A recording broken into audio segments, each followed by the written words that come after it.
Testing for sound. Testing for sound. 1, 2, 3. Testing for sound on YouTube.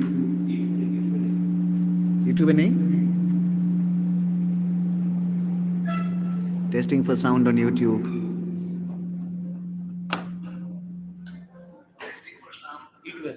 আচ্ছা আচ্ছা sir আচ্ছা ওই ফ্রিকোয়েন্সিটা একটু দেখতে যাবে কারণ আমরা একসাথে তিনটে সাইলেন্সার স্টুডিও ওকে, এক্সেলেন্ট। ঠিক আছে, এখন বন্ধ, সাউন্ডটা বন্ধ করে রাখছি।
Place at the British Library in London, and we are very happy to be hosting this third sequence of events.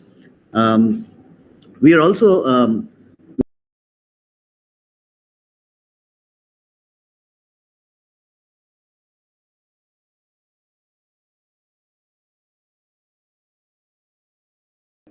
most of them will be in-person papers, but there will also be a couple of online papers.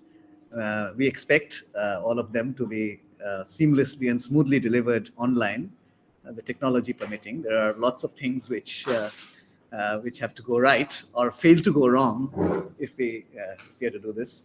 I welcome everyone who are joining either in person or in virtually. It is a great pleasure to be able to host a event of this kind at the SCTR. As you know, we have um, uh, during the COVID period, no events could be held, and we are slowly beginning to do in-person events. Last week we had an open day at the archives, which is very well attended, and so therefore this is a very happy occasion for us to be hosting so many um, exciting papers which are either directly or tangentially related to the project that we have been doing with the British Library, 2 centuries of Indian print over the last 6-7 years. So I'm sorry, in speaking softly, maybe, am I audible at the back? Yeah, okay, good. So you've seen the program. There are one or two changes that perhaps the Shuchishmita Ghosh, who is the project fellow for 2 centuries, maybe Shuchishmita, you can announce the slightly modified sequence of events today. Over to you, Shuchishmita. Hello, good morning, good afternoon, everyone. So, unfortunately, we had to make some small changes to Shumantro's paper. Shumantro is here, yes. In panel 2, we'll be having two papers, one by Amrita Dash and Neelkantha Pal. And Shumantro's paper will be after Ohona's paper, before the 2 centuries of Indian print project presentation. So where you see Ali Daud's presentation, there you will present. So that should start around 3:45, 4-ish. And yeah, I think that's the only change so far. Slightly longer tea break. Yes, so you'll get, I guess, a good 35 minutes for your coffee and snacks. Anything else that you needed for? We can move straight into Yes. the first session. Again, as you've seen, the first session, there's again a small change there in the person of the chair. I was supposed to chair this, that is to say, but that is instead this session will be chaired by the Joint Director of the School of Cultural Texts and Records, Professor Moinak Ghosh, who is also professor and head of the Department of Architecture in Jadavpur University. Moinak, may I invite you to now please start the first inaugural session, and may I also invite the two speakers to come up because they'll have to speak to the into the computer. So that this can be so before we start, just some very basic housekeeping rules. Papers are 20 minutes. I hope the chairs will be vigilant about that. We will take the papers together and questions at the end. So for every paper we have left about 10 minutes of questions. It's 20 plus 10, so roughly that. So please do try and stick to the time given, so that we can, I mean, this conference is starting late so that this can, I mean, our colleagues in the British Library can also join. So it's taking place across 2 time zones, and therefore we'll end at 7. So time management is of the utmost importance. Thanks very much, and Moinak, if you would take over.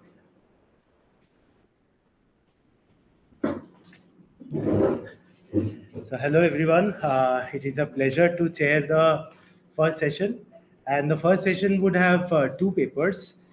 The first paper would be presented by Vijayanti Chatterjee from Department of History, Shet Anandaram Jaipuria College, Kolkata, and the paper is titled, yeah, you may please join me, and the paper is titled as the Foundation and Growth of the Calcutta Botanical Garden, Science, Empire, and Economic Botany, 1786 to 1806. So that's the first paper, and the second paper would be presented by Rahi Soren, School of Oceanographic Studies, Jadavpur University, and the paper is on rethinking endangered archive through indigenous lens.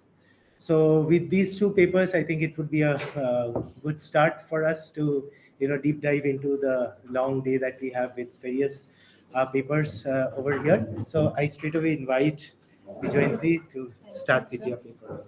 Thank you. So the PowerPoint. Just sharing screen.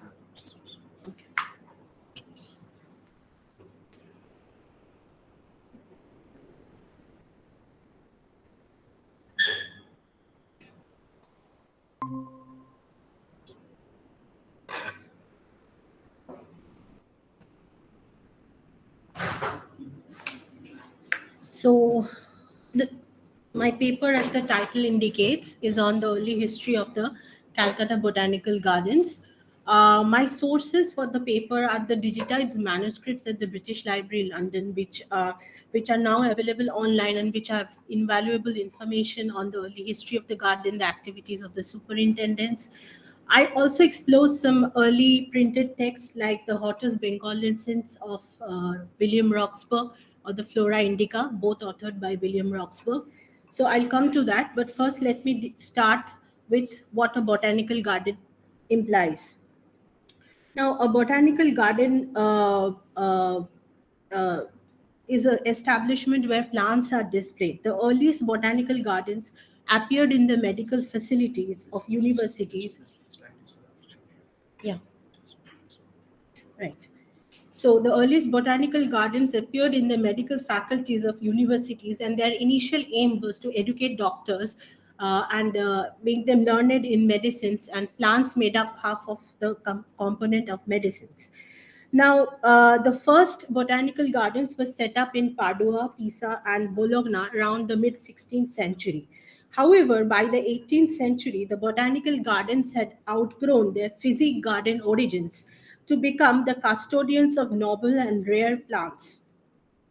According to one estimate, Europe possessed about 1600 botanical gardens by the end of the 18th century. The most prominent examples of this being the Jardin du Roi at Paris and the Royal Gardens at Kew. Now, by the end of the century, however, a new type of botanical garden emerged, which was the applied botanical or the economic garden. These gardens were typically located at the far-flung peripheries of colonial empires. And the earliest of these gardens were established by the Dutch at Cape Town in 1694, followed by the French at Pamplemousses in 1735. But by far the most extensive network of botanical gardens was established by the British. Now, all what was common to all of these colonial botanical gardens was that they believed in the cultivation of commercially viable plants. Lucille Brockway, in her 1979 study, Science and Colonial Expansion, focused on the transfer of these useful economic plants via the British Botanical Garden Network to promote the prosperity of the empire. Brockway demonstrated how the growth of botanical gardens was directly related to the colonial expansion of the West, so that an integrated world system emerged whereby an industrialized core extracted raw materials from colonial peripheries. Like Brockway, David Mackay also focused on the relationship between science, colonial expansion, and commerce.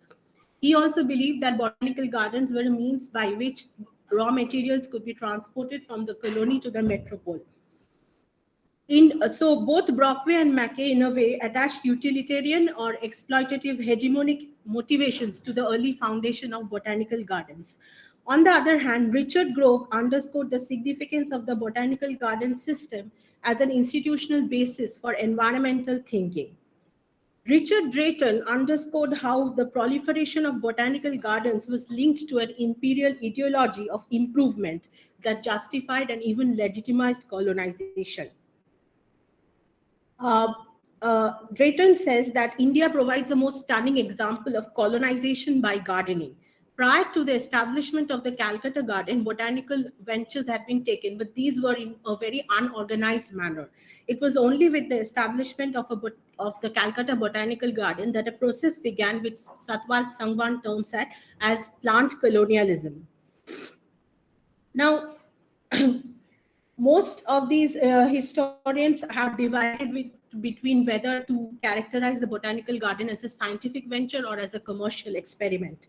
But there are historians like A.P. Thomas who argue that the botanical garden was not just an unthinking institution for collecting plants, but their superintendents had a strong sense of professional identity and close links to metropolitan science. Their priority was to use the garden as a base for expanding European knowledge about Indian flora. So my paper would explore this nexus between empire, botany, and science in the 18th century. Now, in India, the botanical explorations were begun by the Portuguese physician Garcia da Horta. whose account of medicinal plants were published in the colloquy. Garcia had a garden in Goa where he cultivated medicinal plants of his interest. Like the Portuguese Garcia, the Dutch too had ample interest in Indian botany. And we have the name of Hendrik Adrian von Reed, who had been made the governor of the Dutch possessions in Malabar in 1667, and he showed an interest in the cataloguing of Indian plants. He had some Indian collaborators like Ranga and Appu Bhattan, Vinayak Pandithan, and Itti Achyutan, who communicated their knowledge on Ayurvedic medicine to Von Reed. Now, the explorations of Von Reed led to the compilation of the Hortus Malabaricus. Carl Linnaeus, who formalized the binomial nomenclature, that is the modern system of naming organisms, he was indebted to the Hortus Malabaricus for information on plants of South Asia. Now, Linnaeus was one of the believers in plant exchange and economic botany. In 1746, for instance, he wrote that nature has arranged itself in such a way that every country produces something especially useful. The task of economics is to collect plants from other places and cultivate at home such things. So Linnaeus wanted to make Sweden self-sufficient by cultivating foreign plants such as tea, which was not possible, but nevertheless he wanted that. So he would send out his best students on botanical pilgrimages, and with the objectives of collecting useful plants and also spreading the Linnean system of naming them. Now, Linnaeus's binomial system of nomenclature that was applied in India by John Gerhard Koenig. Koenig was not only in correspondence with Linnaeus but also with Sir Joseph Banks in London.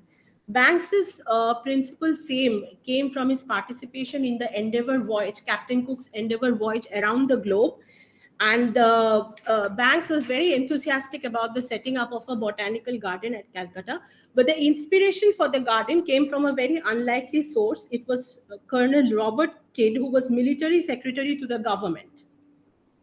Now, Robert, although botanical explorations had begun initially in the west coast of India by Garcia de Hota and Van Reed, but Calcutta became the center for the garden because by the third quarter of the 18th century, the East India Company was promoting Calcutta, and the Regulating Act of 1773 made the governor of Bengal the governor general, and over and above the presidencies of Madras and Bombay. So at this point, Calcutta was having a race course, theaters. So a garden was thought to be commensurate with its status as a metropolitan. Now, in 1784, also there was the Commutation Act, by which the customs on tea was reduced from 119% to 12.5%. So this increased the company's income from the sales of tea, and so the company was very generous in funding for a garden at Calcutta.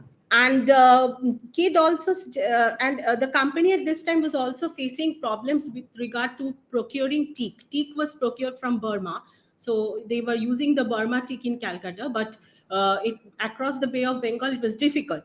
So Kidd said that a botanical garden would be conducive to the growth of teak, and so the botanical garden was with this commercial motive, and also they wanted to cultivate cinnamon, which was a very profitable crop. So apart from these ideas on profit, Kidd also made a strong case for the eradication of famine in India through the cultivation of foreign food plants like the sago. Bengal, soon after it had passed into British hands, had experienced the most devastating famine of 1769-70. So the company at home in England, there was a lot of criticism regarding the company's misrule in Bengal. So the company was also very interested in improving its image as an enlightened governor of its Indian territories. So Kidd and Joseph Banks, both of them were interested in this humane side of the botanical venture. And so the Botanical Gardens was founded now in 1786. Now, apart from this humane side, Kidd was not oblivious to the practical considerations. There are a number of experiments which happened. One is on tea, teak, nopal, and hemp. So I'll just deal with tea and nopal. In the 18th century, a great drain on the British resources was the expenditure on tea. Tea was coming from China, and the European countries would pay in silver bullion for the tea. So this tea was a great drain, and attempts at, when the garden was initiated, attempts were made to cultivate tea, but this experiment failed. Second experiment that was made was with the cultivation of nopal. Nopal is the host plant for the cochineal insect. The cochineal insect is a small insect from which a red dye is extracted, and the insect was inhabitant of Mexico. Mexico was under Spain, and Britain, France, and others wanted to end the Spanish monopoly over the cochineal insect. So in 1790, Kidd reported to the company that the nopal plant had been established in the botanical gardens at Calcutta, and that they were ready to have the cochineal insect. But unfortunately, the insect could not be brought over. They imported an insect from Brazil, not from Mexico, and the Brazilian variety yielded a dye inferior to that of the Mexican variety. So this experiment also had failed. The third one is with hemp, which I will come once I go into Roxburgh. Now, William Roxburgh succeeded Kidd as superintendent to the botanical garden. Unlike Kidd, he was a botanist by training. Kidd was not a botanist. Roxburgh, on the other hand, had been educated in Edinburgh, and this is the memorial at the botanical garden that is addressed to Roxburgh. During his stay, he also mansion was created for him. This is one is from the British Library, and the other one is my recent visit to the botanical garden. This is the Roxburgh's house. It's dilapidated, but it still stands. Now, Roxburgh, as a botanical researcher, his position improved with the foundation of the Asiatic Society, and whose journal Asiatic Researches published high-quality research work. Sir William Jones himself was an ardent botanist. Roxburgh was able to publish his work through the Asiatic Researches, and in particular, he made a friendship with William Carey, who was also very interested in botanical researches. And Carey and Roxburgh attached themselves. And in 1813, when Roxburgh fell ill and had to return to Europe, he left his manuscript with Carey. Carey printed at his mission press a catalogue of plants described by Roxburgh in his manuscript Flora Indica, but not yet introduced into the botanical garden. This was distributed in 1814, bound with Roxburgh's Hortus Bengalensis, which had a catalogue of 1510 species cultivated in the botanical garden. Now, Carey praises Roxburgh's achievements. The collection of plants have come from 300 species in 1794 to about 3,500 in 1813. So Roxburgh had made, he was also the first to draw up an elaborate encyclopedia of Indian plants. His only experiment in commercial venture was with hemp, and this is where Roxburgh earned. That is hemp, which was European in origin, that is Cannabis sativa, was very different from Cannabis indica. Cannabis indica was used as bhang or opium, but whereas Cannabis sativa was used for making ropes. So Roxburgh mistook. He thought the two species were the same. So the scheme became a dope for rope scheme. So so the scheme finally it failed, and hemp was a very crucial commodity for Britain, and it was dependent on Russia for it. And anyway, the all these experiments in plant exchange, they ultimately failed, which is why in 1805 the company said that we need to cut down the expenditure on the botanical garden, and we need to merge it with the Governor General's garden at Barakpur. So these there was a lot of cost cutting, but nevertheless, I'm focusing on the first 20 years till 1806. The botanical garden managed to survive under Wallich and Griffith, and it prospered. Now, the reason for the survival of the Calcutta establishment was probably the fact that it had become an important node in the global network of botanical gardens centered at Kew. I would say that without the Calcutta Botanical Garden and other such colonial establishments, the Victorian Botanical Empire centered at Kew would never have been established. And without Kew, the British Empire would have been very different and at least much less influential. Thank you. Thank you very much. That was well within time. And we will have the question answer session at the end of both the papers. So now I request Rai Sorel to please deliver the paper.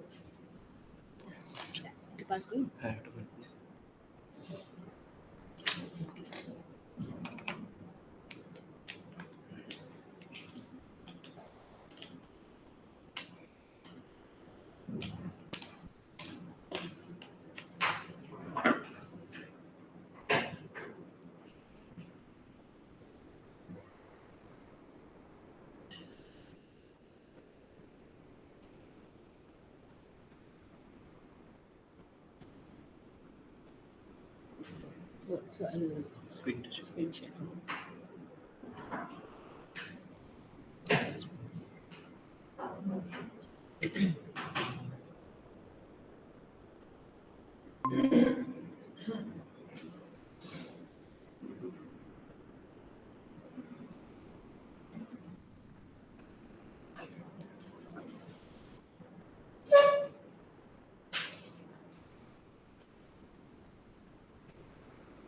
This is okay.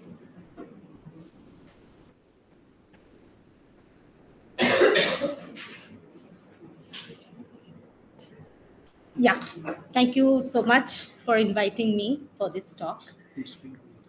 Okay. And yeah, I'm primarily a biologist, so it was wonderful listening to you and the history of botanical garden. I will take you on a tour a bit different from the botanical garden though. So I have been working on archiving and indigenous knowledge preservation and these fields.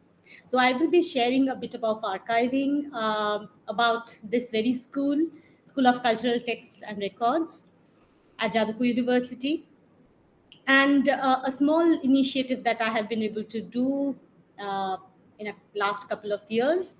So that is what I'll be sharing with you today. So most of us know, and our audiences, of course, my learned audience, what are archives, where is the etymology of that, and of course, how is it different from a library? So I'll refrain myself from getting into details of that. But well, archives have been a very important resource while looking at histories. And since this seminar is like looking and interpreting histories from old archives and books, but still I can't help but wonder about the different kinds of archives, humans as archives. I have often wondered, especially where there are people, communities, solely depending upon the oral narratives which have been passed down from generations to generations. So now there have been a couple of initiatives, perhaps a decade-old initiative, where it has been an active effort, so to say, to document oral histories.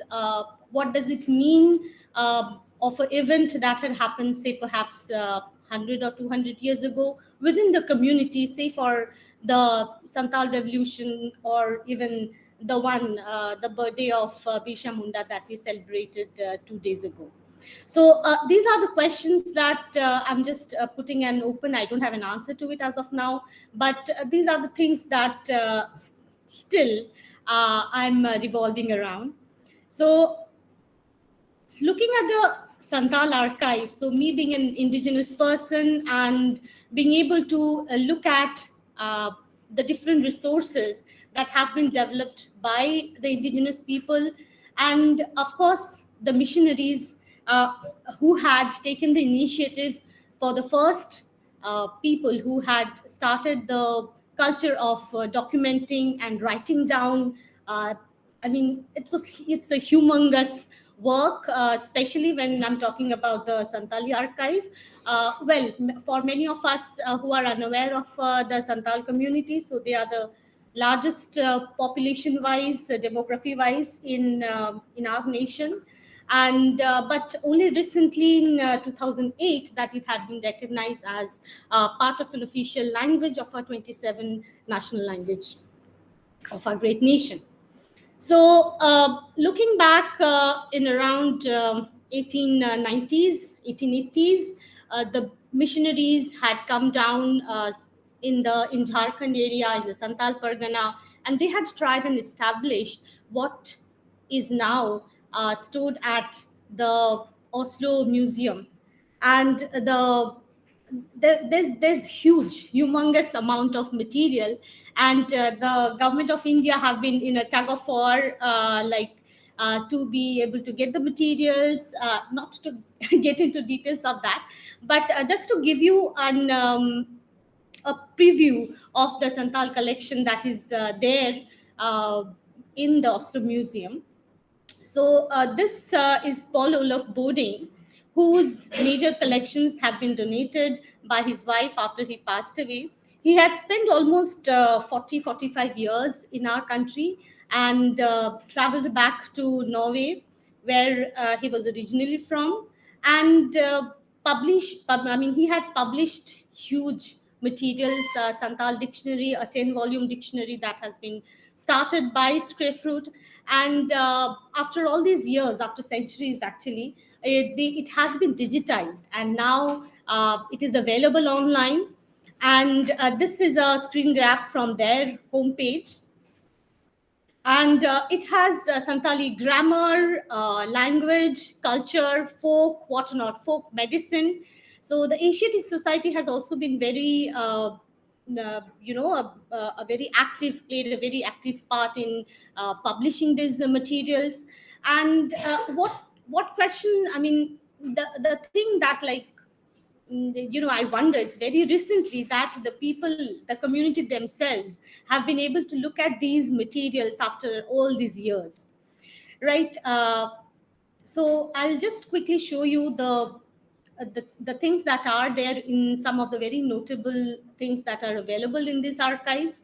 So Scrifruit was one of the founders of the Norwegian Santali mission at Benegadia in Santal Pargana. And these are books, handwritten books, manuscripts, which some of them have been published and almost 70% of them have not been published. This I found very interesting, and I would like to share here with you. This is a copy of an agreement on how Santali shall be written, which is dated at 1905. And there was this. There are others documents as well where there's a meeting going on, and who are the people present in the meeting, and how is one going to decide upon how Santali should be written in a Roman script.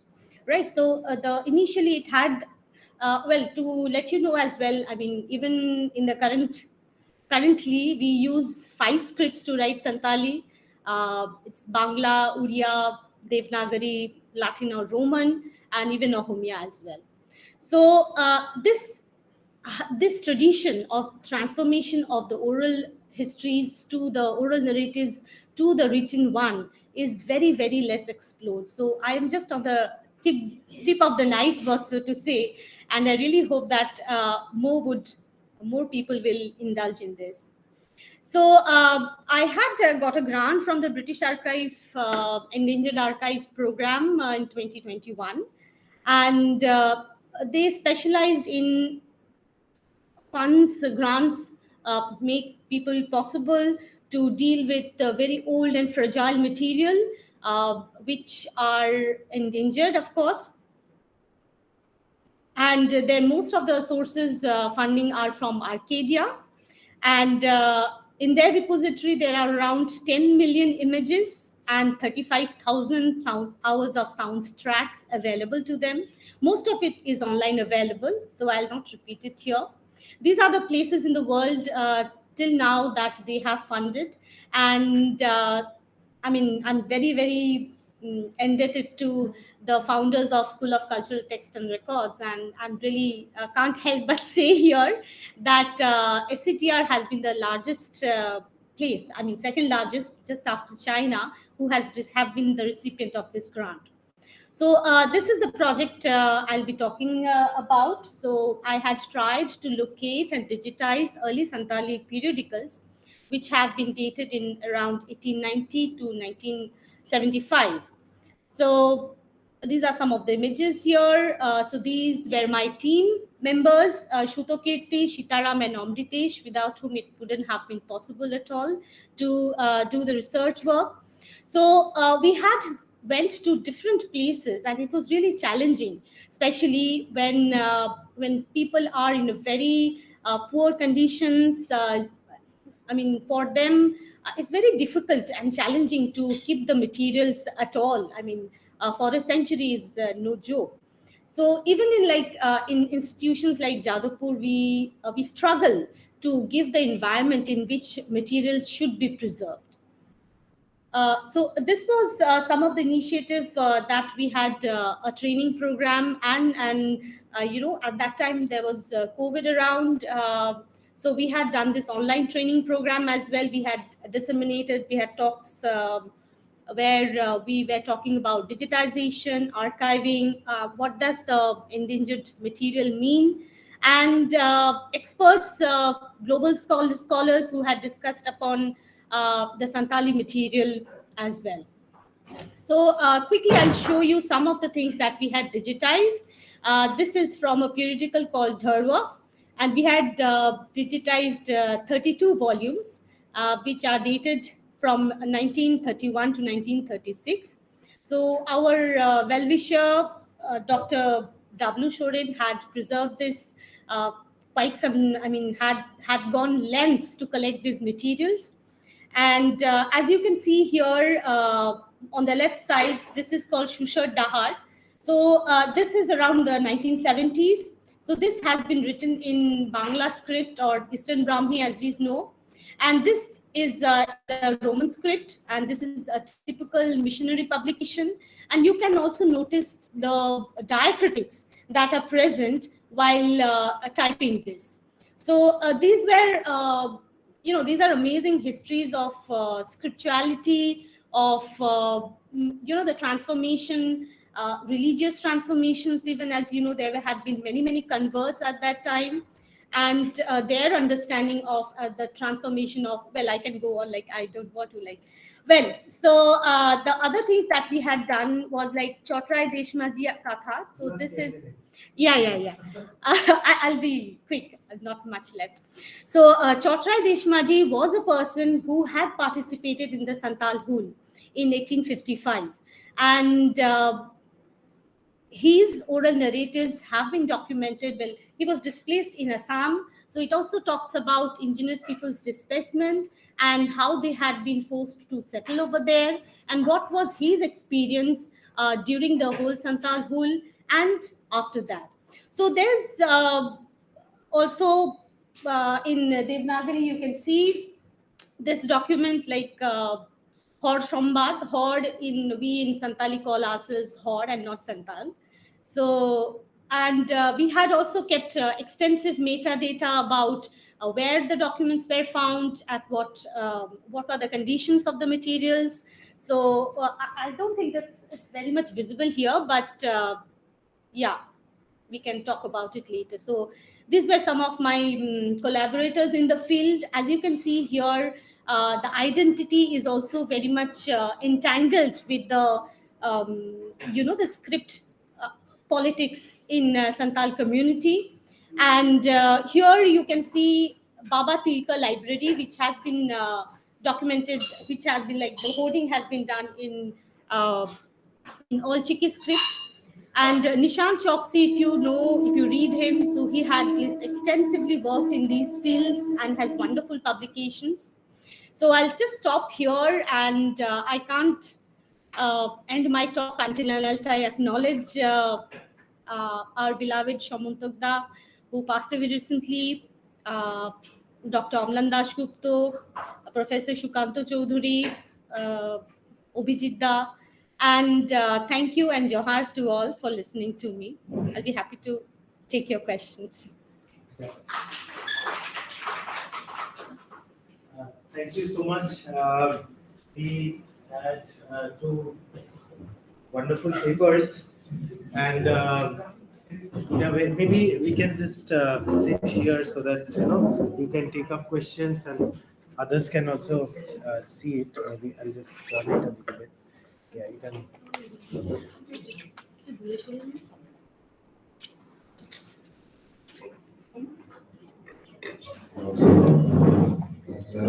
Yeah, I think.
Painters to paint the live plants, and that's how they kept the records.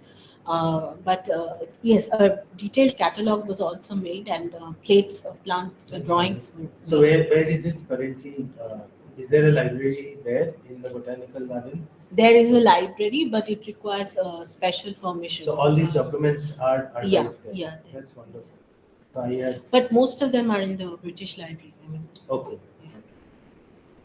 And the other question to Rahi is, like, you talked about a library which we showed.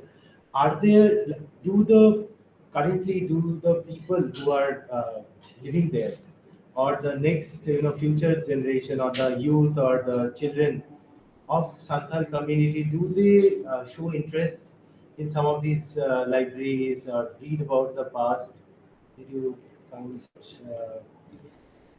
Well, to look at the community perspective, so like for some elderly, uh, I have also got responses such as like these shouldn't have been written down. It's sacred to us.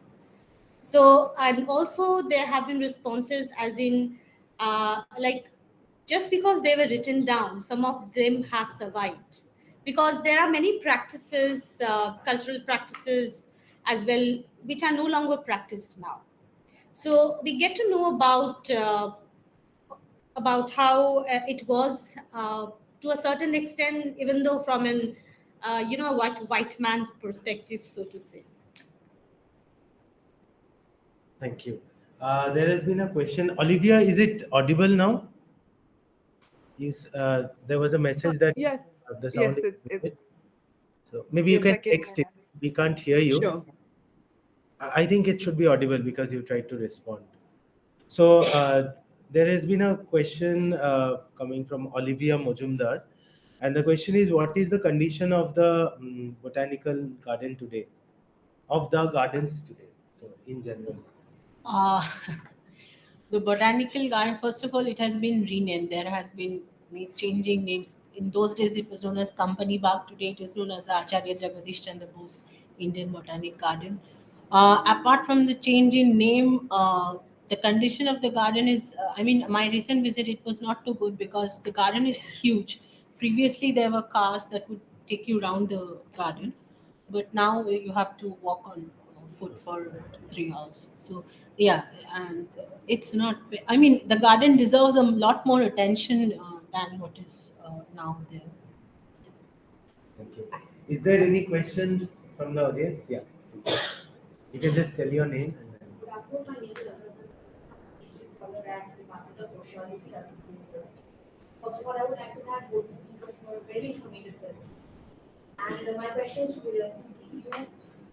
you mentioned in your presentation about it being most primarily the administrative superintendent and then Roxburgh coming in as a superintendent who was also trained in botany. So while you were doing your research, you can just explain or just talk a bit more about the difference in perspective of an administrator per se and somebody who's scientifically trained while in the process of making the European knowledge system as you were discussing about. That's a very good question. Thank you. Yeah, there was a lot of difference in perspective. Roxburgh was all about knowing what was there within India and cataloging Indian flora, whereas Kidd was more interested in importing crops from outside and then making them grow within the garden. So there was a lot of difference, but both of them were were very interested in the benevolent side of the botanical establishment. There was a commonality in that respect, that both of them wanted the famine in India to end, and they thought that the botanical garden could offer a solution. Roxburgh suggested growing coconuts instead of cereals, and Kidd was suggesting the growth of sago. So yeah, there was a lot of difference, but there was some commonality as well between the two. Yeah. I have a question. I'm just surprised. Don't be surprised.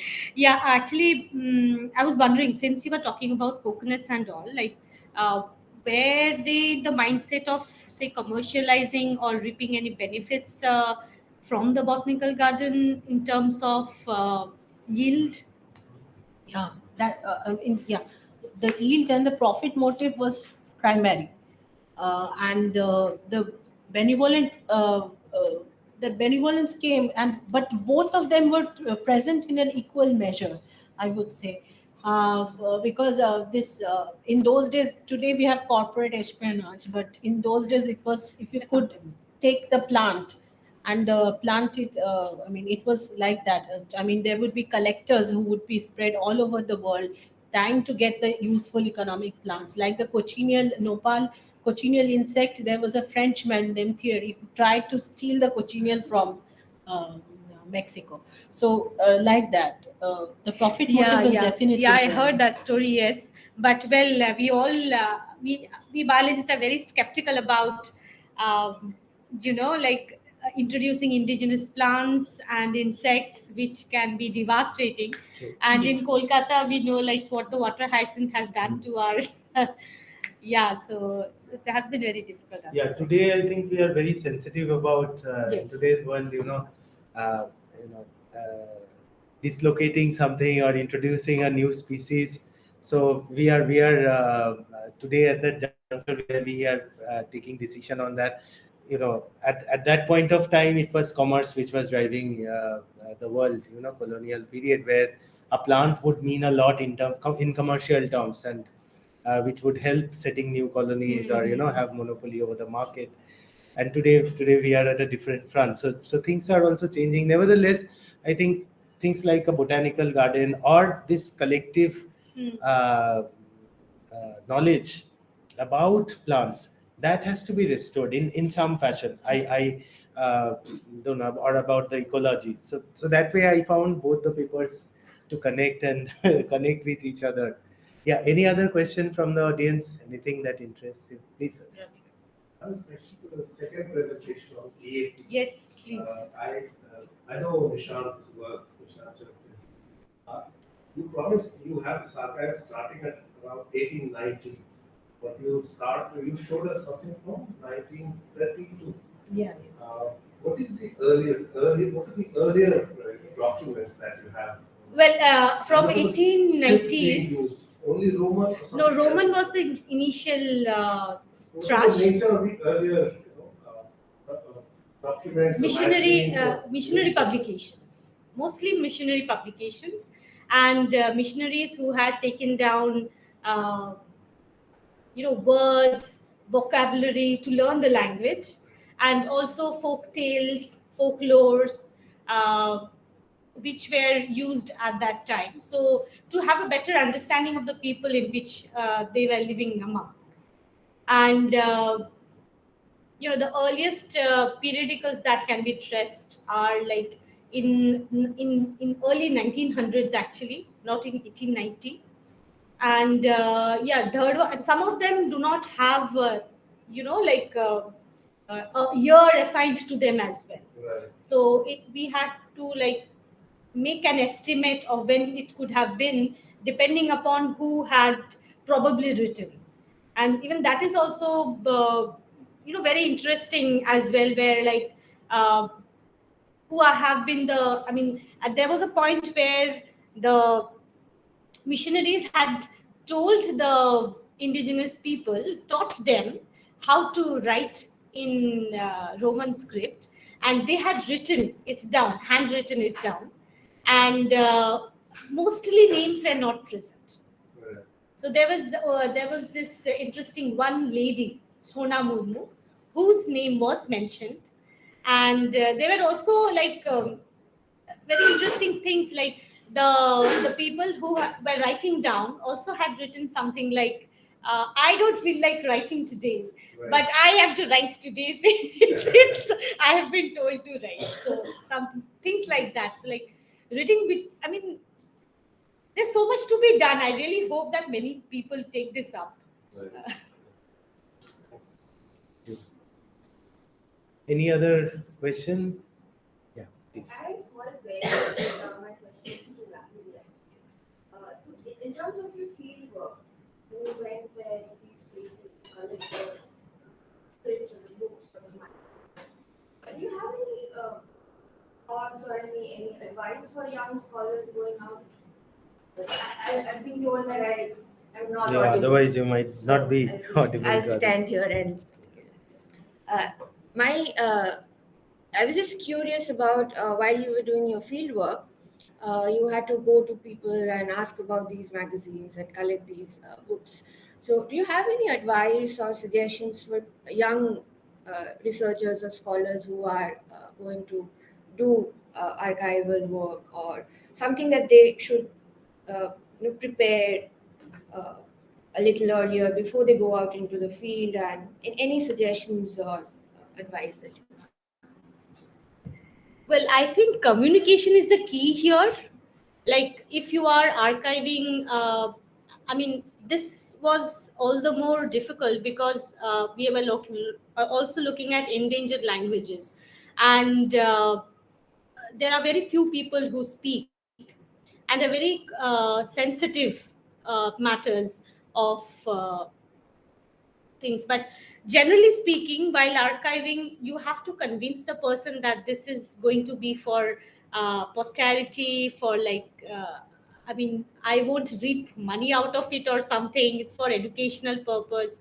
So these things matter, and it really helps if you have prior knowledge to the people you are going to, so they are not threatened or something. So I think, yeah, communication is the key, I guess. Fieldwork always brings Yes. different kind of challenges, and you learn in the process. I think there's no one solution Yeah, for yeah, yeah. one fieldwork. Yeah, it's difficult.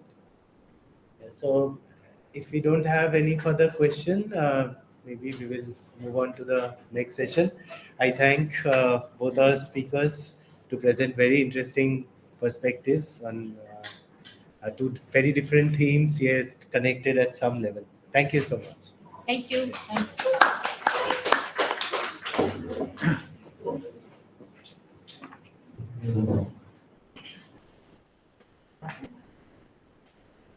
So,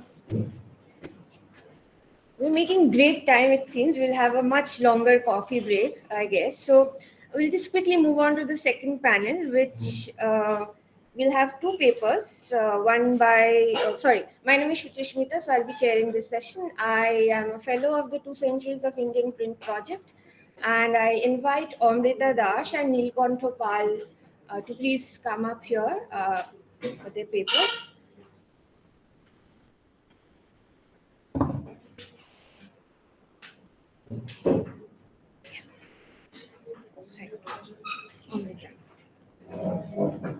Okay, so welcome. The first paper will be delivered by Amrita Dash. A little bit about our speaker.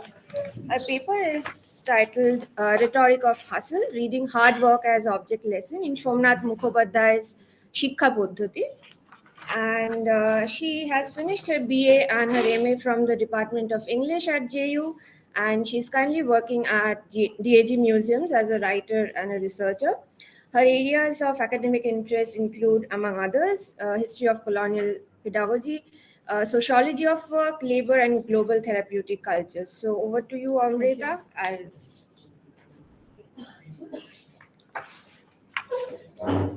Hello, am I audible? Audible at the back?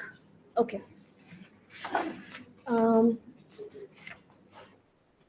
So my presentation is going to be on this particular text, which is a part of the 2 Centuries of Indian Print digitized collection. It largely falls under morality and instructional literature, but this text is an anomaly, and this is one of the things that I will be discussing over the course of my paper. So Victorian Britain saw a rise in the publication of self-improvement literature aimed at working-class adults. Written by radical reformers and petty bourgeois alike, these books significantly influenced British political thought, fomenting the anti-welfarist sentiment that exists to this day. The reformer Samuel Smiles' book Self-Help, published in 1859, was the culmination of this long tradition. Smiles' book extols the virtues of grit and determination, the stuff of late 19th century rugged individualism. Each exemplar in Self-Help seeks to validate his central claim that welfare measures breed indolence and damage the social fabric by disincentivizing hard work. In August 1867, the principal of Dhaka Normal School, Somnath Mukhopadhyay, published Smiles' Self-Help as Shikha Paddhati, loosely translated as System of Education or the Process of Education. In adapting the text for Bengali readers, Mukhopadhyay narrows his focus almost entirely on 3 issues that he thought were most pertinent to his time, which is education, physical culture, and work ethic. Synthesizing these concerns was the idea of self-improvement, a pan-nationalist ideal in the late 19th century that envisioned a utopia where all nations equalized by hard work would stand on equal grounds. Indian nationalist leaders like Rajnarayan Basu, who launched a movement to reinvigorate the physical culture of Bengal, used the rhetoric of self-improvement to rally young men to action. Even though, as its name suggests, Mukhopadhyay's Shikha Paddhati is purportedly a treatise on the principles of education, it does not quite resemble the pedagogic manuals of its day. A typical contemporary manual of this time, composed by educationists like Bhudev Mukhopadhyay and Gopal Chandra Dotto, contained, along with philosophical and moral reflections on education, more local, practical demonstrations of teaching methods. And this absence of the practical or the absence of references to Somnath Mukhopadhyay's own culture is going to become more pertinent over the course of my arguments. Shikha Paddhati, however, is characterized by a categorical indeterminacy. Following the prefatory tradition of moral treatises, Mukhopadhyay begins with a common refrain, which goes as follows: if the perusal of this treatise disciplines the life of even one person, I will consider my effort to have borne fruit. But just as is the case with its pedagogical outlook, Shiksha Paddhati also departs significantly from the style and content of contemporary moral education literature. Paradigms of this genre, like Niti Shikha by Ramnarayan Mitra or Rajkrishna Banerjee's Niti Bodh, all sort of published in the 1850s, offered a steady moral framework, advocating filial piety, religiosity, and honesty, often through popular fables or stories of great men. Adapting Samuel Smiles' self-help, a product of self-culture and self-education, allowed Mukhopadhyay to selectively pick and choose from the traditions of moral instructional and pedagogical literature. For example, while Shiksha Paddhati discusses the lives of great men, like Vidyasagar's Charitra Boli, the text is structured not as a hagiography, but a quasi-philosophical treatise, and the particular concern of each chapter in Shiksha Paddhati. So each chapter sort of has a title, like one is on education, physical culture, religion, morality. But these particular concerns of the chapter receive only cursory attention, while the same central argument, that is the importance of hard work, the core value that constitutes self-improvement, is repeated, reiterated, and elaborated throughout each successive chapter. So my essay is an attempt to understand the many contradictory moves through which hard work is constructed as an abstract, timeless ideal of life in the colonial classroom against the emergence and crisis of a new pedagogic culture.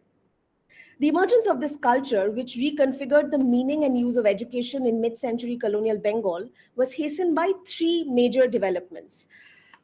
Number one was the slow death of Pathshalas in the wake of educational reforms initiated after the Woods Dispatch of 1854. The emergence of the Department of Public Instruction and their employment of reformers like Ishwar Chandra Vidyasagar and Bhudev Mukhopadhyay to overhaul indigenous schools like Pathshalas and institute a more enlightened curriculum in elementary education, and the emergence of a new work culture of petty clerical jobs bound by the rigors of clock time. The concurrence of these developments, which I will detail over the course of my paper, created a new matrix of values: punctuality, hard work, physical exertion, self-improvement, forging a new middle-class masculine identity. The formation of this new identity, however, was plagued by a conundrum. While education of a holistic kind, which involved both intellectual and physical improvement, was being projected as an absolute ideal to be pursued by all, it was simultaneously qualified through a narrow utilitarian framework to rationalize its existence within a precarious financial model. This model offered no financial security to native-run educational institutes, keeping the flow of grants and aid perpetually uncertain. Mukhopadhyay's text is fraught with such anxieties, produced as it was a few years before Governor General Richard Temple decreed the closure of normal schools. He was the principal of Dhaka Normal School in the 1870s. This decision ended government funding for the expansion and sustenance of vernacular village schools for the time being, where teachers trained at normal schools were often employed. While this new pedagogic culture was nurturing an enlightened literati and expanding vernacular education, its sustenance hence was always on the cusp of crisis. Organized around agricultural schedules, Pathshalas educated male upper caste boys in writing, accounts, and letter writing, catering to the everyday needs of would-be petty zamindari officials, traders, and better-off peasants. Pathshalas were distinct from tolls and madrasas, which were mainly centers of Sanskrit and Arabic learning. Following the Education Dispatch of 1854, a change in the colonial government's education policy introduced the grant and aid system, which enabled native leaders to get partial funding for the establishment of schools on the strict condition that they subjected their institution to periodic surveillance. A concerted effort, supported by government funding and fueled by reformist work, began to transform the Pathshalas through the introduction of textbooks of science and geography. The Western educated, newly emerging nationalist intelligentsia, while being critical of English education in general, often welcomed the reformation of the Pathshalas. Rajnarayan Basu, for instance, otherwise sharply critical of excessive book learning, and acknowledging that Pathshalas were more sensitive to the natural rhythms of life suited to Bengal's environment, continued to attack the incompetence of the Guru Moshais, who were the masters of these Pathshalas. Quote, If I have to reflect upon the lives of Bengalis of that time, I have to briefly talk about our Guru Moshais. The Guru Moshais did not have a properly developed methodology, and they would take recourse to harsh physical punishments. Close quote. Bhudev Mukhopadhyay begins his teacher training manual, which was one of the most famous among the host of teacher training manuals which were published around this time, called Shiksha Vishay Prostab, with a long note of lamentation on the deplorable condition of education in rural Bengal. Normal schools were opened with government funding to train both traditional Guru Moshais of the Pathshalas and new teachers aspiring to join the newly established schools opened after with funding from the government. The curricular framework within normal schools adopted major pedagogic innovations introduced by primarily non-conformist Protestant missionaries working in Bengal from the 1830s onwards. Uh, One such methodology was something called the object learning method, adapted from Swiss pedagogue Johann Pestalozzi. Pestalozzi postulated that the best way to teach children was through observation, naming, description, and classification. Porno Sengupta reminds us that Pestalozzi's pedagogic method originated to give more agency to children in the classroom.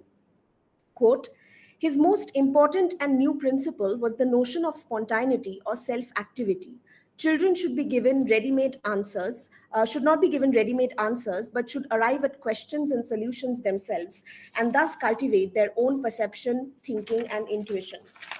However, when missionaries in England, primarily again Protestant missionaries in England, adopted this strategy, the status of the object in the classroom gave rise to new anxieties, which led them to modify the use of objects with picture books, thereby reducing the exploratory potential of the lesson. To counter the dangers of an open-ended learning system, the British object lesson became a highly mechanized, empiricist, Christian-influenced process. So this methodology was brought to India in the 1830s. We have some mention of the use of this method in some missionary reports, and there's a very funny story where this woman called Frances Brockway, who is again using a picture book because they were against using objects in the classroom because that kind of kindled anxieties about idol worship. So she wanted to explain to primarily tribal children the use of the object was a cow, but the image of the cow, and she was trying to teach how you shouldn't be pulling the tail of the cow because that's cruel, and again it became an elaborate lecture against native cruelty. But the picture of the cow that she used in the book was actually a British cow, which led to a lot of confusion in the class, for obvious reasons. So the structure of the object lesson had to ensure that at no point the object itself, fraught as it was with the anxieties of idol worship, especially in the colonial classroom, kindled an expansive curiosity that would lead students to ask too many questions. The idea was to emphasize the abstract natural law that the object was an instance of, and in case of missionary education, represent abstract Christian truth.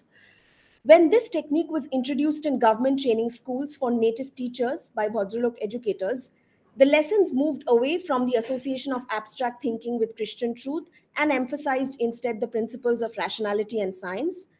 Moreover, Bhudev Mukhopadhyay, the headmaster of Hooghly Normal School, in his Shiksha Vishay Prostab, actually returned to Pestalozzi's model of using actual objects in the classroom. So in this paper, I use the epistemological principle of the object lesson, that is the particular discursive relationship between the concrete and the abstract, to offer ways of understanding the relationship between the examples or the stories that Mukhopadhyay uses in his texts and the abstract quality that each example is supposed to represent. I find this framework useful because the principle that informed object learning was distributed across other centers of colonial knowledge formation, like the organization of objects in museums, for instance.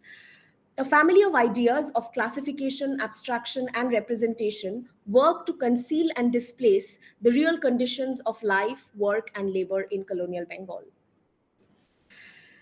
Object lessons were rhetorically constructed as a dialogue between a teacher and a student, where the latter progresses from a simple identification of what the object is, which is naming, through its physical properties, to a more complex understanding of the natural laws that constitute its function. Such lessons, especially in the colonial classroom, were meant to wean students away from the marvelous and the extraordinary, and especially when they were imparted by Protestant missionaries, they were very much lessons against Hindu idol worship.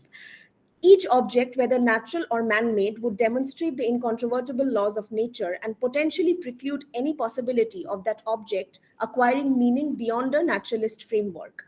Within this scheme, no object was unique or extraordinary. The natural was also fungible and replicable. But the subsumption of concrete examples into general principles also naturalized the social use of these objects. For example, Bhudev Mukhopadhyay, while constructing an object lesson on the use of glass, makes the teacher say, quote, if the merchants weren't attentive enough to identify the use of glass, then we would have been deprived of its use. This casual insertion of a social fact referring to trade and colonialism sat easily in a lesson strictly on science. Thus, such lessons on natural science were deeply marked by the cultural identity of the educator and the social context within which such objects became valuable. The socialization of objects and their use helps us understand how concrete examples in Shikha Paddhati get subsumed within universalist values. Mukhopadhyay populates the text with success stories of people who struggled against the most difficult circumstances to realize their goals. The abstraction between example, object, and principle involves encoding the example within the narrative in such a manner that it becomes replicable. In case of people against objects, imitable. In the last section of this paper, I will briefly discuss how this subsumption strategy used by Mukhopadhyay allows him to construct a textual world markedly different from the contemporary instructional literature of his time. The basic structure of Shikha Paddhati follows the principle of moral exemplarity, where each story is meant to demonstrate a principle that the reader ought to follow in their life. But the tradition of classical exemplarity was built around exaggeration and glorification. In fact, such stories were particularly prone to accruing more extraordinary anecdotal layers as they circulated. The principle of exemplarity that Mukhopadhyay sets out to establish, however, follows the opposite trajectory, sometimes resembling working class autobiographies emerging from mid century England, where lives of great men are rendered ordinary by exposing the inner mechanics of labor, giving long sort of catalogs of how their daily routine actually looked like. In fact, articulations of the text are often hinged around an interpretive tension where Mukhopadhyay suggests that only those born with the ability to persevere are eligible for the fruits of education, while simultaneously proclaiming that there is no such thing as a genius. Quote, Newton deduced the law of gravity by observing a water apple, he actually mentions Ata, falling from the tree. People might get the impression that he succeeded in solving one of the most profound mysteries of the universe by observing this trivial occurrence due to tremendous good luck.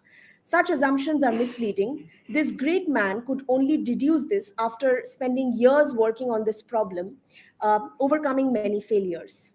Stripping their life of such aura, Mukhopadhyay urges that the story of such exemplary lives only becomes meaningful if one sees their achievements as the culmination of years of perseverance and labor. Individual genius, in a sense, becomes a set of actions anyone could replicate. His descriptions of such lives are purposely cluttered with the material. He reproduces the routines of such men to offer almost a physical roadmap of imitation. What renders this roadmap of imitation more familiar is that the examples are of men who manage to pursue their passion despite a laborious day job. The trope of the day job becomes very crucial to understand their legitimacy, and the principle of hard work becomes so salient only when circumstances leave no space for leisure. This relationship between a backbreaking day job and the passion that ultimately sets the person apart from the crowd exposes a lot of conceptual tensions contained within the ideal of work. The examples imply that the actual options of work available to people are incapable of giving them a sense of identity. The kinds of work, like scientific inventions, publishing books, parliamentary politics, that emerge from the examples are different from this other category of work that these figures initially find themselves trapped into, like bookbinding, shoemaking, keeping shop, or some other kind of physically taxing labor. Work which shapes one's identity and gives satisfaction, therefore, has to be pursued on the side, though the examples never make it clear how long this deferral has to happen till that moment of fulfillment and achievement arrives. While quietism about the unfair conditions of life and work characterize self-improvement literature in general, it acquires greater resonance in Mukhopadhyay's text in the wake of critiques of colonial work culture that appeared in a series of what Shumit Sarkar calls Kaliyuga texts, a multitude of cheap tracts, stories, plays, and farces decrying the evils of routinized office work. Quote, in Bengal, particularly government and mercantile offices, along with the new types of schools and colleges, became the principal locus for the imported ideas of bourgeois time and discipline.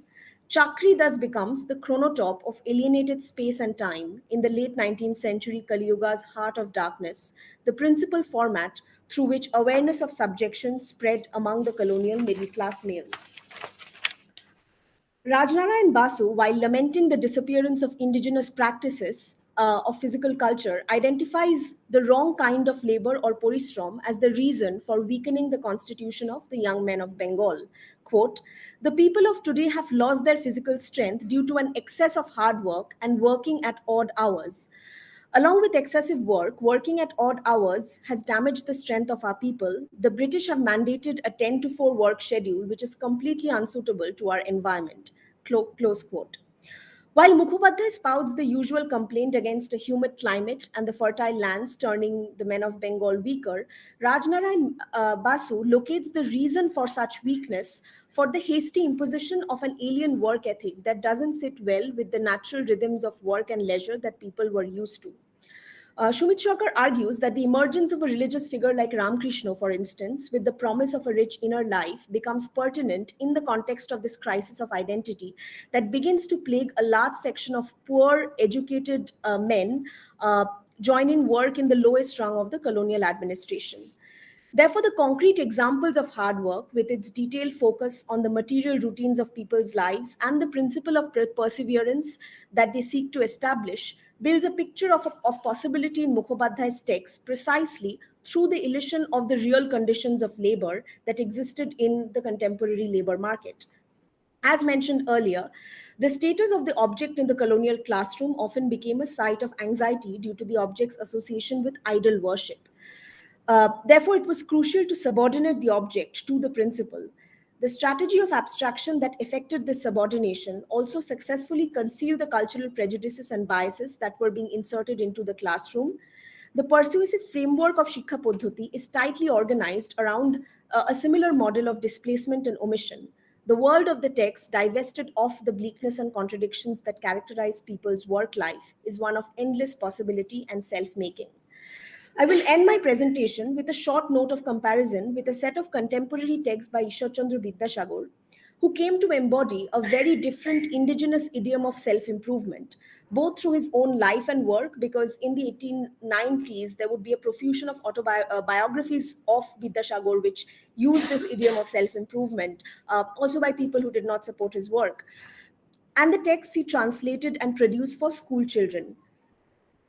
Jibon Choritro and Choritro Boli, using materials from William and Robert Chambers' exemplary and instructive biography, present brief life histories of leading Western scientists and offer a single-minded pursuit of education as the only way out of poverty and misery. Unlike Shikha Paddhati, where education is part of the overall emphasis on hard work, diligence in education emerges as the only means of survival, and the word survival is key here in Vidyasagar's text. He also draws a more direct and cynical connection between education and social mobility, something which is completely absent from Mukhopadhyay's texts. Look at this line from Bodhodaya, which was by Vidyasagar.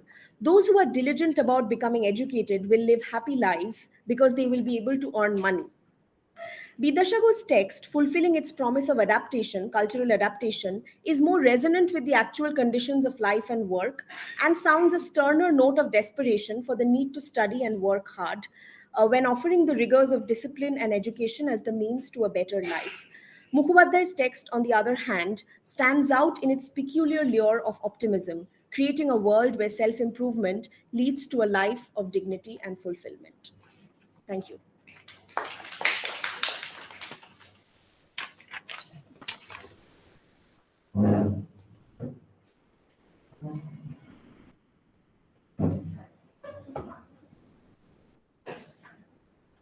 Thank you, Amrita. That was wonderful. We welcome Neelkanth Pal, whose paper is titled Imagining Childhood in Colonial Bengal, Children's Magazines, Child Readers and Bengali Print Culture from 1880 to 1920. So, welcome Neelkanth and ready when you are.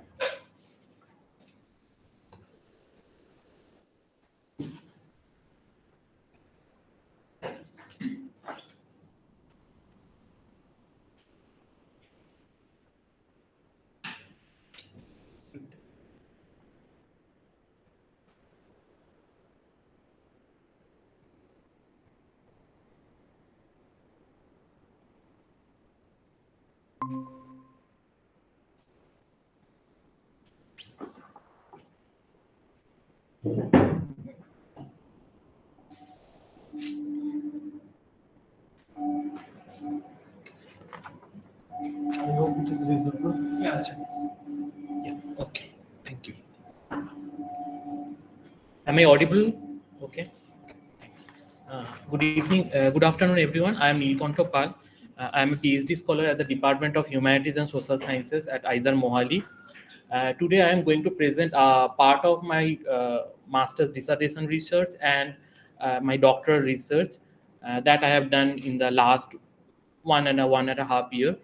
The title of my presentation is Imagining Childhood in Colonial Bengal, Children's Magazines, Child Readers and Bengali Print Culture, approximately 1880s to 1920s. The sources that I have mainly used is the children's magazines that were published during this time. The most of them has been digitized by the Heidelberg University in collaboration with the Hitesh Ranjan Shanlal Memorial Archive at the CSSC, and the other are there in the Bongiya Sahitya Porishad archive. Let me start my presentation with two excerpts from the two autobiographies by two famous men in the Bengali literature, modern Bengali literature, Rabindranath and Buddhadev Bosu. The translation are mine. So let us start with apart from Rabindranath's Jivan Shriti. Rabindranath writes, during my boyhood, that is Ballokale, Bengali literature was meager in body, and I think I must have finished all the readable and unreadable Bengali books that were there at the time. In those days, there was not much difference between juvenile and adult literature. In our childhood, we used to read every available book from one end to another, and both what we understood and what we didn't went on working within our minds. Now, Buddhadev Bosu, who is like 50 years junior to Rabindranath, he writes about his own childhood and his own experiences of leisure reading during his childhood or Chelebela. He writes, the story of my childhood would remain incomplete if I missed another incident of this time. Sandesh has stopped being published after Sukumar Rai died. Though I was already enchanted with Probashi, Bharatbarsha and others, the void of Sandesh would have been unfillable for me if Mouchak was not published. I waited for the monthly issues of Mouchak with the same eagerness as I used to do for Sandesh. Now, if we make a comparison between these two excerpts from these two autobiographies, the thing that comes out that during Rabindranath's childhood, that is roughly 1870s, there was hardly any widely circulated periodical literature that was separately published and printed for the children, middle class children's entertainment. Non-real readers like Rabindranath, they has to remain satisfied with periodicals like Bibidatta Sangroho or Abodh Bandhu that used to be published mainly for the adult audience or all the people who can read. Now, coming just after 50 years, during the mid 1920s, when the time Buddhadev Bosu is referring to, when Sandesh has stopped being published after Sukumar has died in 1923, there was not only a whole bunch of children's literature, but a new batch of children's magazines that were coming out after Sandesh. Apart from Buddhadev Bosu's this much awaited Mouchak, mention can be made of Amar Desh, Shishu Sathi, Rong Moshal, and many more. Running in parallel to periodicals or magazines like Bharati, Probashi, and others, Mashik Boshumati, that used to address mainly to the adult audience within this educated middle class, this Bhadralok society. These magazines like Mouchak or the others, they used to circulate within this same social ambit, but their target audience was different, the non-adult members of the children. So my question is, so the thing that comes out that there is a gradual rise of children's magazine as a distinct print from in the modern Bengali literary sphere between this last quarter of the 19th century and the early quarter of the 20th century. The focus of my paper will be on this academically neglected part of the Bengali print culture and Bengali print market, the contours of which were determined by children's magazine, and its interconnection with what Tithi Bhattacharya has called the ideology of culture and education of the Bhadralok class and their notions of childhood, and their interaction with the large, broad changes in the literary sphere of contemporary Bengal. Now, going to the historiographical part, there has been recently works done by Samarpita Mitra on periodicals and readership that used to address mainly to the adult audiences. However, there need to be something very specific about children's literature or children's magazine or children's literature as a whole that need to be kept into our mind. Nilanjana Gupta and Rimi Chatterjee, they have put it very clearly that the basic paradox that lies all discussions about children's literature is, after all, the fact that the literature is written by adults, published by adults, and brought out by adults, while the child consumers have very little say about the whole process. Thus, the literature produced for children in any era reveals much about adults' preoccupation and fear than it does about the child. In case of colonial Bengal, Shivaji Bandyopadhyay's work and later by Shatadru Sen, they have looked into this part of adults' preoccupation or adults' concern about behind the creation of different literature for the children. Now, according to me, this separate periodical publication for the children in the late 19th century is also reflecting some similar kind of rising concerns among the colonized Bhadralok adults about the young generation and the future progenies at a particular historical time. However, as I am looking into a children's periodicals needs to be looked into very carefully, because while you are publishing or printing a periodical, unlike book, you need a constant supply of funds or constant supply of capital. So, and the question that arises into my mind while looking into all the sources, even magazines like Sandesh, why it stopped being published after like 13 or 14 years? Then I think the answer should be looked into the commercial aspects of periodical printing and publication in colonial Bengal. Now, before going into the late 19th century scenario, just a general view about what was there for children's reading outside the school textbook and primers in the print market in the early to mid 19th century. There we can refer to Bipin Chandra Pal, the famous nationalist leader and author, what he says about his own experiences. He writes that in those days I used to read a fair number of outside books. The Calcutta School Book Society was then the chief purveyor of English and Bengali books. This publication mainly consisted of plays and stories from foreign literature. What was this foreign literature? This China, Deshio, Rajkonna, Upakhan, and the story of weavers of China was another kind of this kind. Other than that, Guleva Kauli, translation of some Persian story, and Kamini Kumar, both of which were rather prurient publications, which modern educated parents would be sorry, if not very seriously angry to find in the hands of the children, were two other books that caught my boy's fancy. Now, from this part, we can generally categorize that there are two kinds of reading materials that was there outside the school textbook and primers in the early and the mid 19th century. Bipin Chandra Pal was almost contemporary to Rabindranath. That is the plays and stories that was published from foreign literature.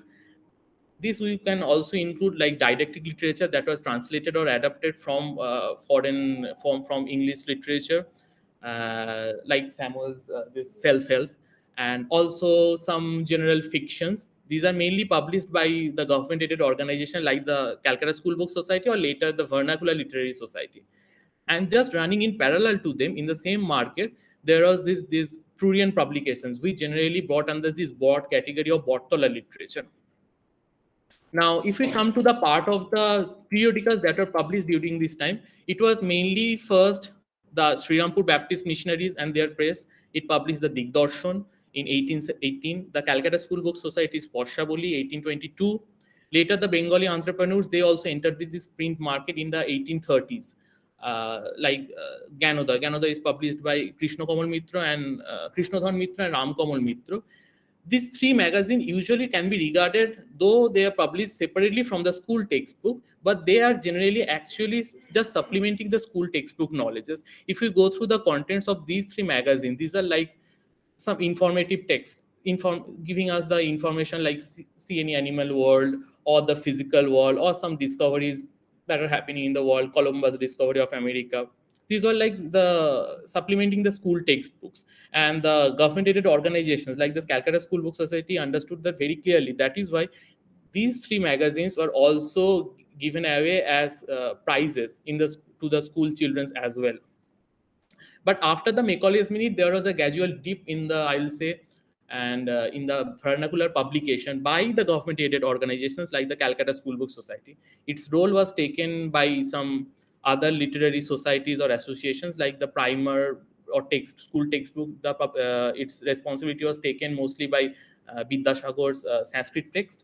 And for the leisure reading of the less educated, including the children, its role was taken by the Vernacular Literature Society that generally consisted of missionaries, government officials, some, and Bengali intelligentsia.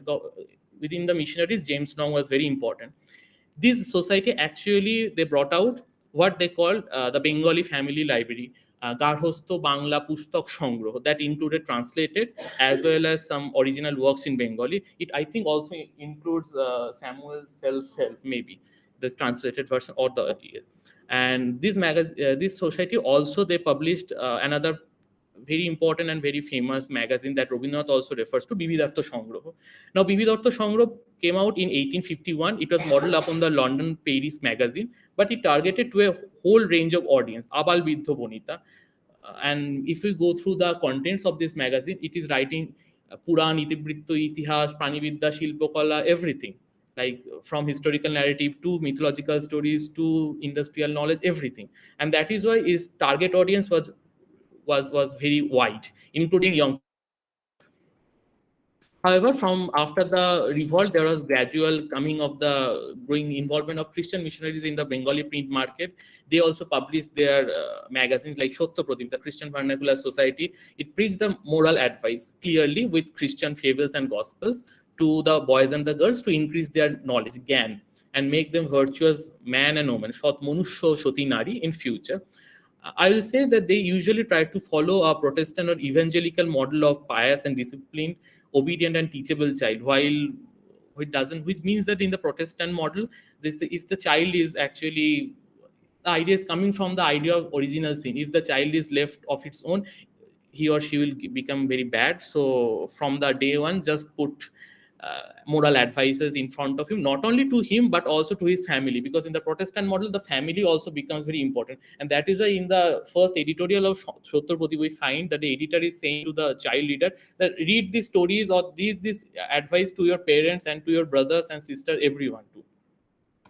Similarly, in 1869, the Calcutta Tract Society's monthly for Strilok and Balok Balika, women and young boys and girls, Jyotiringan. It was almost similar to the Shottapradip. Now, after this 1857, there was a gradual drive against the obscenity. During this time, the Bortola challenges also come, and this Bortola audience also included the middle class children and school going boys. So from these early and the mid 19th century, we are generally getting these magazines. There are mainly three kinds, like the magazines like these are published by the Christian missionaries, magazines that were targeting the wide audience, and magazines that are published as supplementing to the school textbooks. Now, from the 1880s, we find that these are a new batch of magazines are coming out. That is the main focus. I will say the children's magazine can be regarded as part of Shatadru Sen's juvenile periphery. He talks that these children's magazine or children textbook can be regarded as part of a space where the colonial authorities and the Indian elites, they are contesting. And also this can be seen as a part of the new phase in the cultural reformation project of the new batch of Bhadraloks, for whom this drive against the Bortola literature in that part periodicals become very important. Samarpita Mitra and Tapti Roy, they have done that research. I will say that this idea of need to expand the notion of a carefully cultivated reading text, Patho Ruchi, forming a significant marker of the Bhadralok of identity, it was expanded to the world of leisurely and supplementary reading of the children of the Bhadralok families as well. And separate periodicals for the child in the family, they came to be regarded as the best effective medium to do so. Here, we can refer to what Gautam Bhadra has told, that Sahochorjo Shikha, this magazine will train the children in proper literary discussion through companionship. There will be a control by the adults, but it will be more like a companionship. And in this project, the main role was played by the Brahmo reformers. They have their own idea of creating morality, new cultural and social life, where these reformed children, they will later participate, and they will be better adults than their contemporary parents. And for that, focus on blending education with entertainment rather than the earlier only focusing on either instruction or didaction.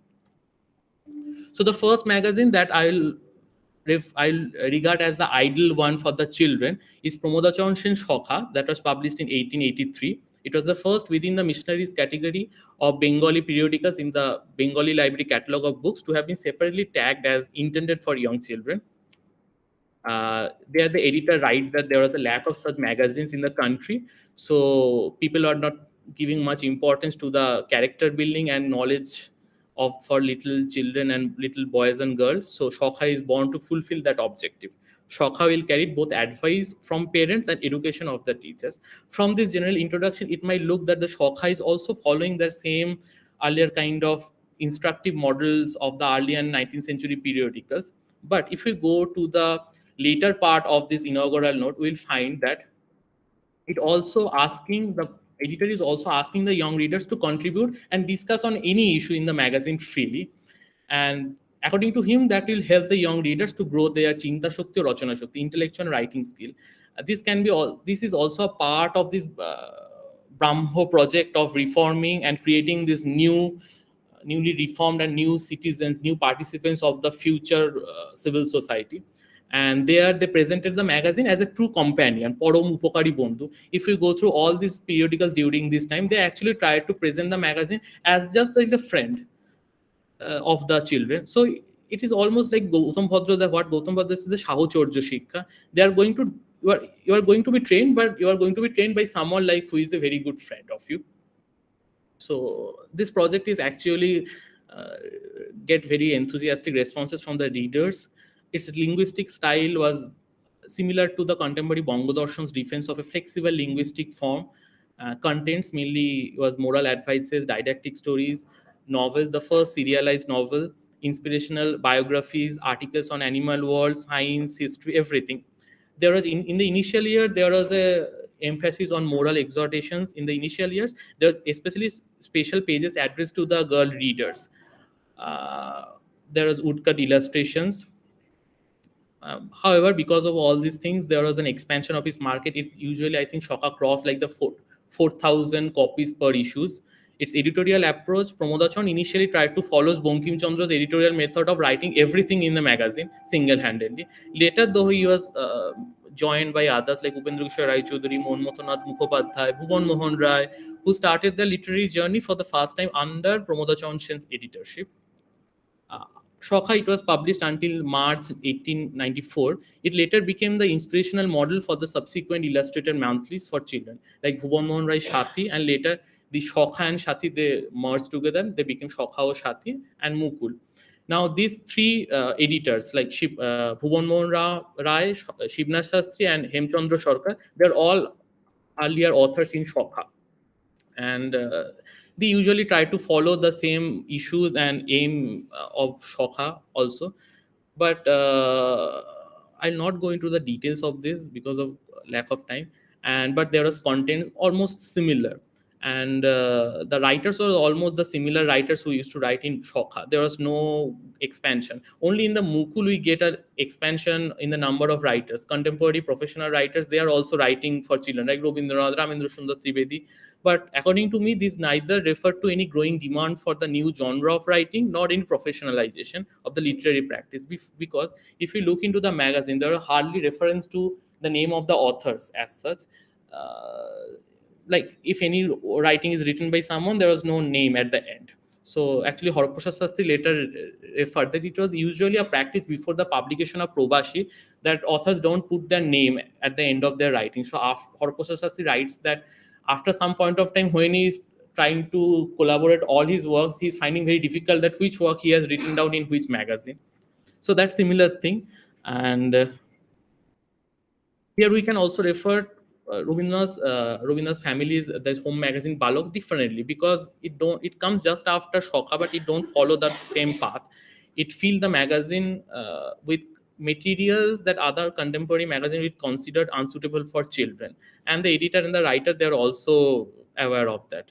That's why it independent existence, it ended just after 1 year and merged with Bharati.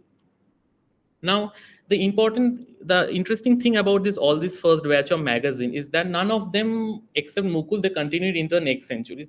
Shokha continued for like 10, 11 years, others like 2, 3 years. Mukul continued for like 20 years, but after 6 or 7 years, there was obviously a gradual dip into its subscription, everything, and that was evident in the magazine as well. So, according to me, what is hampering is number one, the lack of capital, a sustained source of capital that was needed for periodical publication in colonial Bengal by a colonized elite. And number two, the editorial inability. And the third that comes is the First World War and its devastations. Now, later in the first 2 decades of Sandesh, first decades of the 20th century, comes Upendra Kishore Rai Chaudhury's Sandesh. Sandesh was mostly initially was edited by Upendra Kishore Rai Chaudhury, later by his sons, and there are other magazines as well. There was a gradual expansion in the number of magazines in the early decades of the 20th century, but Sandesh is the main one. Sandesh was no doubt a novel effort, but it was also had the limitations. Number one, the lack of proper commercialization of the market for the magazine, and the failure on the part of editor or manager to professionalize their jobs. Upendra Kishore Rai Chaudhury has been a contributor to all the magazine earlier. The editorial also referred to this combining education with entertainment, but more subtly and enticingly than the previous authors. Contents more or less same, but are more focused on scientific and related subjects, linguistic style, using more the flexible language, the Cholit Bhasha.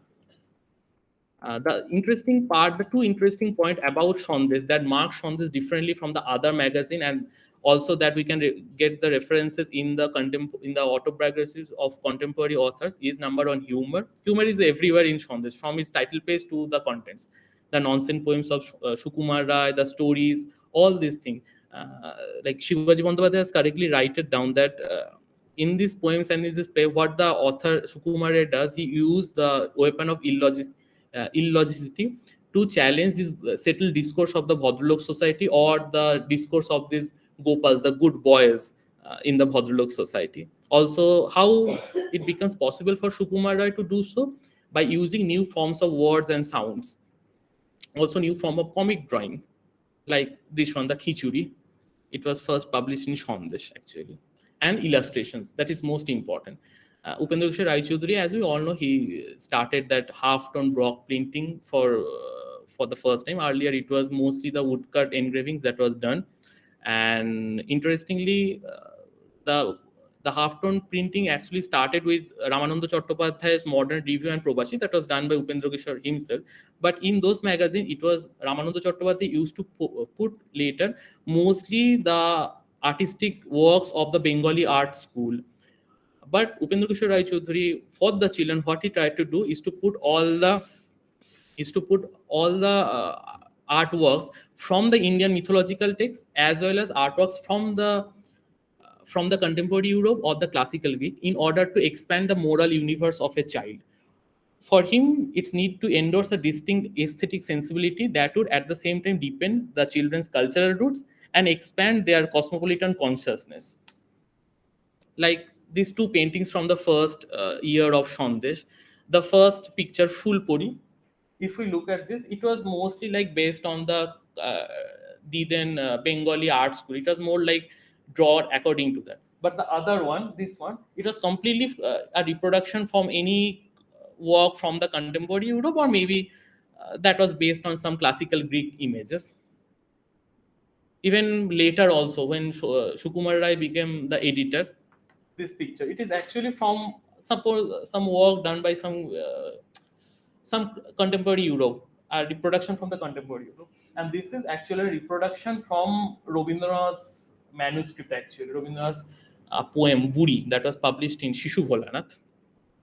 These are all done by this half-tone printing.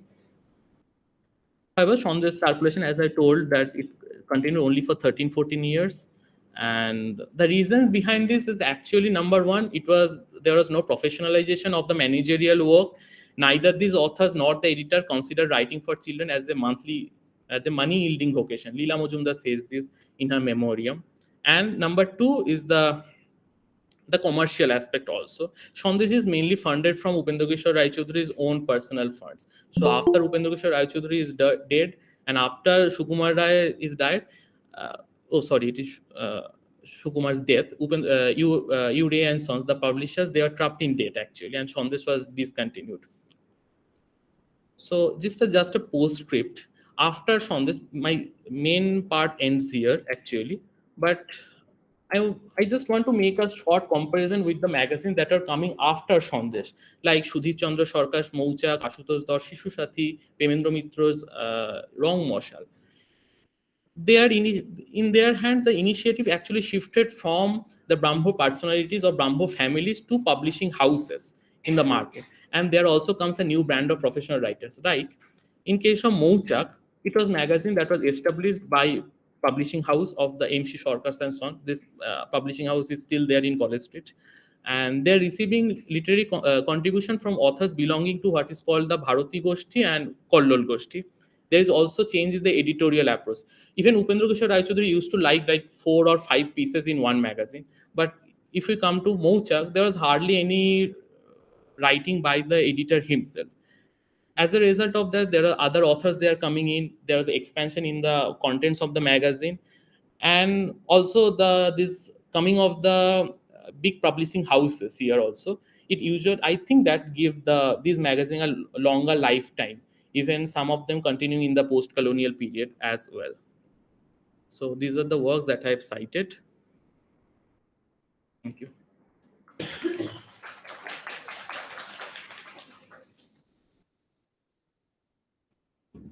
Just keep it. Thank you so much, Deal Control. That was wonderful, and both of you, I think we had a wonderful journey from what we children read, from where they read it, and how they read it, to magazines, etc. So, do we have any questions online, Rishun, or we can just not yet? So, till we are waiting, anyone from the audience? Any question? Yes, Boyjon Didi. Yes. Amrita, there was a discourse of the lazy native of the effeminate Bengali. Did that have anything to do? Did that have any bearing on the normative texts that you were discussing? You mean addressed specifically to women? No, not women, as a whole. The lady native. I didn't come across it in the. Sorry, I couldn't hear you.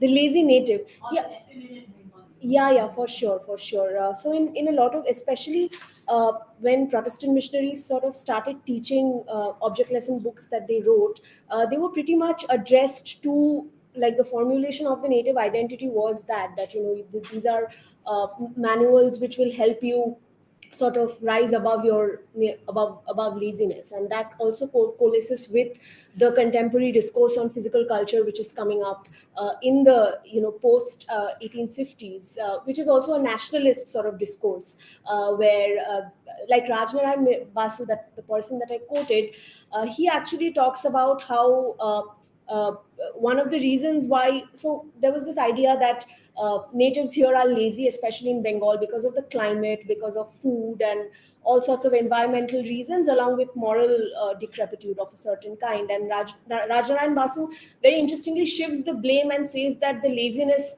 the weakness is actually because of the kind of work culture that you've introduced. So I find that very interesting, where he also says that there is a degeneration, physical degeneration of the Bengali middle class men, because they are studying too many books, they are not going to the akhras and all of that. But he also interestingly points out that it's because of the new rigors of clock time, both in schools and offices, which is kind of destroying the constitution of. So in a sense, he suggests an alternative mode of discipline.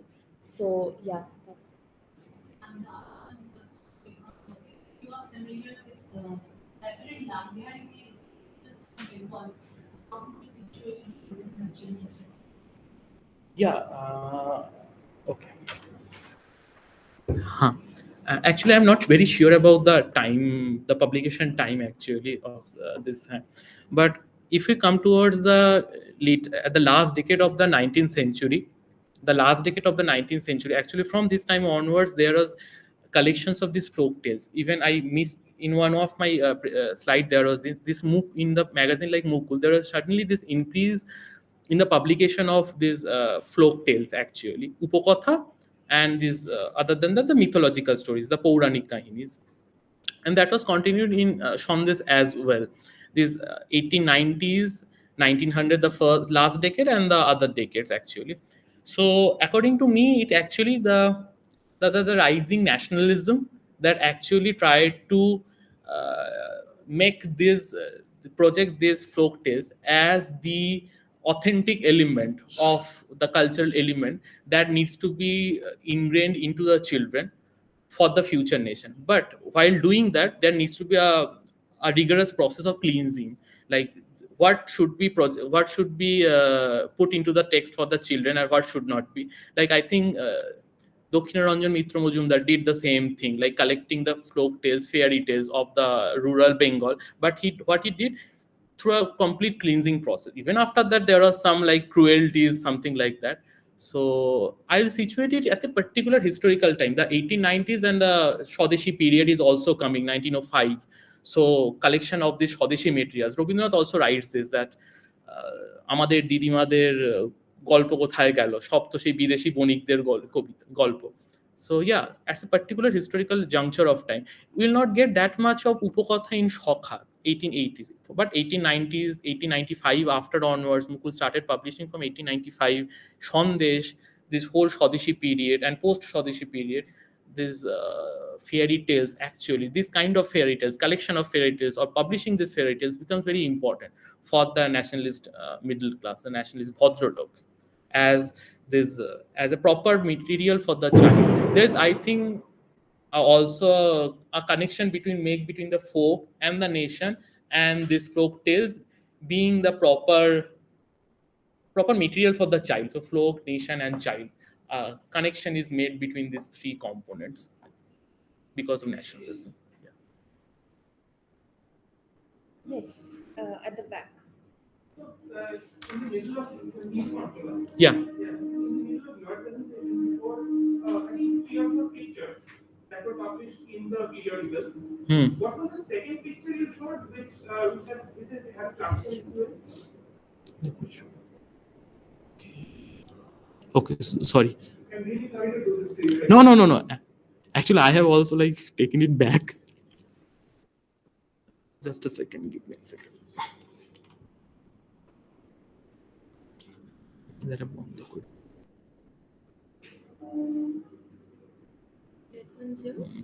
Huh. Share your screen, I think.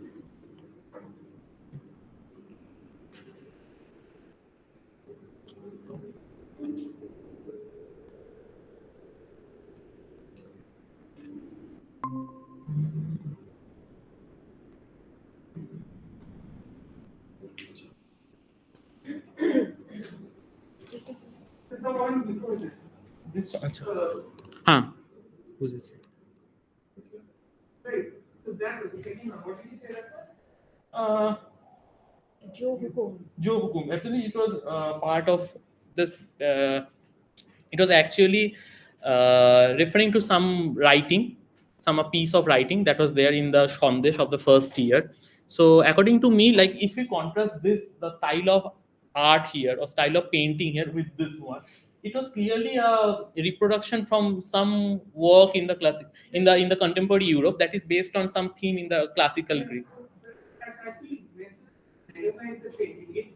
It's called Faithful Unto Death by Yeah. John Paul. So it's depicting a Roman soldier Okay. who is just casually looking at Mount Vesuvius erupting. Oh, okay, So nice. what is like what this is also I think related to the Protestant work ethic thing.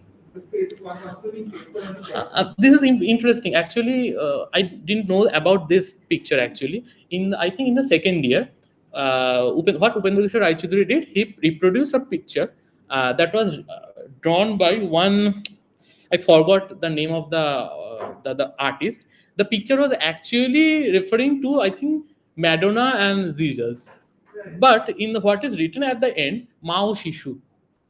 So and just after this, there is a poem about this motherly love and everything. There was no reference to actually this Christianity. Completely different. What Upendra Kishore Raichaudhuri picking up this and putting this. It was only for the child. He will not know about this Christian ideas and everything. Not that he is just getting to know about this other kind of aesthetic sensibilities, the aesthetic tradition there that is there in the other part of the world. Because at that time, already the Bengali art school is there, and everywhere is Abanindranath Thakur and Nandalal Bosu. They are printing.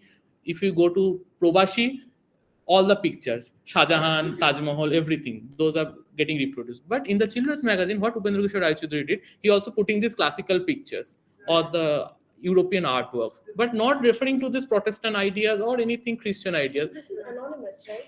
Yeah, So, I don't know. I have to. I know it's very the guy the one who painted this is writing Edward Pointer or John Pointer. Okay, I'll do what I'll do. I'll just put the Google lens for that picture. I know that Jesus and Mary. I put a Google lens and I referred to that it was actually a Christian painting.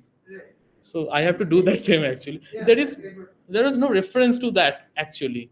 Nothing. Upendra Kishore Raichaudhuri is not writing this. This is a reproduction from that painting or nothing. Writing that. Educational value of this is simply aesthetic. Just aesthetic. Right. Just aesthetic. Because maybe it is a plagiarism it's also actually. interesting because like when Raja Ravi Verma and all these other, Yeah. their names appear. No. So Even if we go to the later volumes, like later years of Sandesh, actually, there are similar kinds of paintings that are very much similar to Raja Ravi Verma. yeah, Like one picture is Ekolobbo's Guru Dakshina, Ekolobber Guru Dakshina. This painting is almost similar to Raja Ravi Verma's painting. And I think Upendra Kishore Raichaudhuri actually get into a debate with the Abanindranath Thakur in, I think, Probashi or somewhere. There he actually criticizes this Bengali art school, that you are only talking about this aesthetic and spiritual superiority of this indigenous art. What is there? The superior art is actually the West.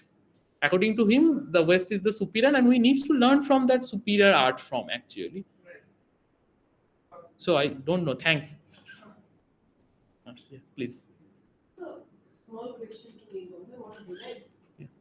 So I'm just curious, with your piece, which is obviously you're dealing with something else altogether, but I'm curious if you have as a partner document research also engage with the actual readers of the Sandesh or the, because you quoted Rabindranath and Bosu. I'm curious as to whether you have, I mean, you're also very exhaustive here. If you've also been able to engage a little bit, or you've been able to trace a few of the actual historical readers who were reading the Sandesh, what were they doing with it, what were the thoughts about it, if you have at all.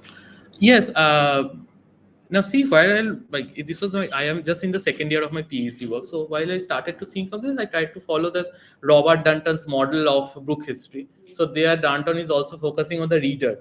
Reader is very important because he will complete that circle actually. His influence on the author. But in case of colonial Bengal or colonial India, is very different to praise the reader and the readership actually.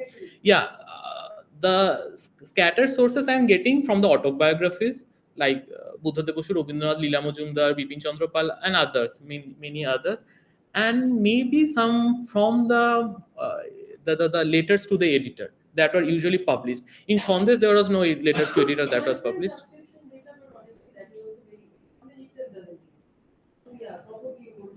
But in other magazines like Mukul, there used to be the Patro Peroker Patro. these are used to be published. And other than that, it is very different to actually trace and find out the readership, what the reader is actually making out of that text. That is very different because the in the letters to the editor, those who which are getting published into the magazine, those are actually a screening is done by the editor himself, which letter is to be published into the magazine, which is not. Like like in I think Shokha or Shati, one letter was published by the editor himself. He was the letter is saying that the boy is very happy. He was earlier very bad. After reading one story from Shokha and Shati, he has become a very good boy. So he is actually trying to refer to only that project he has in that mind. But maybe some other kind of letter may be there, but that was not published. Just one second. Sorry. I think this sort of answers Olivia's question. I'll just read it out. Just wondering if you know anything about the level of engagement child readers actually had with the children's magazine, or with their responses. How they. I think you answered this particular I question. have a connected question, but Yes. I think you have a question. Yes, please. Go ahead. Thank you for your presentation. This is slightly self-motivated because my research is in the same area. Okay. And just to add to that question, have you found any sort of material that points to perhaps the extent of the readership? For instance, the periodicals that you refer to, or if you just sort of look at the kind of periodicals that are being published in this period, mostly are from Calcutta or Dhaka. Yes. Right, so these are urban centers and very periodicals are coming out in and from urban centers. So one would presume also specifically targeting a sort of an urban readership. Yeah. So have you found evidence of perhaps instances where in rural parts or somewhere beyond Calcutta, whether somebody is writing about having read these, or is that are they more, do they find a readership beyond Calcutta? Yeah. Now there is two things: rural and beyond Calcutta. For beyond Calcutta, obviously, because in those magazines sometimes riddles are published, and the editor or the author is asking the reader to give answers to them. And later the names are published. In the names are published, we are getting names not only from today's Bengal or Bangladesh, even from this today's UP, Bihar, Jharkhand, and Assam as well. So yeah, beyond Calcutta or beyond Dhaka, these two major towns, obviously we are getting like Bakhorganj, Chattogram, Guwahati, Benares, Allahabad. Even in one magazine, the author is I think Mukul. In the editor is referring that Mukul is subscribed by people in foreign as well, Bideshe. I don't know. I think this Bidesh actually means outside this Bengal actually. It doesn't seem the Bidesh in today's sense. So yeah, that is there. But for the rural, I don't think actually. If you look at the contemporary time, the what is the literacy rate? 10%. I think 10%. Then not exactly like near to 10% actually. And also these are for children. So the audience is much more restricted. Only the Bhadralok families, the educated middle class. So yeah, that's the thing. There is obviously beyond Kolkata is there, and that is why even in the editors or in the rules of the when the rules are published that this magazine costs this. So there is obviously Dak Mashul. Referring to that Dak Mashul is there that 2 ana for Dak Mashul or 2 paisa, that was obviously that is there. So I just wanted to add something here. So, like beyond Kolkata, I'm also thinking of some certain like rich suburban centers, for example, Uttarpara. So you had libraries in a lot of these centers which would subscribe to these magazines. So I'm wondering if one can trace readership through that. Yeah, libraries, and sometimes what they used to do like in some schools, or I think even in schools also, the what the students used to do, they used to make some groups, associations types of group. So in response to the readers, we are also getting references to these student groups or these young boys group, Chhatroder Samaj or Also, Chhatroder there's group. reading rooms that were quite prevalent. Reading room is also Outside Kolkata. Like Outside certain Kolkata. suburban areas. yeah, that is obviously there. Obviously there. So that is why when the Bengali library catalog we are getting that Sandesh has 3,000 printed copy. It doesn't mean it's a 3,000 audience. The audience may be like one magazine can be read by 10 or 20 people. So it can be more than that. Mukul is, if I'm not wrong, it's Mukul that prints at least in the early issues, that এর কাছে গেল মানে এনার কাছে Hmm. পাঠিয়ে দেওয়া হয়েছে, they actually print the subscribers' names at the very end. That might just be Mukul. So I have been mistaken this to be. No, I have not found it in Mukul. I have not found it in Mukul. There was some specific period that does this. But again, might be the same. So before we break for coffee, Duita, no, we have enough time today. I have So. a question for Amrita. This clip that you were talking about was the ideal of hard work and self-improvement, which is specifically Calvinist kind of idea. And the displacement of that into hard work as within the realm of education particularly. Does that, in your readings, have you come across any sense that has to do with past? Like the kind of hard work that is acceptable within an upper caste context is hard work in education as set apart from the larger kind of Calvinist notion of hard work as any kind. Because a lot of the non-conformist communities were very working class in a sense, which wouldn't have been the case in. So that's actually interesting because a lot of these normal schools, missionary-run normal schools, actually cater to tribal teachers, Right. teachers outside the. And this wasn't true for schools run by Bhadralok educators because they primarily catered to upper caste people. So in a lot of these schools run by Protestant missionaries, though the texts were the same that they were teaching, so I don't know whether there was a different ethic of hard work which was. I maybe there is, but I don't know that. But the audience for the missionary institutions were very different from the kind of audience that Bhudev Mukhopadhyay and Shomnath Mukhopadhyay is addressing. But the sad thing is that a lot of these, so even though these teachers were being trained in these normal schools, so in after 1870s, I think there was some change in educational policies and these normal schools actually shut down. So a lot of these teachers didn't find employment, and so I don't know whether they actually ended up becoming educators later. So this is, but I actually don't have an answer to exactly this question. Yeah. Yes, Dahidi. Just to Amrita again. Yeah. When you are talking about education reform and hand in hand goes, especially by the missionaries that say come from different parts of the world. Yeah. So, do you think the education reforms that they had encountered in their countries at that time had influenced, and in what manner it had found? Yeah.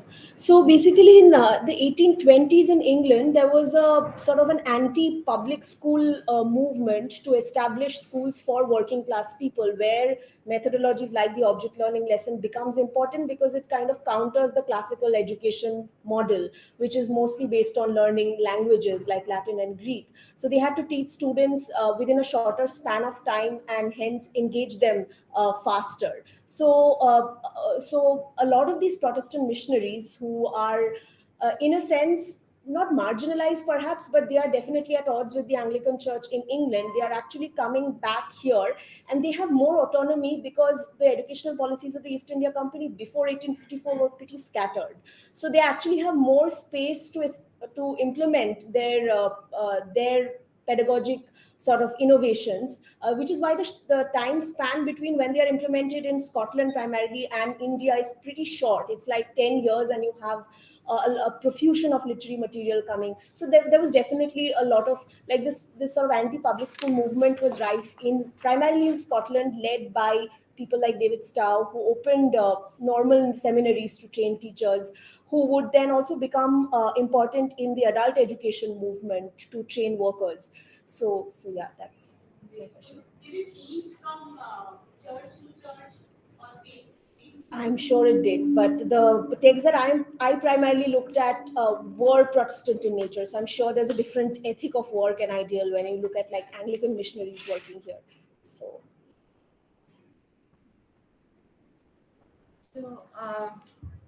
Unless there are other questions, I think we can. I don't know. It's okay. We can break for coffee. And I thank both the presenters for their very, very insightful papers. And thank you so much for your questions. It has been wonderful, this session. And so we'll meet back here at 3:35. Yeah, around 30 minutes of coffee break. And after that, we have our panel, third panel, chaired by Dr. Doita Mujumdar. So thank you so much once again, and see everyone back in 30.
I think we can start. Professor Dolunda will be chairing this session. Sorry about that. And I invite Ohana and Shuman to get started.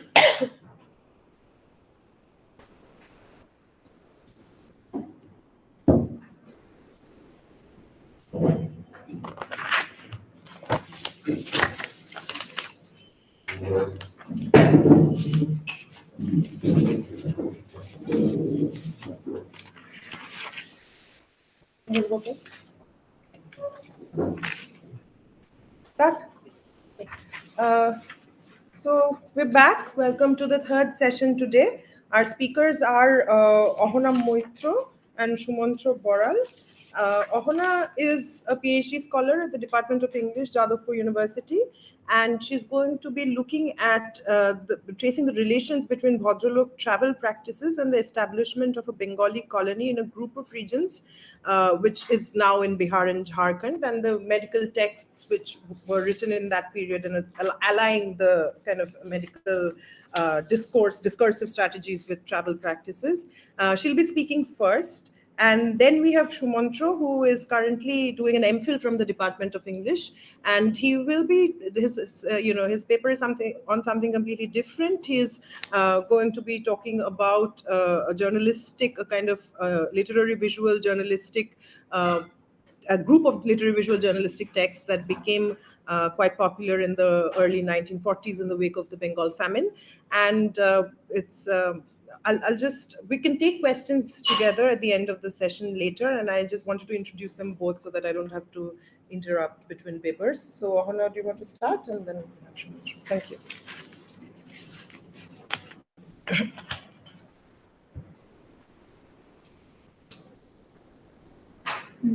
My paper is titled Mondir's Memoirs and Manuals, Temporal Economies of Healthcare and the Formation of the Elite Self in 19th Century Bengal.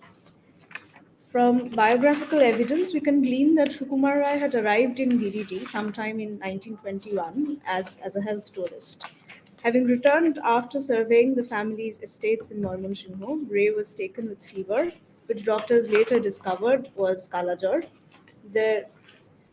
From a poem that Sukumar Rai wrote, it's called Kolikata Kothare, we have a similar speaker who says that there are no calendars or almanacs in Girirdi. So the speaker is somewhat in a similar situation, and he says that there are no calendars or almanacs in Girirdi, and seemingly no clocks either.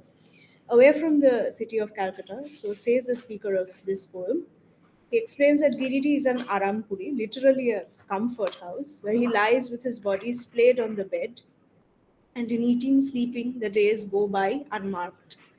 He finds that there is neither hurry nor hubbub, nor are the months, days, or dates of any concern.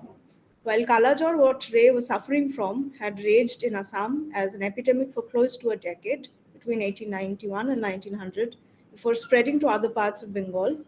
In Calcutta, almost in the second decade of the 19th century onwards, but even before that as well, outbreaks of other communicable diseases like cholera, plague, and smallpox had taken the form of epidemics. The spread of epidemic diseases, however, led to another variety of responses. Curative objects from various branches, contemporary branches of medicine, were developed and deployed at great pace. The Calcutta Journal of Medicine, edited by Mohendralal Sarkar, in one of their regular columns dedicated to the therapeutics of constipation, diarrhea, dysentery, and cholera, for instance, promises to gather under that heading the articles of the Materia Medica, which may be used for the treatment of these diseases so that they could become increasingly available to public memory and thus amenable to quicker reference. Charitable medical dispensaries dispensing both Ayurvedic and allopathic cures proliferated, distributing numerous medical objects ranging from expensive foreign disinfectants to vaccines against smallpox. The success of the latter can be gauged from the fact that, as Jayant Banthia points out, by the end of the century, smallpox inoculation coverage had reached the 80% mark in Bengal. Although the Kalajor Commission failed to sanction urea stibamine, the drug which would have supposedly cured Ray, and which was developed with haste indigenously by Upendranath Brahmachari, in time, Ray too seems to have been initially introduced to this regime of being treated by a wide array of newly popular medical objects, with both Ayurvedic and allopathic medicines being administered to him. However, when Ray's health refused to show signs of improvement, he decided to travel away from the city to Ale. Two kinds of medical approaches with two kinds of temporal economies seem to be emerging. On the one hand lies one according to which medical products are recommended after taking into account a set of symptoms being exhibited by the body. On the other hand lies another one. Ray, sorry.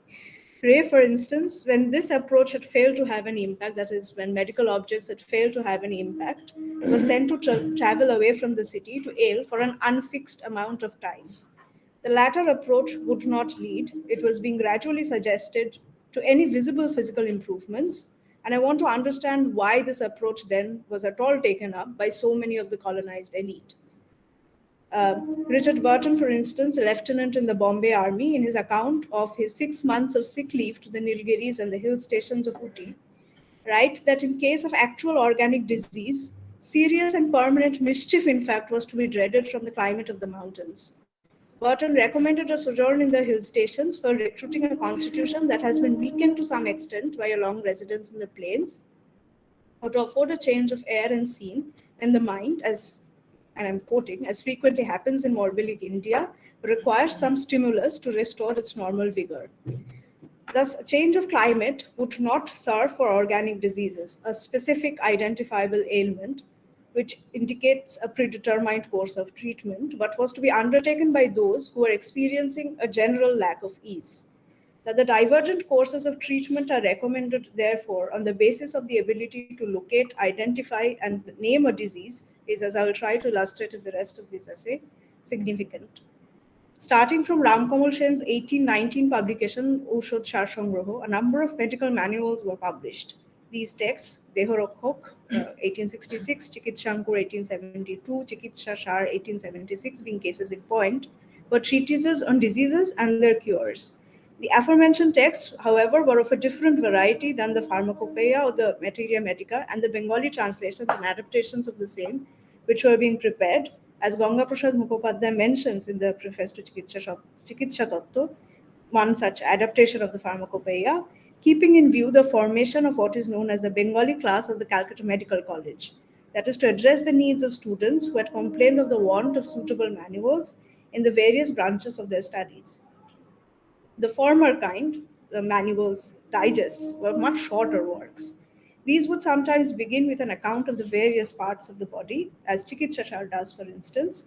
It would then identify and list diseases according to their various visible symptoms and suggest the cures, whether allopathic, homeopathic, or Ayurvedic, for it. In the 1877 publication, Homeopathic Chikitsa Sutra, for instance, readers are asked to look out for a sensation of cold, shivering, headaches, a quickened pulse on the first day, followed by reddish rashes bursting forth on the face and thence on the rest of the body as signs of scarlet fever.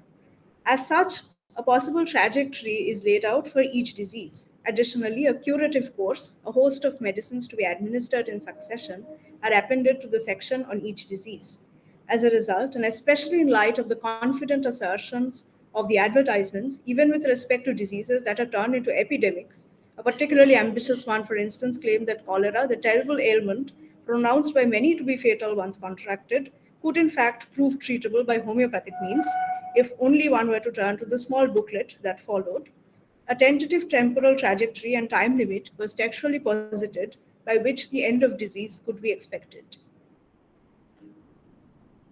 In the foreword to Arjavarto, this is Prasannamoyi Devi's 1888 memoir for travels to the northern parts of India, Prasannamoyi, while citing the reasons for which she left home, explains that even though from childhood onwards she had nurtured a desire to see the main event-laden sights of the motherland, it was the critical state of her health which finally enabled her to embark on the journey.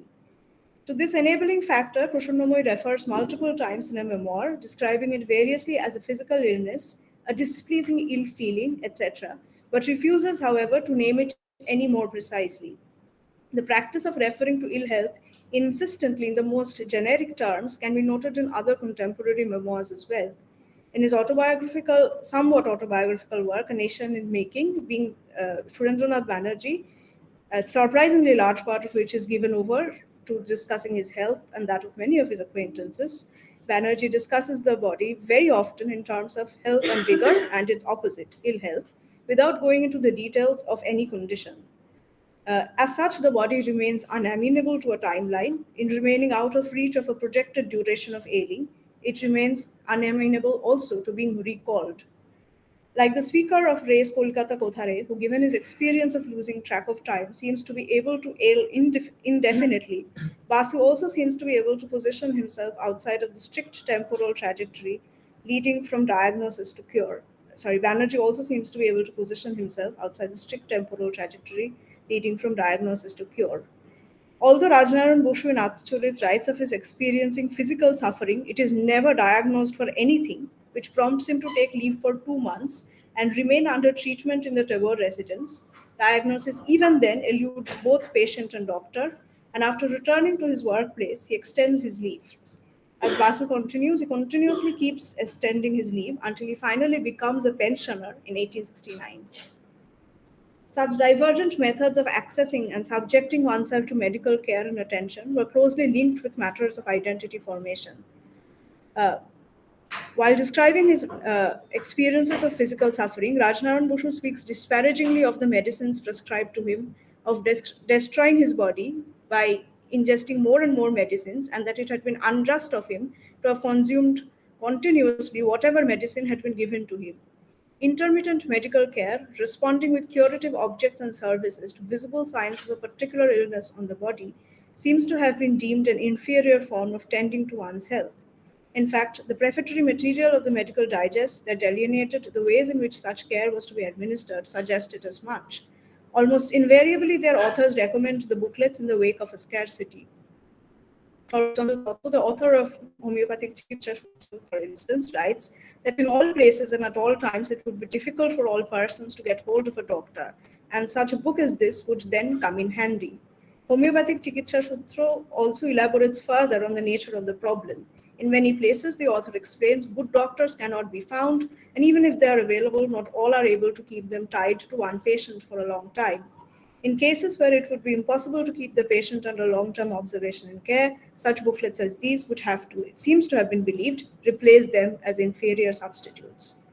It is not only in such digest literature, however, that such distinctions between health practices were coming to the fore. In fact, the public health and hygiene regime as a whole came to be quickly entangled in such matters. As Parthu Datta explains, beginning with Wellesley's Minute, Calcutta had seen numerous initiatives on health, although none of the resulting recommendations were seriously implemented.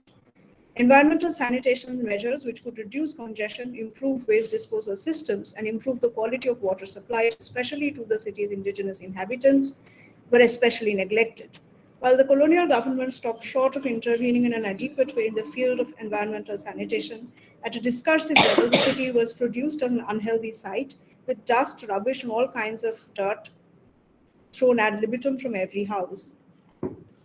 It was, however, not only the colonial government that produced the city as an unhealthy site, the Bhadralok were not far behind. The Fever Hospital Committee reports, which dwelt on matters extending beyond and in greater detail than required by its stated aim, dwelt insistently on the filthy ponds, grievously offensive drains, and crowded living spaces of the poorer classes and diseases apparently resulting from them. The slums inhabited by the laboring poor came particularly under scrutiny, with the committee recommending that slum dwellers be obliged to build their habitations with regularity, to have streets and squares in order to permit free circulation of air. Pradeep Sinha, in his inventory of the estates of some of the opulent families of Calcutta, has shown that most of the land on which such poorly planned slums came up were rented out by the Obijat Bhadralok of the city. While remaining implicated in the development and maintenance of such slum dwellings, members of the same class would also often serve as members of the colonial civic improvement bodies like the Fever Hospital Committee, becoming part to both the material and the discursive production of the unhealthy city. Ramkamal Sen, Motilal Shil, Roshamay Datta, and Dwarkanath Tagore all gave evidence to the committee regarding slum-owning landlords while also being appointed to the Fever Hospital Committee. As such, the Bhadralok, along with the colonial administration, were able to position themselves as actors in relation to the city and its population rather than as targets of reform. In fact, when a subcommittee was created to be in charge of the subscription books for the donations and subscriptions for the new Fever Hospital, it solicited the liberal aid of all native gentlemen for their poorer fellow countrymen. To need such medical attention was then, on the one hand, to betray oneself as one of the poorer classes, and on the other, to confuse a distinction that seemingly was sought to be erected between the targets and the providers of care. In fact, the Fever Hospital and services would probably not be availed by Motilal Shil, who donated the land for it to be built, while Khelat Chandra Ghosh was thanked as one of the commissioners of Pitambor Sen's Dehorokok, would probably have no use for such a text written in the language of the people. What is described as the language of the people indeed constructs the body in particular ways. If we were to look more closely at the way in which it is structured, it lays out the signs that the disease would leave with each passing day on the body, sets out the bodily signs that one might identify as that of disease. The body is narrated according to the daily progress of the disease through its terrain, leads to its being stripped of actions that do not belong or contribute to the story. The story of scarlet fever, say, for instance, that we are dealing with. Instead, the body, throbbing, bursting forth with visible growths, agitated, is given over to the disease. It comes to be produced as a wholly diseased body in order for the story of scarlet fever to be well told. In the encounter with such textual practices, as the carer's field of vision and questions becomes circumscribed by the symptomatological prompts, enabling the fitting of each individual body into predetermined molds, what Rita Karen calls the telling tasks of the patient, the act of describing the patient's own words, their experience of pain, suffering, anguish, and the sense of something not being right, becomes severely curbed. To contrast this with Proshonomoy's descriptions of her experiences of ailing, for instance, or Charushila's temple building activities in Deoghar, is to see the divergent effects of these distinct modes of telling. At one point, Proshonomoy laments, what there was to see in Delhi, I saw all, but registering my broken health, the famous Qutub Minara was kept from the joy of visiting. Only from afar, its beautiful sight I allowed my eyes to feast on, and the supernatural feeling that it evoked now feels like a hazy, dreamlike happiness to me. Of Charushila's ailing in Deoghar from the grief of her husband and her son's passing, we come to know only by way of the temple she built in Deoghar and the advice of a contemporary spiritual leader. Neither does such tellings of the ailing body composed of digressions, tellings composed of events and feelings that do not contribute to the story of disease, lend themselves to the production of a standardized, wholly diseased body, nor does it as a result easily suggest a fixed course of treatment. Instead, in refusing to tell the self and the body in terms of the disease, it extricates the body from the straightforward trajectory of diagnosis to cure. Through the repeated references to through the repeated references to physical illness, broken health in their medical biographies, Proshonomoy and Rajnaran, for instance, construct suffering bodies without visibilizing them, are able to convey the body's intense and sustained suffering, unmitigated by any indication as to when or through what procedure it might end. Such tellings also serve to justify prolonged care, thus, without calling forth violent clinical responses that can hope to correct the body's diseases and cure it like other bodies within a standard projected timeline.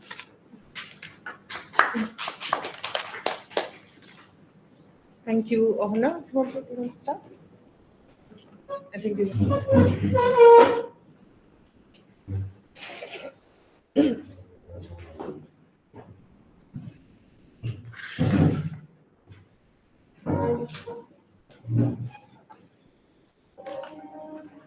You have a presentation, Yes. I'm guessing.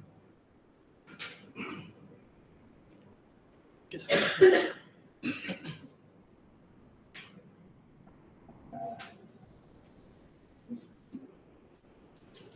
Thank you.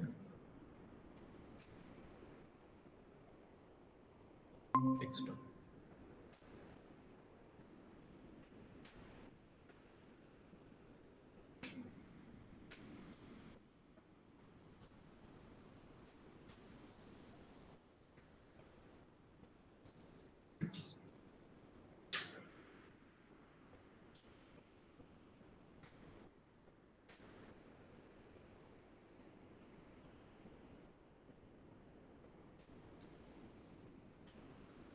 Good afternoon, everyone.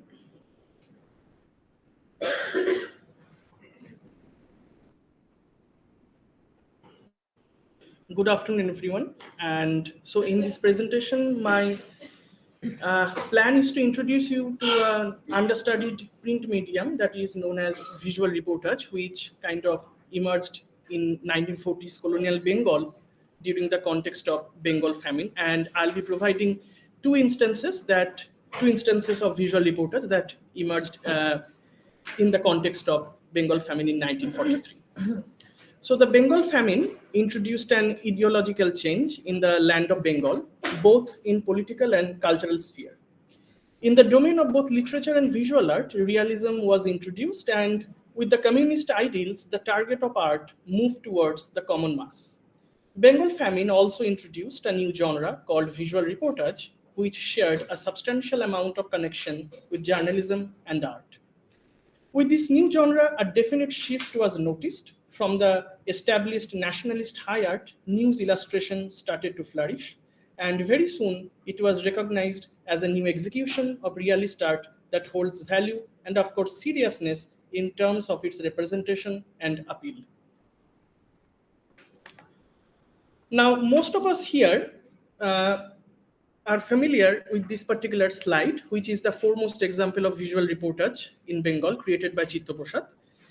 Now, from Nikhil Sarkar to Sanjay Kumar Mollik, from Sanjukta Sundarasan to Shaurit Bhattacharya, all consider Chitta Prasad to be the first practitioner of visual reportage in India. What we often miss, however, is the very tradition and nature of this genre known as visual reportage, which is pretty much established in the West, but hard to trace out in India. So my plan here is to give you an account of this new genre, how did it begin, and how the role of artists changed to that of a reporter, which is completely different from the traditional sense of the word artist. Now, the tradition of visual reportage, which is the act of producing on-spot witness accounts, that is both visual and journalistic, implemented by special artists, found its prominence in the 19th century with advances in printing and an increasingly interconnected world through trade and war, especially the US Civil War. The special artist emerged as a professional category when Illustrated London News and other papers began sending their own graphic journalists to the front during the Crimean War. By the time of Franco-Prussian War, the need for this kind of visual reportage had been firmly established. On the other hand, as literary rates increased and voting rights acquired, people started to care more about the news. This led printing presses to the front, along with the updated and improved distribution with the help of railways and cheap printing methods.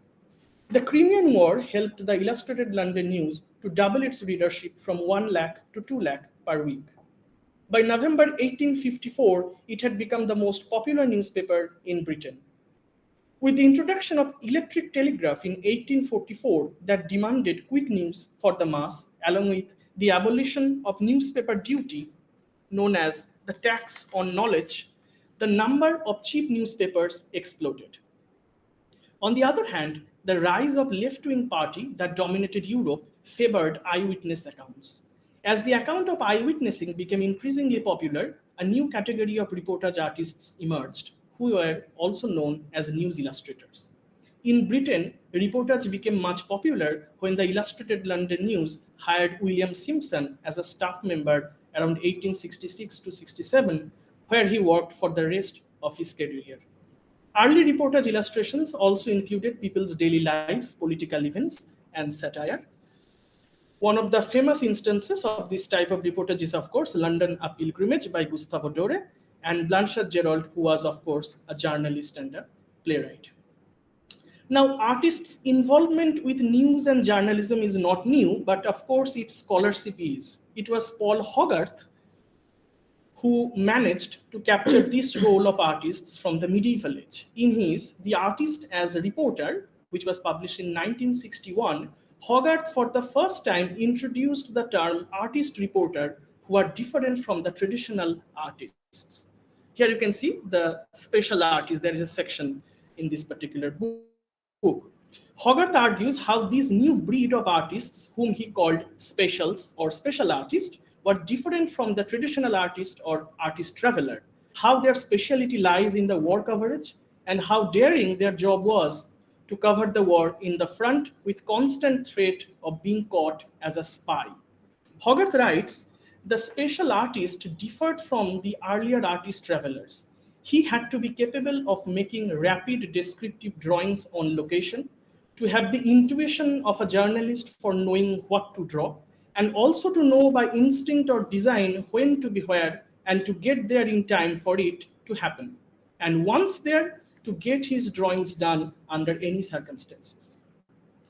So this is more or less how the new role of artists as reporter got established in the West during war through news illustration.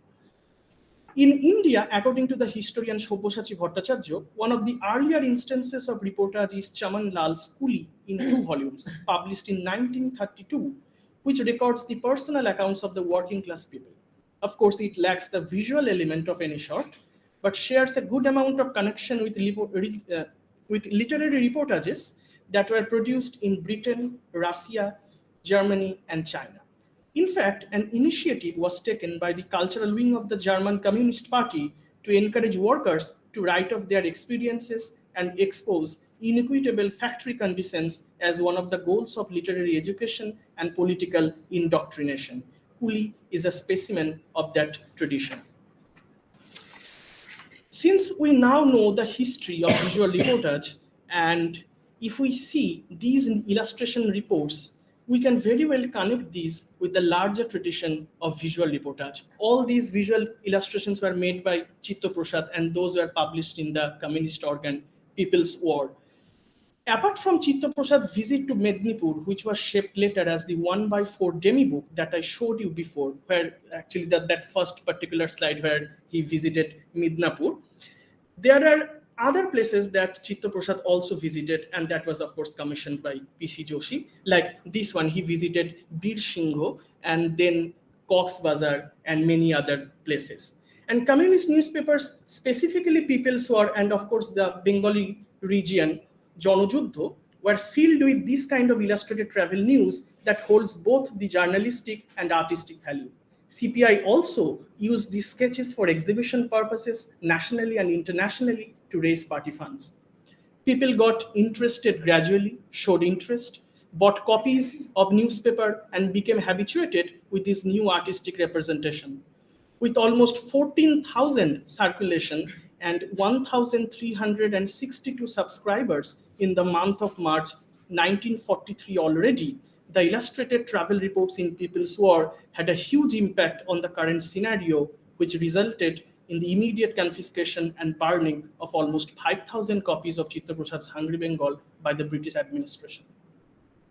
Now, even though the exclusivity of Hungry Bengal lies mostly in the stark sketches meant for news illustration alongside with the journalistic prose, the very production of something like this and the major factors responsible for this in terms of commissioning, touring, strategy of visiting places, writing, publishing, and more has a definite predecessor.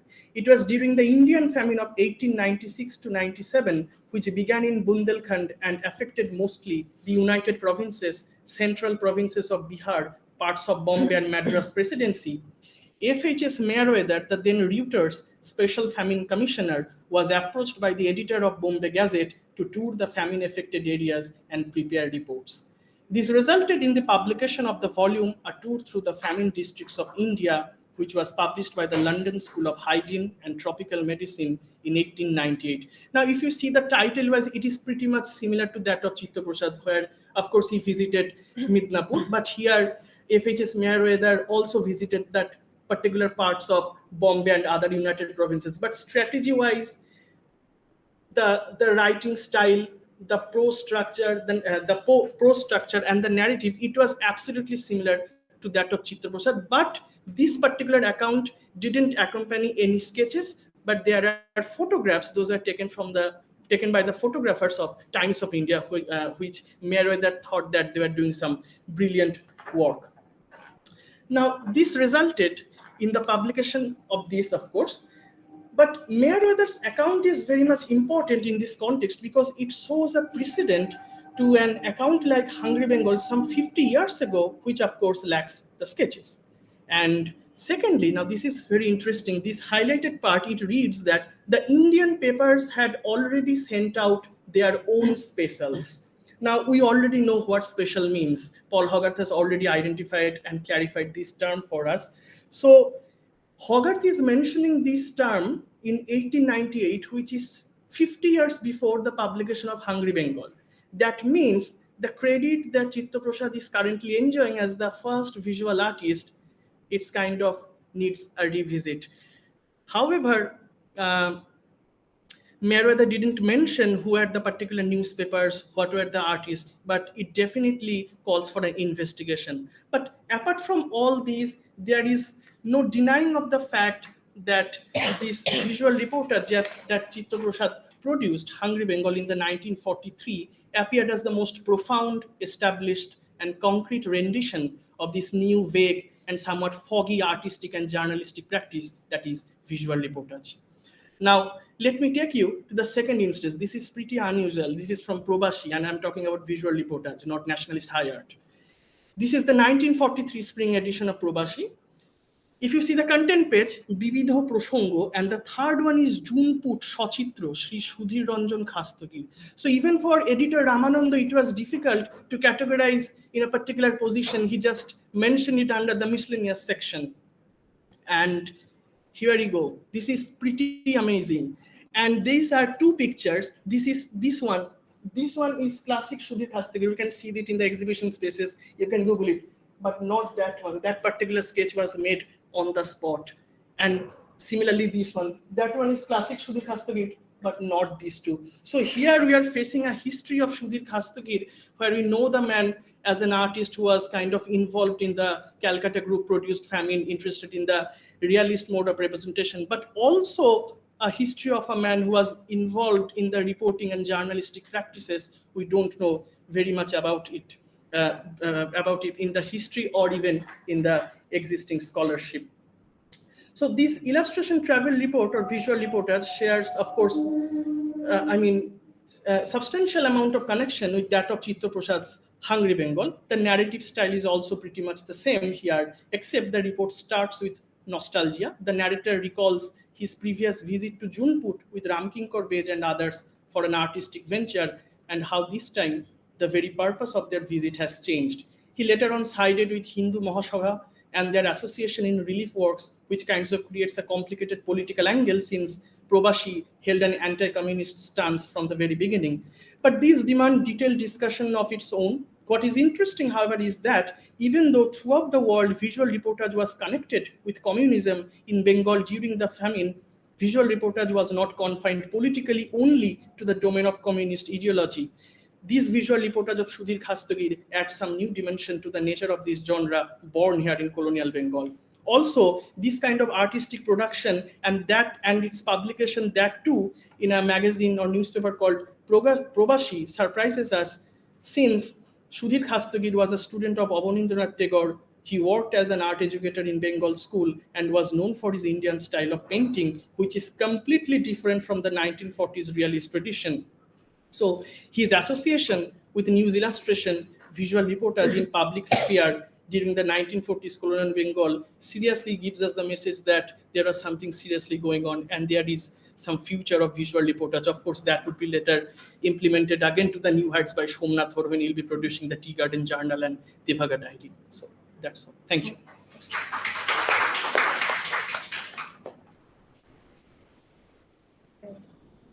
Thank you, Sumantra and Ahona. Two very different papers. It's the task of the chair to kind of bring all the papers in a session together, but this is, I think, well nigh impossible. So I'll just open the floor for questions. Are we taking questions in the chat box first, or no? So Olivia wants to know about the influences on the artists. I mean, Hogarth and all you've already spoken about, but about the influences on the artists.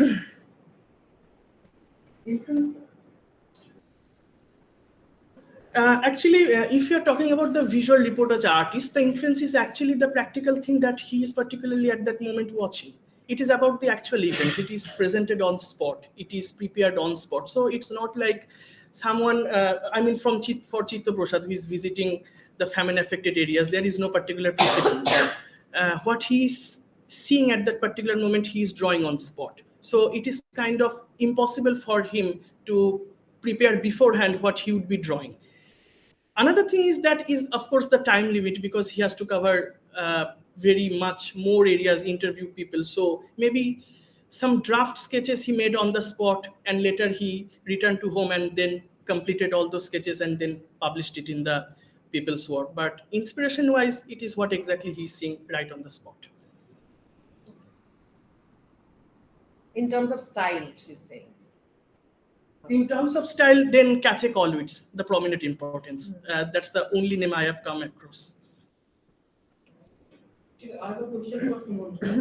When you were talking about Sumant, a single publication is there, published in the year 1992, Amar Chitra Bhagna, where he says that তখনই communist চিত্রশিল্পী চিত্রপ্রসাদের সঙ্গে যোগাযোগ হলো, উনি আমাকে রাস্তায় রাস্তায় হাসপাতালের সঙ্গে নিয়ে হাতে কলমে দেখিয়ে দিলেন কি করে ভুখা এবং অসুস্থদের ছবি আঁকতে হয়। তো I just wanted to ask you, is there any kind of compulsion of doing this, or it's a kind of process of making a genre? For Somnath, it is quite complicated because he was not interested at all. And whether he and the collection that he produced, which is visual reportage, it was not published in the communist newspaper. He was not at all interested. Same for Chitta Prasad, he left Bombay after all this happened. But Somnathor, maybe he was disillusioned very early. He was there. He was there during Tevaga when he was producing this, but none of it was produced in the communist organ, in any communist organ. So for in the visual reportage, even I spoke someone, Orkoda, who is working in the Imami library. He done his PhD from Vishwabharati under R. Shiva Kumar.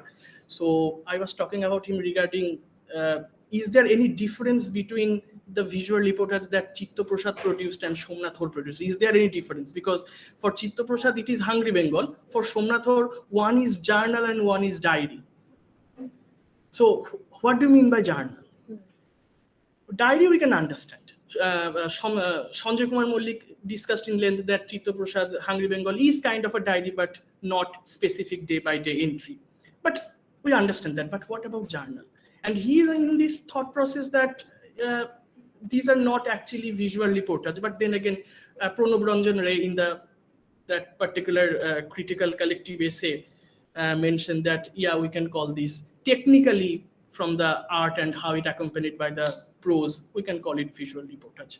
But from the ideological perspective, it is quite difficult and complicated.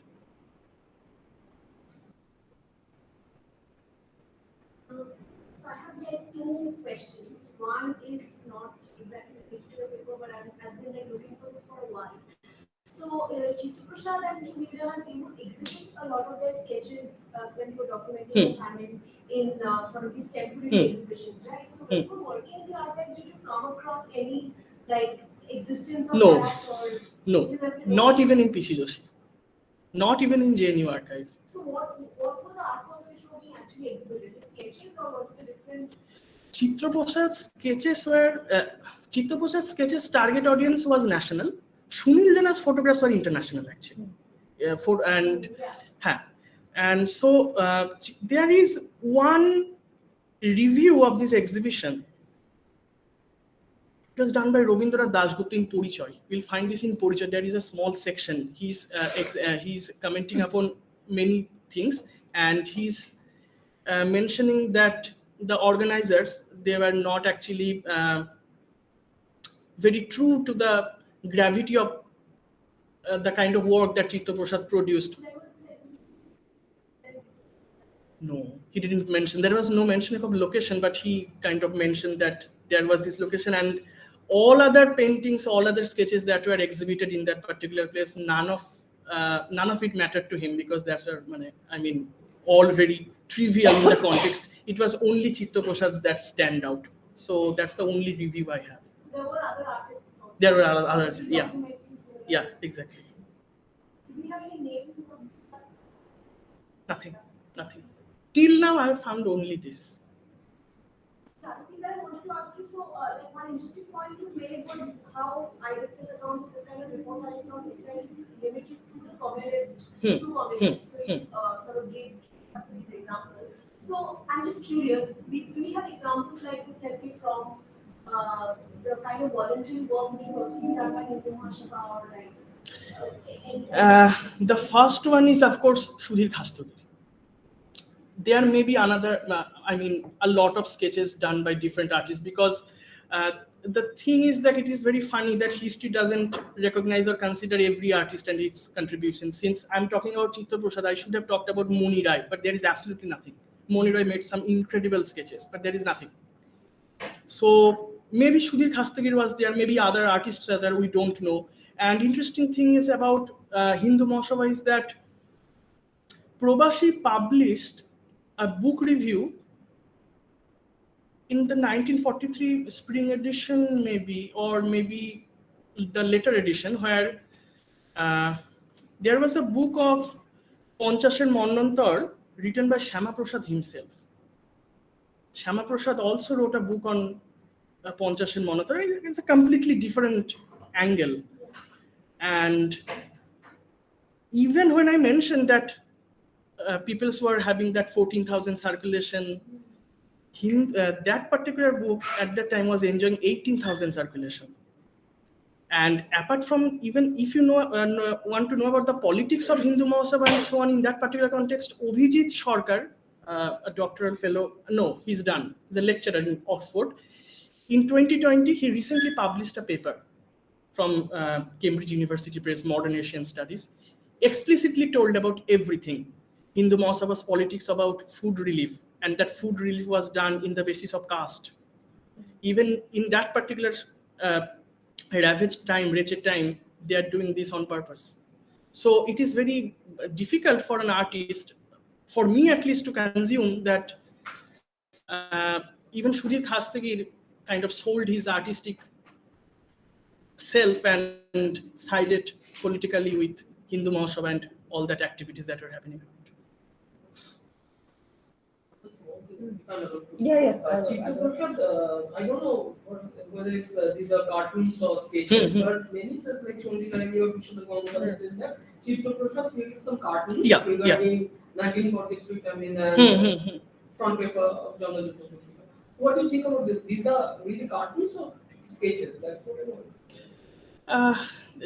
Actually, I'm also very actually struggling to kind of identify this, because it is very difficult to, categorize this.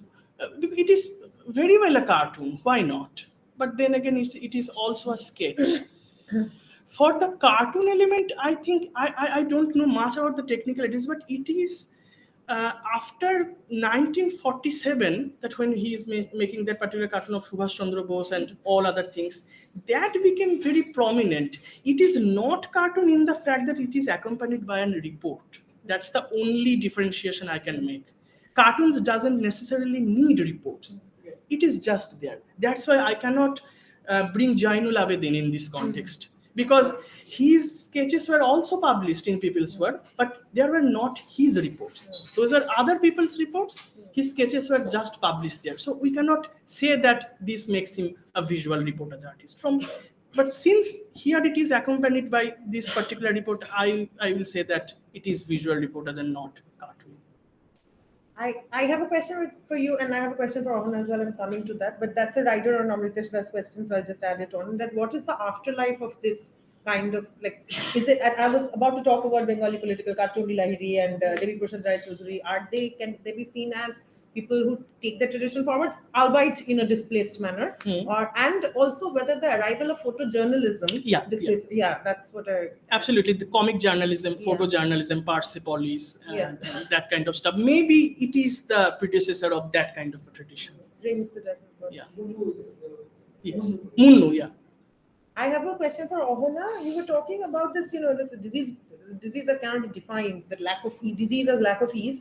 And I was wondering whether you want to talk a little bit about the notion of hypochondria, particularly because it's so pertinent in colonial middle class Bengali society, particularly upper caste society. And hypochondria is seen as the male counterpart of what hysteria is for women, the disease without a name. Hypochondria is for men, and that's the standard kind of psychological categorization. And whether this has to, and there is this whole stereotype about the middle class Bengali man being a hypochondriac, right? Which is a colonial stereotype also, because that colonial hypochondria about disease, like tropical diseases, gets transferred onto this. Might also have to do with caste. I don't know. I'm not. So whether you've come across anything surrounding hypochondria in all of these. Many of these biographies actually take off from the point of that they are feeling a general lack of ease, and that sort of keeps expanding, and then other events, other tellings, other facts of life become a part of the biography. But it starts from the fact that they're experiencing a lack of ease. So it almost disease becomes an enabling factor in such tellings. I mean, Prashannamoyi says that it would have been impossible for her to travel or experience any of these things if she weren't actually sick, or if she couldn't constantly keep acknowledging that she was experiencing a lack of ease. So disease becomes sort of it is taken up as an enabling factor, even though I mean the city is produced as an unhealthy site. It's seen. It has impacts on how the colonial elite is also identified. Something that we were discussing in the morning as well, the effeminizing effects of it, laziness. But in many of these medical biographies, hypochondria, this sensing this general lack of ease, it becomes an enabling factor to do many other things, to do many other kinds of telling, which is perhaps why medical intervention, intermittent medical care, something that takes one in a curative direction, is there are certain kinds of anxieties about that. Are there any other questions there, or no? I don't think so. Right. I'll just thank our speakers and draw the session to a close. Thank you, all and Sumantra.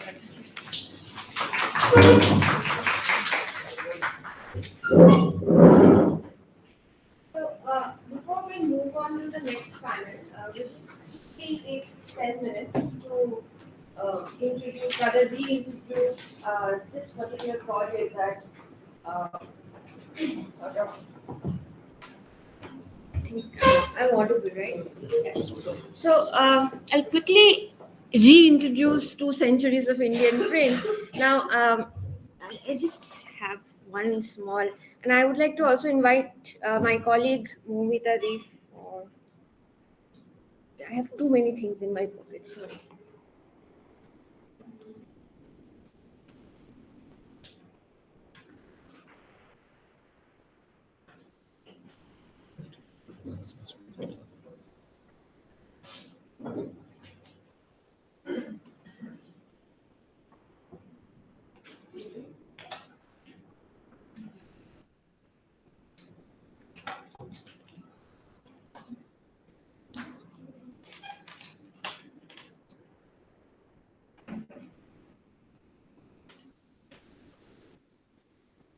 So this is just to give you a small glimpse of what the 2 centuries of Indian print project is, and what, I mean, it's one of the I think longest running projects of SCTR since 2015, and it's 2022 and we're still here, so we're very thankful and very grateful. And I think most of us here have used the 2 centuries of Indian print project resources quite extensively for our research, for our papers, etc. So just to quickly recap what we've done so far and what is currently going on.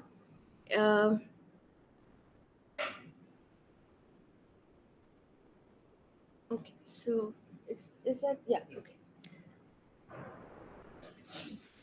So it's started with this partnership between the School of Cultural Texts and Records at Jadavpur University, as well as the Srishti Institute of Art and Design and Technology in Bangalore, and the library at SOAS, as well as the National Library of India, and many other of these libraries. And so far these numbers have changed. I mean, the 1,000 that you see here is 1,600 now, and a further of, I think, another 1,000 books printed in Assamese, Sylheti, Urdu languages were made available. Now we are currently in the phase 2.5, if I'm not mistaken, and we hope to digitize further titles, rare collections. And so what I do essentially is I catalog these records, I see the metadata, and I work with Olivia Mojumdar at the BL. She's here, I think. Yes, she's here. And Momita Di will also give you a glimpse of what she has done so far, which is very, very interesting, which I know very little about. So I'll just move on to those slides and ask her to explain them. So this is a glimpse of the website that you can see, use for your own research, or you just want to read some old texts and rare titles. So what you have to do is go to the BL catalog, and under the shelf mark of DAR underscore 627 are the Bengali titles, but the rest are all there, and most of them are available online for you to download, to view, to read.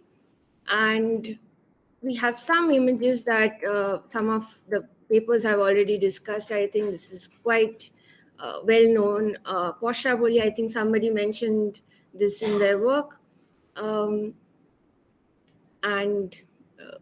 Gonidanko, this is very interesting, the map. Then a few other Principles of Chemistry by John Mack, Ganshebodi. Sorry if I'm going too fast. Yeah. This is very interesting. I mean, if you just have this is this very, very tiny book. If you have you have some time over the weekend, maybe have a look. And it's about it's by Akshay Kumar Datta, and he's writing this and it says what it is. It's direction for railway travelers. So people who are experiencing the railway for the first time, so that they don't fall off the wagon quite literally. So it's a direction for them. It's a manual. So if you have some time and you can read Bengali, I would highly recommend you go have a look.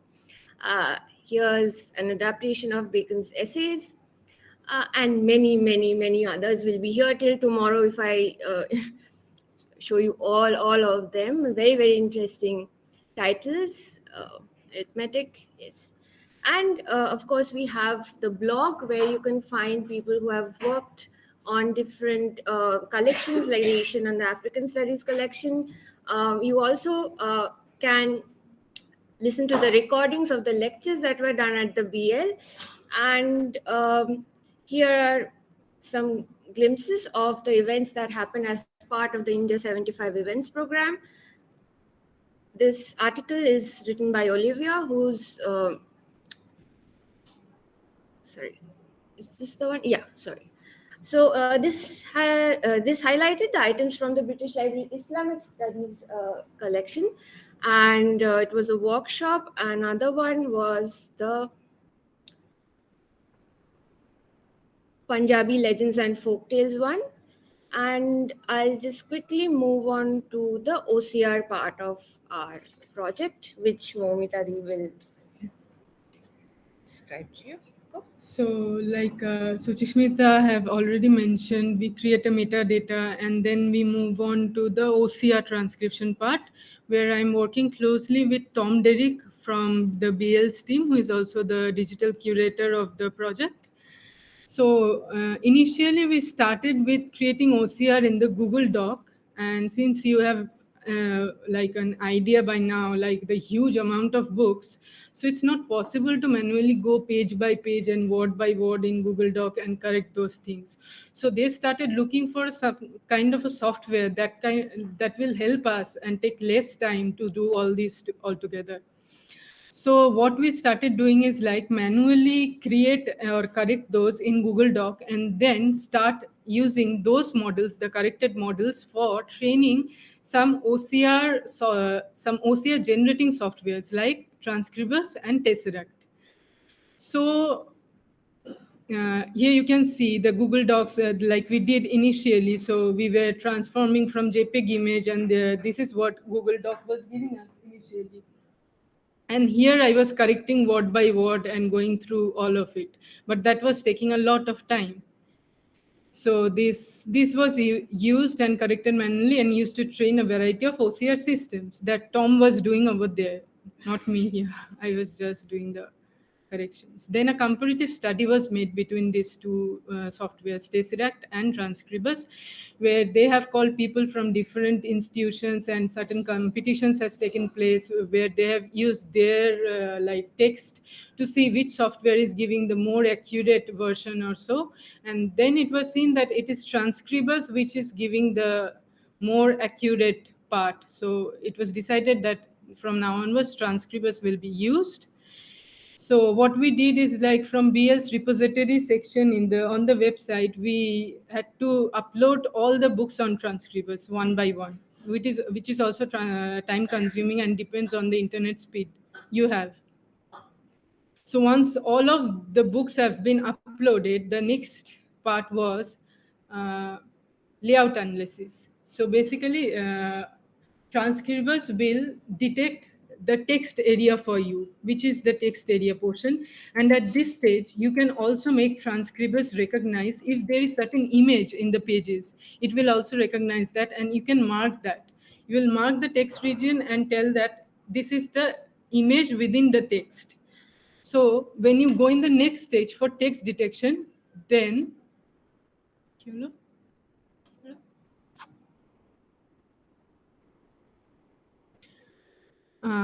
so when you will go for the text detection, it will not take it as a text but as an image. So here, once I complete the text detection part and look for the translation part, OCR part, this is how it will show in the interface. And here I get a chance to correct if there is anything wrong. So basically it is accurate, but in certain cases I have to go through it thoroughly to see if there is anything wrong or something. And here also we have created certain models, because in old Bangla there are certain words which are not used nowadays, and it has changed over time. So what Transcribers will take is like the most colloquial ones that we use now, but once you train the software, these were also the terms that were used at a point of time. So from then onwards, it will start recognizing those words. So now we have that accuracy level also. And we tried to create some other kinds of models also, like to make it more like less time consuming, like which part of the book it has the title, in which part we have the name of the author or the year of the publication. So if the software can itself detect that thing, we don't have to detect it individually book wise. But it didn't turn up, so we had to give away. And in the final stage, once I finish with the text detection, I mark it as a final, and then from there Tom exports the whole thing to the British Library Network site, and from there they upload on their website. So that is where you'll get to see, but it's not up on the website yet, and by early next year we are expecting it will be online. So that's the thing. So thank you, Momitadi. So this is a small presentation about the 2 Centuries of Indian Print project. We encourage you to explore the catalog and to use the resources. And you can always write to us at SCTR and join us for the open days here. And thank you. I think we can move on to panel 4, and I invite Dr. Rahi Shoren to please come and join us.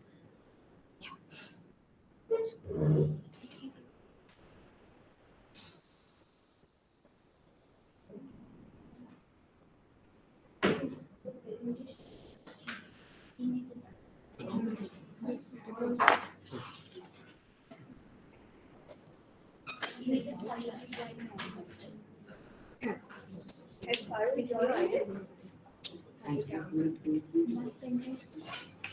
এটা SCTR এটাই আমি বলছি। পারুল join করেছে জানিস? আমি ওকে reminder পাঠিয়েছি কিন্তু। ওকে co-host করতে, তাহলে পারুল। present করতে সুবিধা হবে। পারুল। PRUL।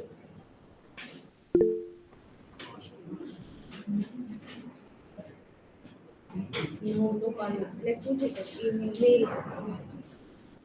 We can start with Yeah, we can start.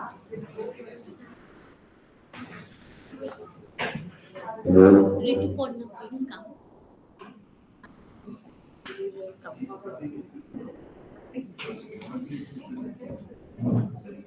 Oh, I'm sitting here. Oh, I'm sitting. I'm sitting.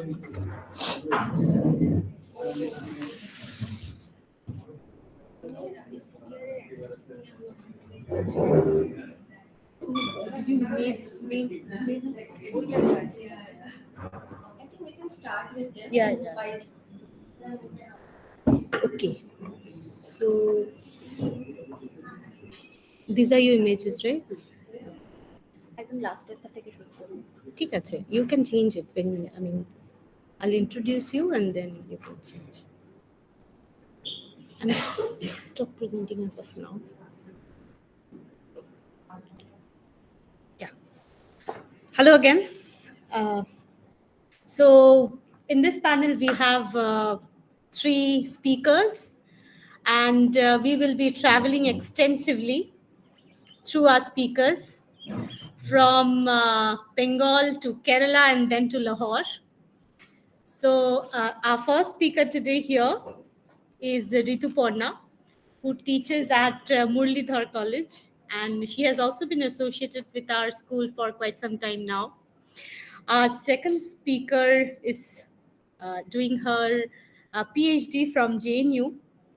She is Sultana, and she will be sharing her experience on magic and religion aspect of it, and the book history as well. And our last paper will be presented by Parul, who again will be talking about the Sufi religion and its influences on festivals that happen and that has occurred for centuries, and how it has been changing. So each of the speakers will have 20 minutes, as in all of the panels. So I request Rituparna to start her presentation, please. Thank you, Rahidi. I'll just go to this image file.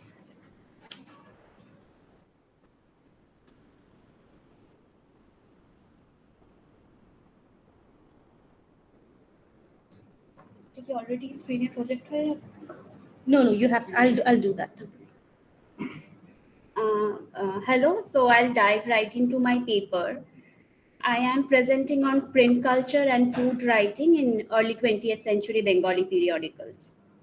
So the 20th century periodical literature was an important indicator of how a discourse by women and for women was gradually developing on household management. A subpart of such writings concerning food and its preparations, closely linked with the Bengali social class formation, was initially started by middle class men. This writing reflected an image of ideal womanhood, mostly perceived by them to educate young girls and wives. These writings indicated a preference for men's textual knowledge on the subject over the customary labor in the kitchens traditionally done by women in the household. By this time, the nationalist framework of indigenous domesticity and the British rhetoric of civilization produced the image of an exalted mother and extolled the virtues of an ideal housewife.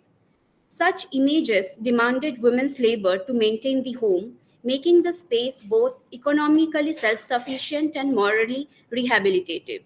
So the intimate space of one's home gradually evolved as a site of political resistance to colonial domination. Manuals, tracts, and periodicals became a medium through which women were instructed on matters of hygiene, economically managing the household, maintaining household finance, elementary astrology, basic medication, managing interpersonal relations, midwifery, upbringing children, and a lot of things. It was almost as if domestic knowledge was deployed as a tool to counter the rapid reshaping of domestic life under changed circumstances of colonial living. The compendia of mundane functional information in the didactic literature established the intensity in determining the nationalist essentialization of home.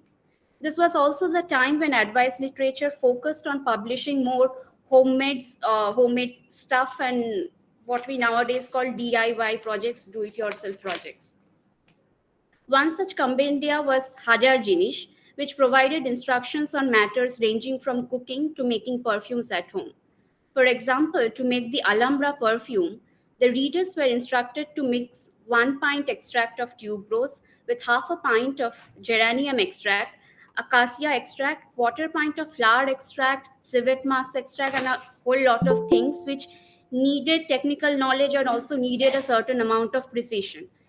Periodical literature too joined in this venture to teach women how to make mass produced things by themselves.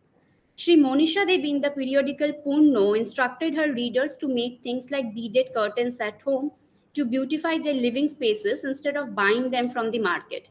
We have the picture of the beaded curtains, and it was quite common, especially in by the time it was early 20th century, from 1910 onwards, to have images accompanying description to ease the readers who were asked to follow extremely detailed and technical details about how to make either perfumes or how to make this complicated beaded curtain at home and not to buy it from the market.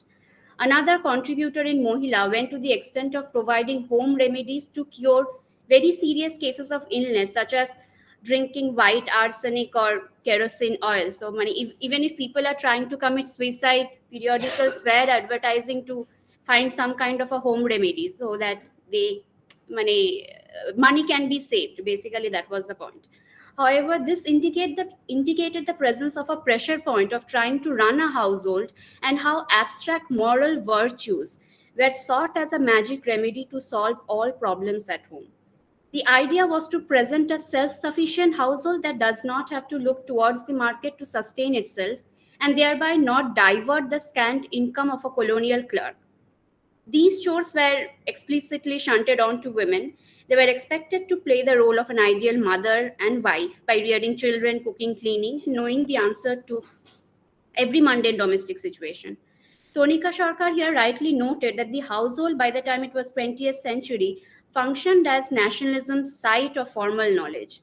This caused a shift in domestic relationships based on evolving ideas of womanly duties, conjugal life, and rearrangement of performances within the domestic fold. It got further refigured by the changing notion of female agency associated with nationalist movements and expanded opportunities for female education at the turn of the century.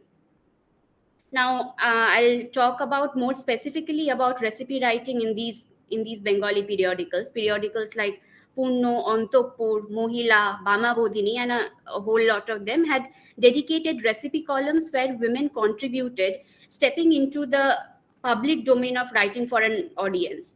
All these periodicals, which began by the end of 19th century, also continued till the first quarter of the next. They probably had decent subscription, as most of these periodicals also had several issues in a year. However, such acts of reading and writing about recipes were only concentrated among a handful of middle-class women. Partaking in the pleasures of publishing on domestic work was still a distant dream for the vast majority. In these periodicals, well-known recipes commonly prepared in a Bengali home presented themselves simultaneously with new and more experimental recipes. They indicated the aspiration of a class and the eagerness to participate in the gastronomic pleasures of capitalist modernity.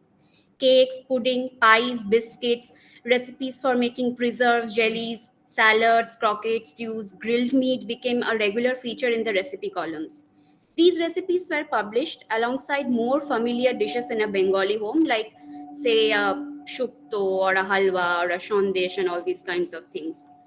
Preparing some non-traditional items in the kitchen at times also created the demand for new cooking utensils such as a cake or a pie mold or a frying pan, as well as introduced innovative cooking methods.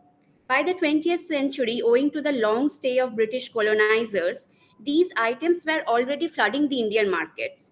These items were, of course, not a usual part of the Bengali kitchen setup and were also very expensive. So the foreign or non-traditional dishes were prepared with an amalgamation of both known ingredients and readily available cheaper substitutes or alternatives. For example, in Purno, a recipe for baking queen's cake was provided without the use of a baking oven. Specialized cookware for baking was not yet a mass produced item in the markets back then. It would also have been unaffordable and difficult to operate by a majority of middle class householders, where the arrangement in a kitchen were different from that in the West, because our culture is also very floor oriented. We use a boti sitting on the floor, unlike using, say, a tabletop where you can use a knife to chop other things. So there is a whole lot of difference between functioning in a Bengali kitchen or functioning in a Western style kitchen. Something like the Japanese have. Their culture is also extremely floor oriented. The recipe for making the queen's cake asked for a batter of whisked butter mixed with sugar, nutmeg, cinnamon, 6 eggs, flours, and the host of things that is used to make a cake. In the absence of a cake mold, the author asked her audience to use any available steel utensil or even an empty tin biscuit box. To create an alternative to a Western style baking oven, she further asked her reader to place an iron tawa or a tin plate over a traditional wood charcoal unon. Then the baking dish needed to be placed on the tawa. To achieve the controlled and uniform heating of an oven, another iron or tin plate was placed on top of the baking dish with chunks of wood charcoal. So basically meaning one plate on top of which a baking dish is placed, and on top of that another plate is placed with wood charcoal, so that it creates kind of a hot box environment or a substitute for the modern day baking ovens for preparing cakes. This ensured an even heating from both the bottom and top for the cake to be baked properly. Such ingenious assembling of everyday wares, easily found in a Bengali kitchen to create bake oven like temperature, was nothing short of pure brilliance. It showcased the author's creative thinking, functional knowledge, and her dedication to the culinary arts. Another recipe that comes to my mind right now is Progashundari Devi's recipe for making pistachio burfis. And these pistachio burfis were not made with pistachios because we all know they are very expensive. So, to imitate the texture and color of the pistachios, she asked her readers to use mashed peas doused in sugar syrup to mimic both the color and, anyway, peas they have a natural sweetness to them, so that the texture and the creaminess of a nut can be imitated with the help of a cheaper ingredient available. This providing substitutes and cheaper alternative was common for recipes that were not regularly prepared in a Bengali home.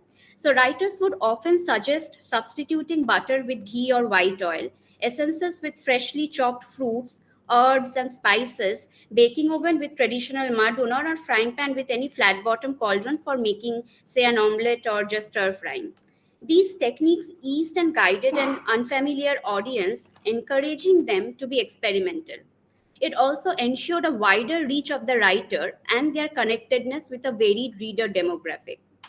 The periodicals also publish recipes from different parts of the country, such as kebabs, different kinds of wheat bread, halwas, Mughlai recipes for curries, meat preparations, and many more things. In majority of the curry recipes provided, they did not suggest the use of any ready-made spice mix as popularized by the Britishers.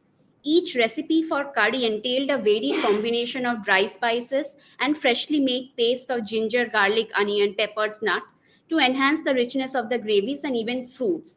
Another example is this recipe for domacha curry, where Progashundari Devi entails the use of Bengal currant or koromcha, or rather more popularly what we as kids used to consume as cherry fall, which is red in color, which we used to get in fruit shops. So that koromcha adds a tartness or acidic element to the cooking, and koromcha is again a fruit which is very native to the region, can be found easily. So uses of these kinds of fruit, berries, different kinds of fish, they were being introduced with the help of these periodicals, and they moved much farther to include a gamut of dishes which is more than, say, a kosha mangsho or a malai curry, because that has kind of become the Bengali identity in terms of if you go to a restaurant and order something. So Bengali identity is always equal to a malai curry or a kosha mangsho and all these expensive dishes.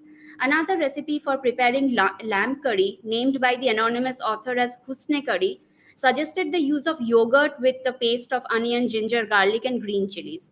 So the term curry in the periodicals were used to denote any recipe that required a spice base for stewing fish, meat, and vegetables. The publication of recipes in journals, and in some cases in the form of cookbooks, enabled the evaluation of something previously thought of as having no material value. These monthly periodicals were also edited by women. Pragya Sundari Devi edited Punno, Hemanto Kumari Chaudhuri edited Antapur and Shugrihini being the first Hindi periodical published in Bengal. It provided them with an agency which stemmed from subverting the patriarchal discourse around food and cooking, where men were generally imagined to be consumers of free labor and women as producers. However, a majority of such advice literature was still written by men to instruct women on household management. There was an implicit devaluation of the practical wisdom of women performing these chores unless they were made to seem legitimate aspirations conceded to them by men writing on these issues. Women who were taking up the pen to share and write about their domestic work in the periodicals, be it cleaning, managing household finance, childcare, cooking, or serving food, helped in foregrounding their knowledge. It became a means to appropriate a domain in terms of relating to the practical workings of a woman's life. Ucha Ray, in her seminal work, Culinary Culture in Colonial India, mentioned a debate surrounding a recipe for guava jelly between the two periodicals, Antapur and Purno.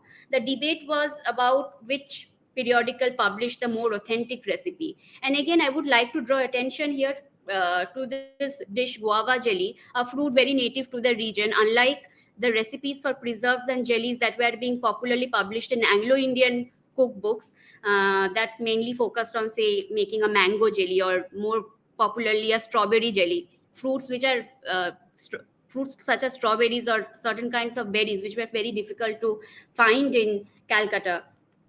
This repartee can be seen as an indicator of how a discourse on food was being utilized by women to make their mark in the public domain. It showed that a gastronomic narrative was forming where the primary concern was no longer confined to mastering a recipe for pleasing one's family.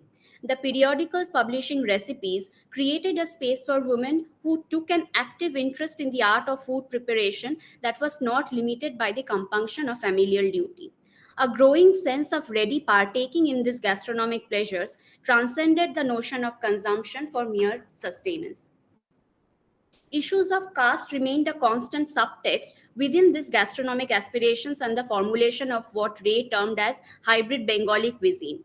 However, the material reality of the times, with waning British influence, strengthening of nationalist movement in the country, and liberalization, made the fluidity of caste dictums more palatable.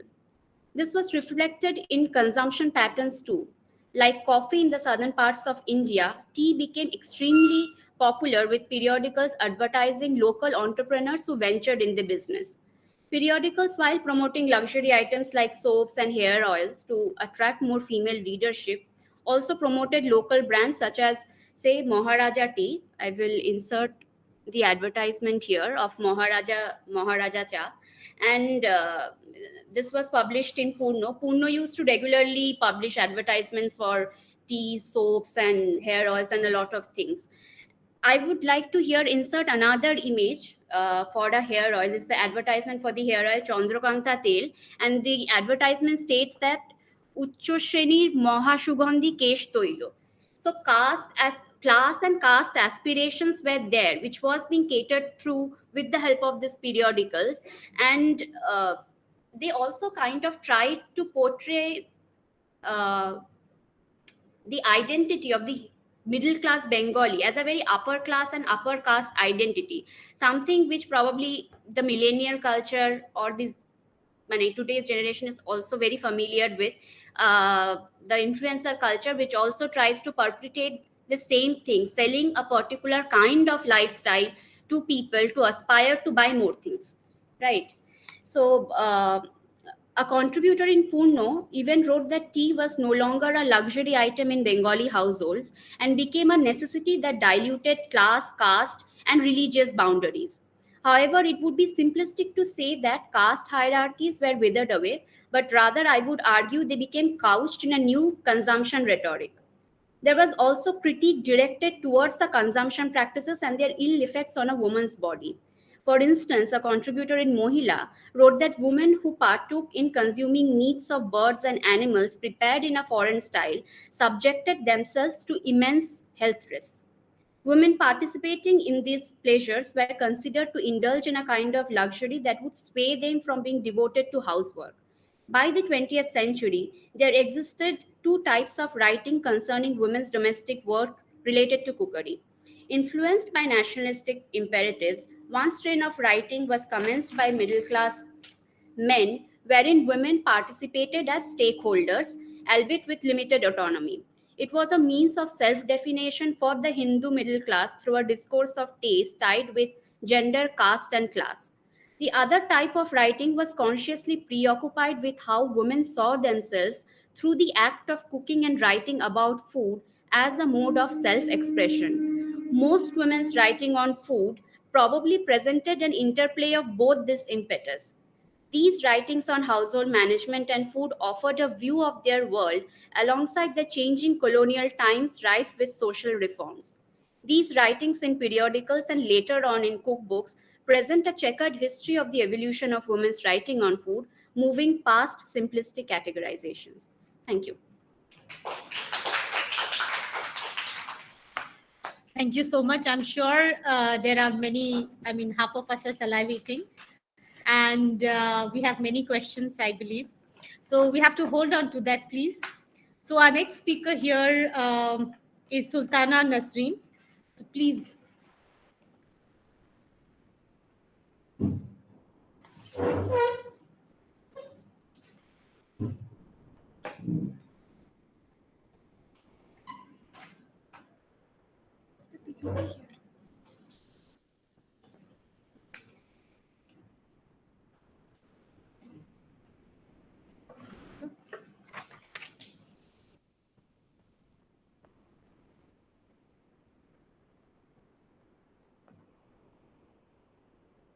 This one, right? Yeah.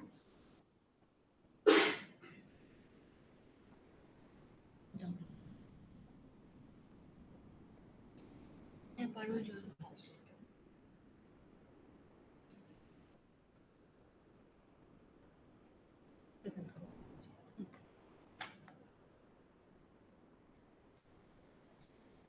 Yeah, part of this is the paper that I'm going to present now are traces of ideas that I have been thinking for some time. And the archives, whatever I've used, come from the effort of collective effort of individual people in Kerala, one being Shiju Alex, who maintains an archive of his own, which they have now transferred into a collective in Bangalore, which does the project under the name Indic Digital Archive Foundation, which was launched recently in the last month. So, is that okay? Okay. Yeah. The printed book came into most colonized countries as religious books, either as translations of the testaments or other existing religious literature modified for the native readers. This new yet printed book, in Stuart Blackburn's terms, was not to produce new books, but only more old books, as it elaborates a history of printing in the colonies fueled by motives embedded in the imaginations of a Christian religious world. However, it is parochial to read these early prints enclosed solely for purposes of religion. One has to locate the nature of print production, reception, and consumption in conversation to the religious in these categories, in these print categories. The use of religious here, which is opposed to religion in this context, is to lay pressure on the attributive quality in books which constituted themselves and reversely constituted religion through their print functions. as well as to stretch the function of religion as religious in the printed book. The use of religious here as a verb is through the means of making and using the book, as well as of a noun, which will be to look at the form of books which are of and for religion, here Christianity. For instance, to ask, what did the religious in its content form do to the printed book and its recipients? How did the religious as a trait envision its reading public? And what happens to the religious as a force which determines the history of print in these print societies in formation? Different identifications of the religious here in the form of a character, trait, force, both as stable and unstable features, help the paper to address the central concerns, which are divided into two sections. One, where was the early printed book coming into? Two, what did it do with the coming? Both questions addressed to the premise of subjects introduced to the print medium, which is as much from this world as much as it gave the impressions of the otherworldly.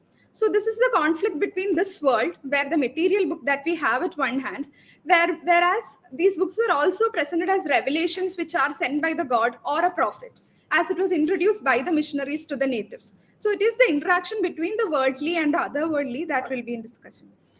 The paper set these questions in the background of 19th century Kerala, considering gaps in its literary history, which has not accounted for scholarly interventions in intersections of print and book history studies and literary history in writing. Paper attempts to venture into this exercise by drawing traces from 4 early or proto forms of Malayalam novels from the 19th century and glosses from the missionary registers. These are novels either written or translated by the missionaries or as commissioned and written by native missionaries.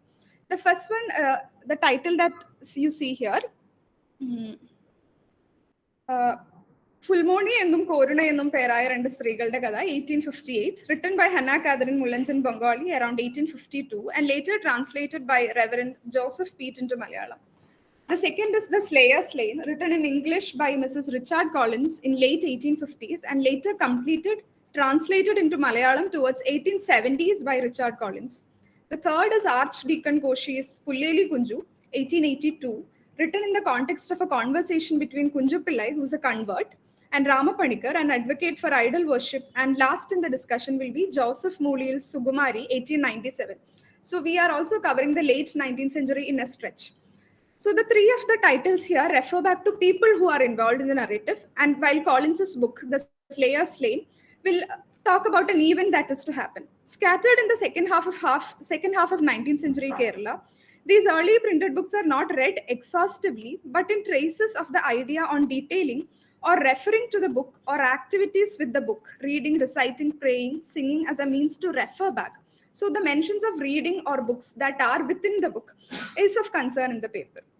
So while looking at these activities of reading, reciting, praying, singing as a means to refer back to and recover an unwritten history of the coming of the printed book in Malayalam, which will also mean the social history of reading that is possible to be collected from the same. This looking for a quote, book within a book, unquote, is further supplemented by accounts from the missionary registers, biographies, and available photos for a rewarding endeavor for print moments in Malayalam.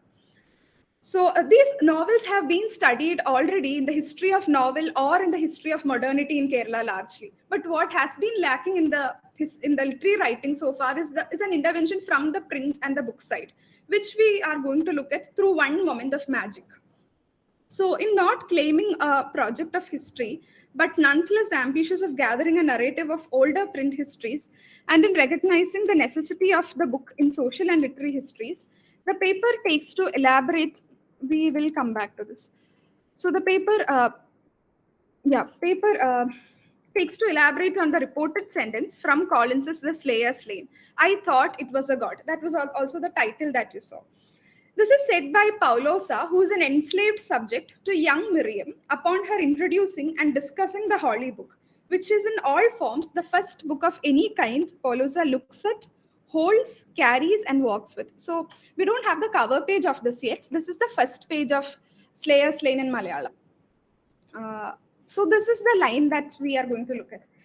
Then the paragraph. Then one day you came and you said you were going back to school, but you would give me a gospel which would tell me all about Jesus Christ. And you marked the word for me that I might know it. I took it with awe, for I thought it was a god. I had never seen a book before. When I went to my place, it soon became known, and all came to see the wonder and touch it. The eagerness to see it increased to such an extent that I began to feel my book was not safe, and I buried it. But this prevented me from seeing it, so I made myself a large topi and always carried the book on it in my head. Unquote.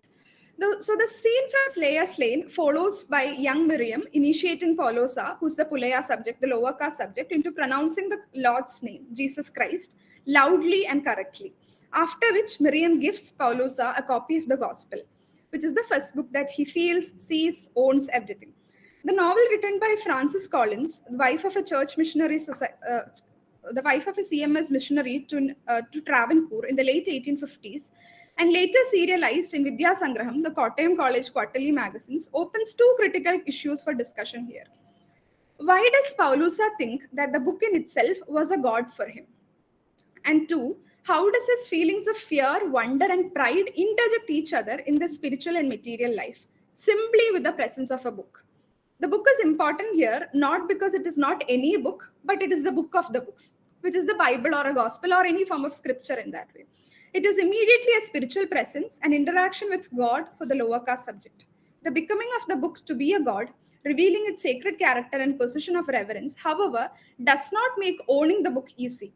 The spiritual possession of the book is an unsafe ordeal for Paulosa, as we saw, who will then have to run risks of hiding and covering the book.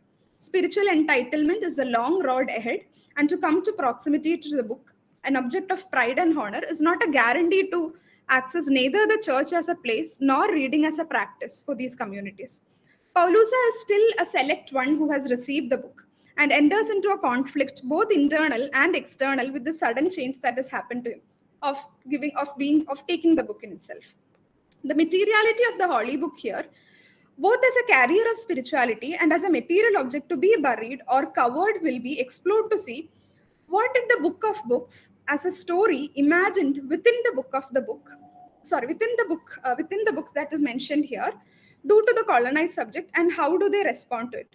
So Anil Mohan's work, that is Modernity of Slavery, becomes important here, where he says the gospel truths offered to the slave caste by the missionaries were recognized as moments of salvation. However, this notion of liberation and salvation for the lower caste subjects with the intervention of print is not to be understood as a unique intervention. It was in the process of a lot of changes that was happening simultaneously. Print was one moment in the changes that the lower caste subject was initiated into. So the magical protrusion of printed artifacts is significant to this project of colonial modernity. So here we'll have to also look at Isabel Hofmeier's work, where I also largely draw from. So Hofmeier's study of missionary printing in South Africa and the advent of miraculous literacy as a theme of concern in them shows how a conspicuous circulation was mandated in the technological interface through human-heaven interaction mediated within the printed book. So the human-heaven interaction in the South African context is that she works both in the portable banyan as well as in the essay that she began working with. So the three key terms that are significant here are print, circulation, and spiritual power. She argues that this idea of textuality embedded in a magical discourse gives two suggestions. First, which would look at text to be emanating from a divine source, that these texts are coming from a divine source. And the second, where print culture is a force that transcends human agency, that it has something to do it outdoes the human agency, it outdoes the missionaries themselves to a certain extent. Miriam's book and book reading are from another world for Paulosa, such that he is in reverence to any act pertaining to the book. It is also the product of the way Miriam introduces the book to him. So this is an illustration from the same book. So here you see Miriam reading the book to Paulosa, who's sitting down. So a lot of scenes similar to this are again repeated in the book, where you have number of people gathering around Miriam to just listen to her reading the Bible or the Gospel, because also she's the only person who has gone to a missionary school and going back to the school again. So, but however, the book between the enslaver, who is Koshi Kurian, that is Miriam's father, and then the enslaved, becomes a worldly, very material interface, evoking fear and terror. So Paulosa constantly has to hide the book also because Koshi Kurian might come and take the book away from him. And also a series of accidents and murder happen through the novel. So this worldliness, which is of fear, of terror, and the otherworldliness, which is of liberation and salvation, are in a circuitous relationship in the book for the Pulaya peasant subjects in the novel. It is not read by them, but either read to, as Miriam does, or listened together in a congregational setup that precedes the formation of church localities. Carrying the book does not indicate the reading of them. This pertains not just to the lower caste subject, but one such memoir of Kanipayur Shankaran Namboodiripadu, recalling a Namboodiri household, which is an upper caste household. Their everyday as a cultural reading says that the printed books for educational purposes reach them only after having by-hearted most of the book. So reading from the book was not particular from the middle of the century, as much as forming a relationship in terms of one's senses of touching, feeling, and listening to the book. Henna Mullins's Fulmoni and Corona are two native women. Are two native women in binaries for of one who is well raised versus the primitive, strictly pedagogic in its form and content, involved in strong missionary motives.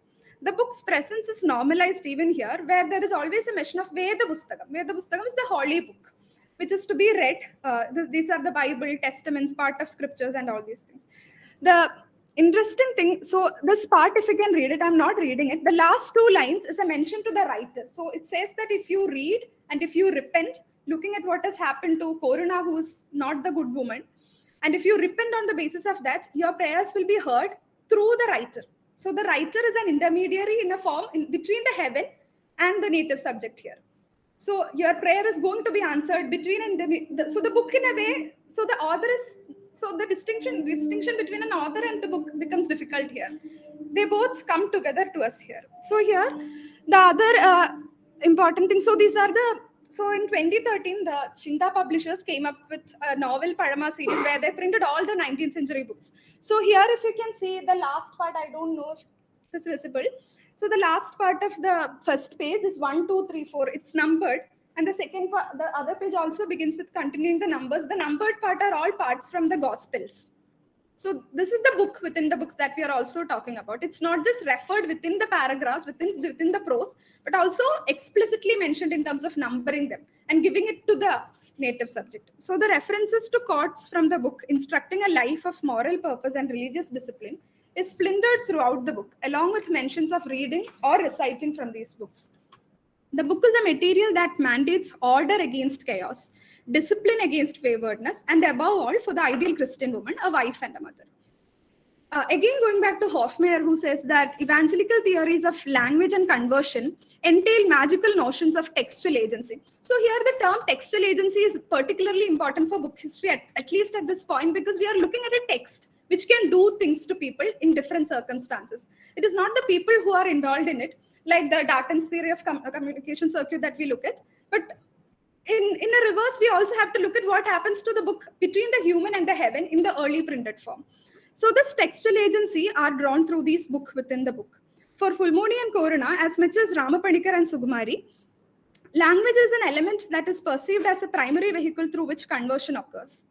This conversion is a form of magical transformation. Coming across books, holding and reading them is in the sheer magic of finding a new self, making a new person. That is, all these people also end up converting after. I mean, the closing of the book, we see that these people are also converting in one or the other way. So here, the third book here, Archdeacon Koshi's Pulleli Kunju, is modeled on John Bunyan's Pilgrim's Progress, divided into 3 sections of conversations between Pulleli Kunju Pillai and Ramapanikar on the issues of why Kunju Pillai is now moving away from a Hindu model of worship. That is, he's against idol worship, he's against caste system. So the book, if you see, is in the form of, it's not a novel if you see it in the right format, it's divided in conversations. So it's a form of Socratic dialogue to an extent. We have Kunju Pillai giving a dialogue and then Panikar replying back. And then there are also insertions of poetry in between that. And also, interestingly, Tamil, which is written in the Malayalam script. So all these things come together in a book which is less than 50 pages. So the third part of the book is where I am interested in. So the first 2 chapters is entirely debates happening between these 2 people. And the third chapter of the novel opens with the entry of a group of singers who are described to be known already to Kunju Pillai. They sing the praise of the God, Lord, Christ, and then it is interrupted by the colporteur speech. Colporteur is also somebody who is given the job of distributing books and giving the missionary speech. So the third chapter is just the missionary giving the speech and the song. So towards the end of the third chapter, that is after the speech, we have a scene where Kolpotia says that now I have to leave because I have to give another speech at Guruvayur and I'm leaving. And then the person who was so far against whatever Kunjupillai was doing says that, oh, see, there are a lot of books kept under the banyan tree shade. We have to get them. And they go and look at the books, everybody, including the person who was against it, and they buy books. So the scene ends, whatever debate and confusions and negations, whatever was happening, ends with them buying the book. Quote, after saying so much, Mupima asked the baggage of books to be bought from the raised platform of a banyan tree. He bought a copy of the gospel songs, and then others gathered around and bought books, including Ramapanikar. So this is perhaps a common act of buying books for us, but of importance here is the range of debates, discussions, and negations that have happened so far to culminate in the buying of missionary circulated books. So the book is an object of resolution for us here. So the agreement has brought by the entire buying of books here. So the fourth novel, which I don't have time to, but I'll just quickly show you. This is the cover page. So Sukumari is again written by Joseph Mulial, who was a Basel missionary who was actively a participant of the school system. And also he wrote himself book for the school system at that point of time. So Sukumari is a woman, is a girl. So we know her story through the book. So she's educated within the missionary school. There is also an allusion, interesting allusion of Herman Gundert, who was the principal at that point of time in Taliparaba. We are then now, from Travancore, we are also looking at Malabar presidency now. Madras presidency now. So here Sukumari, so the interesting thing about Mulial Sukumari, which is in 1897, is that it does not just talk about reading, but also writing. We see Sukumari ardently writing letters back. So the initial part of the book, she doesn't know how to read or write. For the same reason, she's not given books. It's said that you cannot use the books. What is the purpose of having books with you? So it's only after she has learned to read and write that she is given books. The idea then to see is that from the religious idea of book that we have talked so far, there is also a secular idea of education coming up, which also leads to the division of books. So here in the, so these are the other pages of Sukumari again. These are all from the shujualex.in website. So this is from Sukumari. So here if you see, again the 1, 2, 3, the numbers. On this side that you see are name of subjects. Vedavadam is learning how to read Vedam, then Malayalam, reading Malayalam, mathematics, handwriting, geography, history. And then the next side you have books that are assigned to each subjects. So here you are seeing a classification of books meant for each purpose. So the book for Sukumari is now determined on the term of a use value. The gradual shift has happened. The use value is a later identification. The book as a presence in itself has guaranteed significant physical value, but it did not understand its material presence in terms of using the book, but rather forming any kind of relationship with it. This was an earlier kind of associationship. Now you are not forming any relationship with it. You have to use it. There has to be a function for the book. The textual agency of the material book is the magic that it is capable of. And this magic is a divine substance presented from above. The word printed is of God. The God becomes a way of owning God's own words for people who choose to learn and gradually convert. Literacy is a type of sacred energy, and in Sukumari, like in other novels, it is possible to miss the miraculous power endowed with the reading subject. So I'll now come towards the ending part. So what is the purpose of doing this entire thing? Why do we have to do this thing? Is to come to understand that the literary history in Malayalam, like in Bengali, as I understand from the discussions that we have had, we know that these lower caste subjects or women in general had access to books and they also read. And there were also participants to the literary history in terms of writing letters or in responding to books. But these were all again in pieces and bits and pieces that we see within the book. So the necessity is also to look at these subjects who are actively participating in book production as well as reading. The history of reading then becomes important, where we have to see that how do we account for literary histories which are in the gaps of this archive, as hindered by print histories, which open the scope of reading and readership in distinct terrains of language, community, caste, and gender, among others, to propose a speculative world of reading history which is worth looking at. The book, propelled in magics of literary has not ceased with the organizational world of books that has come by and by, but it has rather transformed itself into equations of marking, pushing concerns of circulation and power in forms other than spiritual, but not excluding it. So it is crucial here to study how much of this world and the other world were present in the books, and to acknowledge what it did to the structures of print production, reception, and consumption in unequal societies. Thank you. Thank you so much. Parul will be joining us from South Asia University. So, yeah. Are we audible, Hello. Parul? Yeah. Am I audible? Am I audible? Yeah. Hi. Yeah. Hello. Please start your presentation and keep it to 20 minutes, please. Yeah, sure. All right. Hello, everyone. Parul Behel this side. Before I get into the nitty-gritties of my work, I would like to give a very quick introduction. I'm Parul. I'm currently doing my master's in sociology from South Asian University.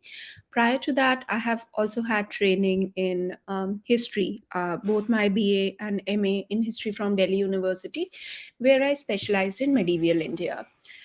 Here in this conference, I would like to present on a topic which actually blends together the history and anthropology of a shrine in Pakistan, which is the shrine of Madholal Hussain.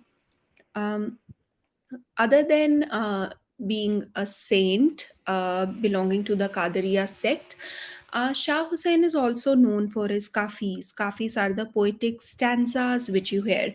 Probably I don't know, probably the one you could get an idea about, let's say, he was the one who actually inaugurated the genre of Kafi in the Punjabi literature. Prior to him, it was Baba Farid, but Shah Hussain is important from 2 to 3 vantage points. The first vantage point is that there is a gap of 300 years between Baba Farid and Shah Hussain when it comes to the Punjabi vernacular Sufi poetry tradition. And for for over 3 centuries, we do not have a record of what conspired and what did not. But it could not have been possible that the language was primarily dead. But then, there were not too many poetic compositions about the same, at least all the ones for which we might end up having a record. The second narrative, which has certainly acquired prominence when it comes to Shah Hussain, is that his he is known for his love for Madholal. And if you go to Lahore today and you say Shah Hussain, then probably nobody will recognize that. Whose shrine are you talking about? The saint is now known by the name of Madholal Hussain.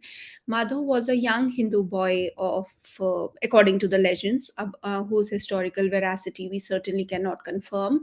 Madho was a young Hindu Brahmin boy, and it is said that Shah Hussain had cast a glance on him, and the two were then merge in the spiritual and the temporal world. In fact, both of them are buried side by side and in their grave at Bagbanpura, Shahjahan. The third perspective for which Shah Hussain is pretty much important is the fact that considering the religious polemics which played out in Punjab during the colonial period, the 19th century so I would like to take it a bit chronologically. Maharaja Ranjit Singh of Punjab, the great lion of Punjab, had an immense reverence for Madholal Hussain Shrine. In fact, he was the one who actually inaugurated the festival of Mela Chiraga, which subtly translates to the festival of lights. And from his palace, from his court, he used to take out a procession to the shrine of Madholal Hussain. The reason why I'm emphasizing is this because we have a tendency to perceive, in particular, the religious polemics in Punjab through very contemporary modern sectarian identities. Um, let's say for East Pakistan, it is the Wahhabi Islam which has acquired prominence, and certainly the shrines are seen as the hub spots of ganja and hashish. hashish fuming mendicants and peddlers and all of that. And in the case of Indian historiography, the medieval Punjab is pretty much dominated by a Sikh historiographical tradition.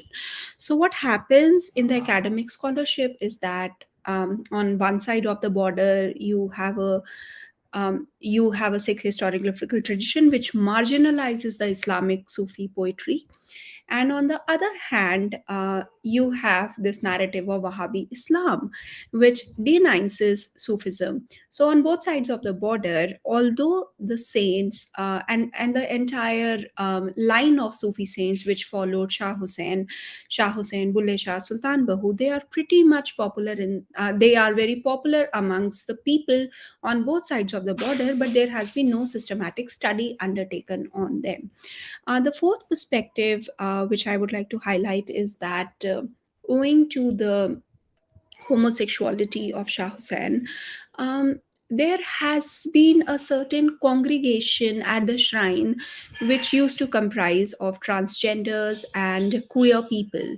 And we must be certainly aware about the narrative of Joyland, which is there. And we all know that queerness has existed in the South Asian cultures. However, at a very different level, it is something which is denounced vehemently. So that is the part. But then, and this is not something which I have been able to verify, but then it is through the means of communications with a lot of scholars who have been in Lahore, and through the means of few students who are my batchmates and my senior at South Asian University, I have come to know about this, that earlier there was this very strong association of transgenders with the shrine of Shah Hussain. However, although we should not fall into the trap of seeing Pakistan merely as a critical wedge before Zia and after Zia's Islamization, this association of transgenders with the shrine gradually faded away. So what I intend to do today is that is the background of Shah Hussain, and what I would like to do today is that Mela Chiraga has been featured, not merely has not been studied, that is one part, but somehow it has also found a way in the colonial narratives. And in the colonial narratives, it was one of the biggest Punjabi cultural congregation after the Basant. And even today, in contemporary Pakistan, though there exists a very strong economic caste dimension, still Shah Hussain is very much revered in Pakistan. In fact, venerated by the peasants and the people who belong to the lower income strata, lower economic strata. So and yeah, so when I got to know about the fact that at British Library the Noor Afshan periodicals have been recently digitized, it gave me an opportunity to study Shah Hussain beyond the gaze of the colonial narratives and the common present day cultural connotations. 19th to 20th century is particularly critical for Punjab because that was a time when Punjab was battling, not battling, was just give me a minute.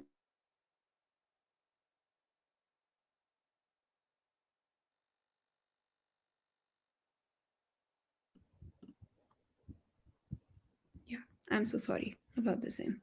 Yeah, so that was a time, 19th century, when Punjab had two strands of both reformist movements and revivalist movements, and certainly they need to be studied in conjunction with the colonial enterprise which had come to Punjab. In fact, Punjab was the last bastion of power which was captured by the colonial government, by the British. So here, Noor Afshan periodicals, beyond the high stature political commentary, they give us an impression to study Mela Chiraga through a completely different lens, which is the lens of the common people and what they might have end up thinking about the Mela Chiraga.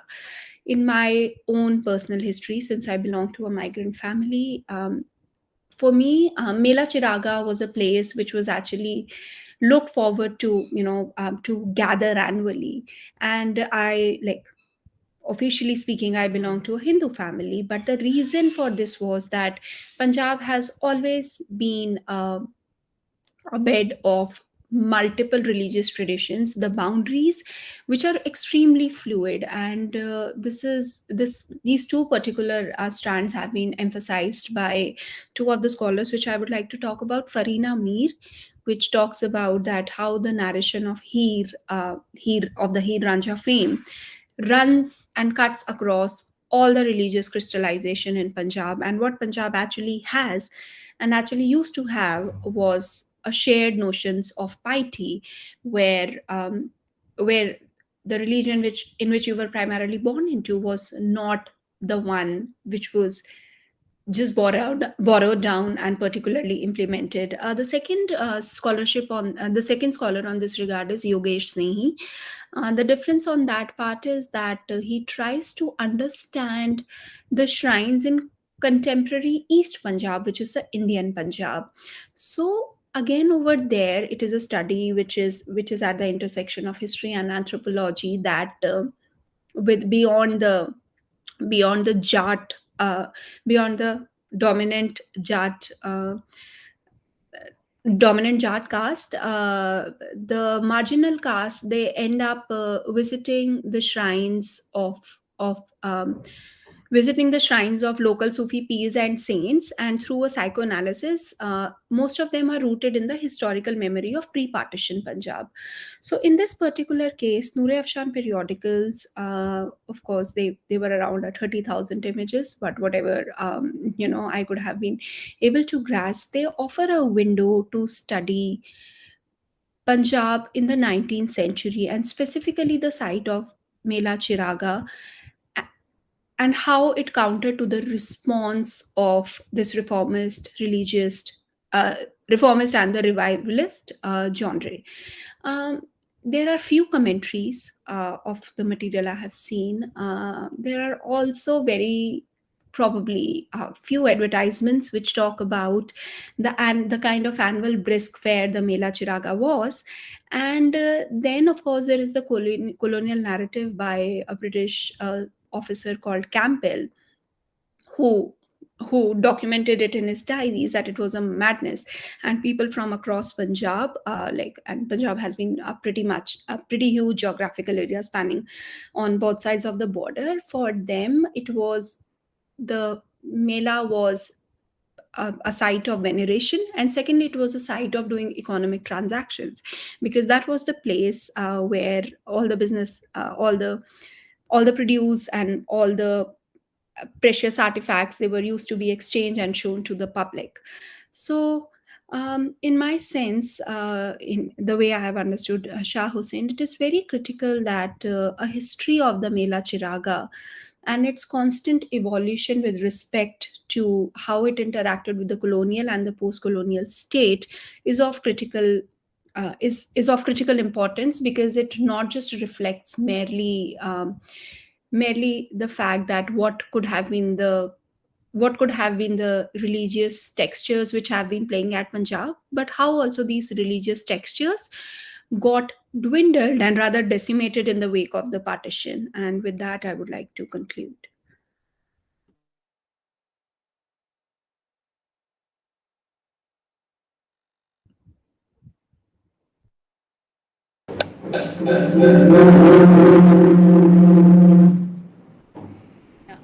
I thank all the three speakers here.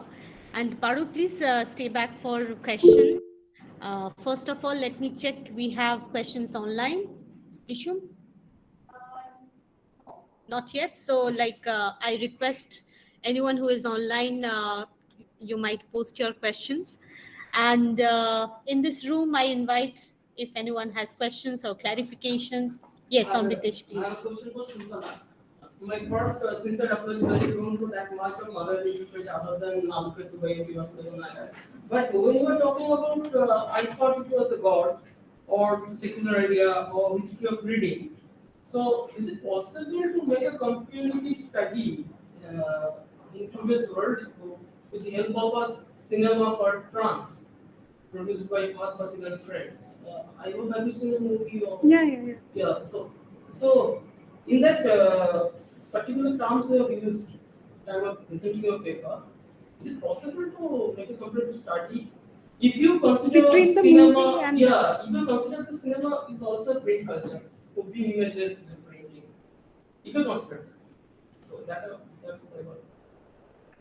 so I've seen the movie, but the movie I have. actually, I thought it was regarding that secular idea and Yeah. that gospel and all and Yeah. So for people who haven't seen the movie, this movie where Fahad Fasil is the actor, so this is a largely media manipulation of religion that happens, and Fahad Fasil portrays himself as the god in front of the. I mean, he becomes a preacher himself in the new age, and who gives the word of the god, and people trust him, and people end up not going to the hospital, believing that listening to him will cure their daughter. So these are the scenes. But my reservation is that talking about religion in the present context is very much political. I'm not saying in the print it's not political, but to make a comparison will be an unjust thing to do to the 19th century print that we are looking at. So I won't be interested in doing that at the moment. Yes, please. I have one question to Edu Porna. Now, when you are talking about the cuisine that was printed into the various periodicals, so now the recipe and the ingredients they seem to be not only very specific to Bengal. These are coming from all over the world, like asking to use make some pancakes or something like cake. Those are not put onto indigenous to Bengal. Now, my question is, then it seems to be a very cosmopolitan platter or cosmopolitan cuisine. Now, today, like after the globalization, this platter now today it is called very much Bengali. So I want to know in the periodicals when the cuisines are written or when they are writing about about the dishes, is there any difference? Are they referring to them as Bengali cuisine, Bengali khabar, or if not, then how this cosmopolitan platter later becoming identity of the Bengaliness of the Bengali middle class? Thank you for the question. The thing is that these things were not Bengali. Like a queen's cake is not Bengali. And since it is not Bengali, the primary attraction was that you are imitating something that the West has given us. So you are also at the same time afflicting your status that, okay, we can also consume cake or we can also make an ice cream. That was the initial attraction, and also it was a class thing that was going on. And secondly, there was attempt to indigenize certain foreign terms and certain foreign dishes. Say, for example, chana. There is a story called Mudit Dokan, which was published in Pune, written by Rabindranath Tagore, where he doesn't mention that chana was actually a Portuguese import. He mentions that chana came from West India, and since chana is something that is above caste violation, because sweets or things made of rice, they have greater caste violation implications. So chana became a thing from which shandesh was made, and Bengalis readily can distribute chana shandesh among people, and in that way we indigenized a thing such as chana or cottage cheese into our own culture. Another example is Pragya Sundari Devi, who has written extensively on this. She tells us that frying, the method of frying, was invented in India because it comes from a Sanskrit term called bridge, and then bread was also invented in India, like not the bread, tandoor bread, but actual bread. The process of fermentation was invented in India. So these are extremely debatable, and these are things where we can look at them and say that there was a conscious attempt to make these foreign elements our own. There were two impetus for this. First is that you put your culture forward, and secondly, you also show that the Westerners have learned something from us, and it was not the other way around. So we were not publishing foreign recipes, but rather we are reinventing our roots, going back to the roots to show that these foreign recipes came from us. Another word that comes to my mind is that English word clot. Again, Pragya Sundari Devi said that it came from the Sanskrit word kilat. So roots were being drawn constantly to our own, since Sanskrit is considered our very own ancient language. So constantly there was a reference to Sanskrit. Yes, please.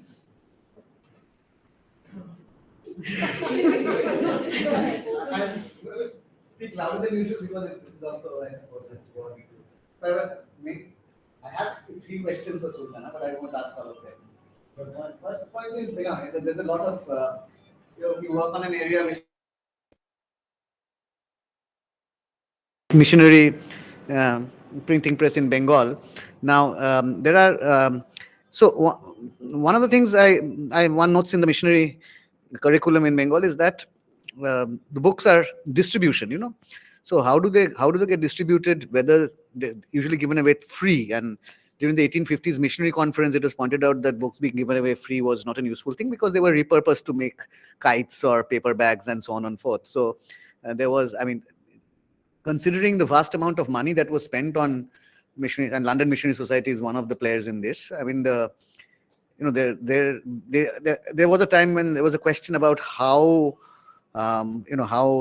what were the returns which were being, and there we spoke about conversion and full money and corona. In the case of Bengal, at least, the fantasy was conversion was a fantasy because there were very few conversions which Kerry and his Baptists were able to make. These are two of my questions. The third point is that more of an point of information. You mentioned Pilgrim's Progress, adapted into a kind of a Socratic dialogue in the 1880s. I'm curious because in Tamil, Pilgrim's Progress was translated about a century ago. 1785 was one of the earliest. Hofmeyr has written about the portable banyan. Why did it take so long for? Yes, but why did it wasn't it translated? Oh, there was a Malayalam. That's what I was curious about, because that is the first book everyone translates other than the New Testament and Old Testament. Thanks very much. Yeah, go ahead. I have a question that is related to Sir actually. Now, Pilgrim's Progress. This book has been translated by the missionaries through all over the world. I think in Bengali there is also one of the 1820s or 30s. Even Sir is telling that in Tamil also there is a version. There are two versions in Bengali. So my question is, why this Pilgrim's Progress book has been translated by the missionaries in all over the world? What is the speciality about the text, and why do you think that missionaries is choosing this by their own work? Okay. And the second is not connected about this third book which you like. Now, in this book you are talking about the common presence in the Malayalam text. So why? How will you explain this presence of another language, another script, Tamil into the Malayalam? So both of these are very wide questions, which I can't answer in detail here. I'll take the Pilgrim's Progress question first because, I am not the authority to talk here. You have to read Hofmeyr, because Hofmeyr's entire book, The Portable Banyan, talks about in detail about the different versions of Pilgrim's Progress that have come across South Africa and the reasons for it, and not just the printed text but also performances of Pilgrim's Progress was as wide as we see. Also the picture, the illustrations of Pilgrim's Progress. The same happened with Malayalam. So it was translated into Malayalam as Sanjariyude Pramanam. Sanjariyude Prayanam. Prayanam is travel and Sanjari is a pilgrim. So this happened much earlier, and then it was only later that this is also a form of an adaptation. It's not the exact translation of Pilgrim's Progress that we are talking about. The reason obviously is the different as a book, it also had different qualities to perform to itself, the different versions it was capable of. And the Tamil, again, the language conflict in Malayalam, the literary history, if you look at the linguistic part of it, there was always a tussle between, did Malayalam come from Tamil or did it come from Sanskrit? So it's from this tussle that we have this identification, and then some people would say that it is really Tamil that we should go to, and these are the people who will write in Tamil within the Malayalam script in these novels. And there are also simultaneously in Indulega, which is like the famous novel that most of us are familiar with, you'll see Sanskrit verses which are quoted in front, in between chapters, or words or phrases taken from Sanskrit and used it in between prose. So there is no solid answer to these questions. Thank you so much. Sorry, I think, we can take only one last question which has come online, and then we can perhaps, carry on the discussion later. So this is for Parul. So Parul, you're here, right? Yes. Yeah, the question is from Paramdeep. It reads, do you think the partition of Punjab increased the visits of shrine on both sides of the border as a connection to a lost heritage? I guess in a way, yes, and in a way, no. And I would like to answer this question with reference to East Punjab first. So, in this particular narrative, post partition, considering the experiences which the Sikh and the Hindu community could have probably gone, and in the wake of the Punjabi language movement in the 1950s and the 60s, I feel that, the visits to shrine would not have probably increased at such a stature, because that was also a time when there was a very, like, 60s, 70s and the 80s, when there was a lot of demand for the Sikh nationalism. But however, if not, see, there are two kind of things which people end up doing.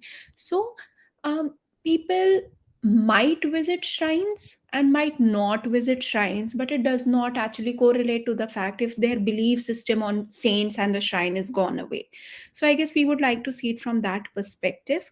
However, post the militancy in Punjab, as Yogesh Nehi says, and certainly not me, there has been an increased trends towards doing so. And also, there has also been a movement in Punjab where the dominant Sikh community actually comes across to repair the shrines and to repair the masjids which have been lost over here. In the case of West Pakistan, the visits to the shrines, the Sufis are very much ingrained in the Pakistani cultural space, but over there the relationship of the Waqf board with the shrines underwent a tremendous change post the partition. So this entire air about the Wahhabi Islam, although the state denounces the visit to the shrines, however, on the aspect of the people, I don't think that has anyway reduced. In fact, the recent suicide attacks on the famous shrines in Pakistan are a testimony to that. That even after such a deterrence, people do visit them, and they might also be scripture, like, the thing is this conceptualization about scriptural Islam and the practicable Islam. So they may be following the normative routines of Islam, but there is also a popular culture of Islam which has grown in different pockets across the world. So they, on the face of it, they may be completely different practitioners of a religion which completely follows the book, but on the other hand, they could be the popular practitioners of a popular religion with which their history, their wishes, their prayers, and their deaths, and even at times their rituals are interconnected. So I would like to conclude it on this note. Thank you so much, Parul, for your reflections. And since we have another panel, without much ado, and well, I'm reserving my questions for now, but I'm sure people over here I'll pester them with. So thank you, all the speakers again. And Amritesh, please chair the next session. Thank you. I've never seen a seminar which has gone so much on time. Oh, It was like 5:46.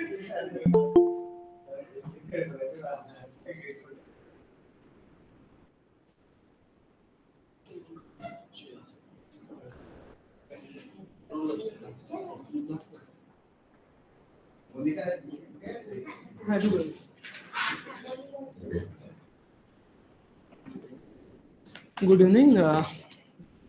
This is our last session, panel number 5, and welcome to the last panel conference. And it's an honor and pleasure to be here chairing this session, and which will run for 1 hour. There will be 2 papers, and every speakers will have 20 minutes for the presentation, followed by 10 minutes of question and answer. So our first speaker is Shreya Rai. She's currently studying at Presidency University. She's interested in illustrations, paintings, literature, theater, and cinema. And the title of her paper is Open Air to Proscenium, Pressing the Impact on Theater in Bengal Through Print Culture. Well, I'd like to request you to begin. Open Air to Proscenium, Tracing the Impact on Theatre in Bengal Through Print Culture. The root of Indian performance tradition is synonymous with oral culture. Scripts and narratives used to transmit from generations to generations orally. There was no such concept or practice of urban theatre across the subcontinent until the British colonized India in 1757. As the colonizers appropriated our culture by deliberate manipulation on the revised idea of sophistication as that of liberalism, whose precepts defined not Western civilization but civilization itself by the British advocates. The intricate performance tradition of popular folk plays, which had no particular niche, got cornered as rural theatre. On this note, I would like to uphold what actually led to the urbanization of theatre in Bengal through my presentation and how British hegemony has impacted our culture from text to representation to performance and human behaviors in the whole sense. The idea of region is not necessarily restricted to a geographical unit, but refers rather to a social field formed by a network of governmental processes, cultural flows, and forms of popular transmission shaped by oral, print, and visual media. Most Indian thinkers, as they confronted the popular ideas of West, sought to archive some balance between traditional and reform, between a richly textured culture that still sustained them and the excitement of new ways. As Thomas McCloy insisted in his book Minute in Education, Britain's mission was to create not just a class of Indians sufficiently well versed in English to help the British rule their country, but one English in taste, in opinions, in morals, and in intellect. Private European and Indian initiative had in 1817 led to the foundation of Calcutta of India's first English language institution of higher learning, the Hindu College. Fortified with Western education, Bengali intellectuals are supposed to have affected a Western style renaissance in contemporary thought and the liberal arts, but for the native intelligentsia, it became a bearer of Indianness, of cultural identity.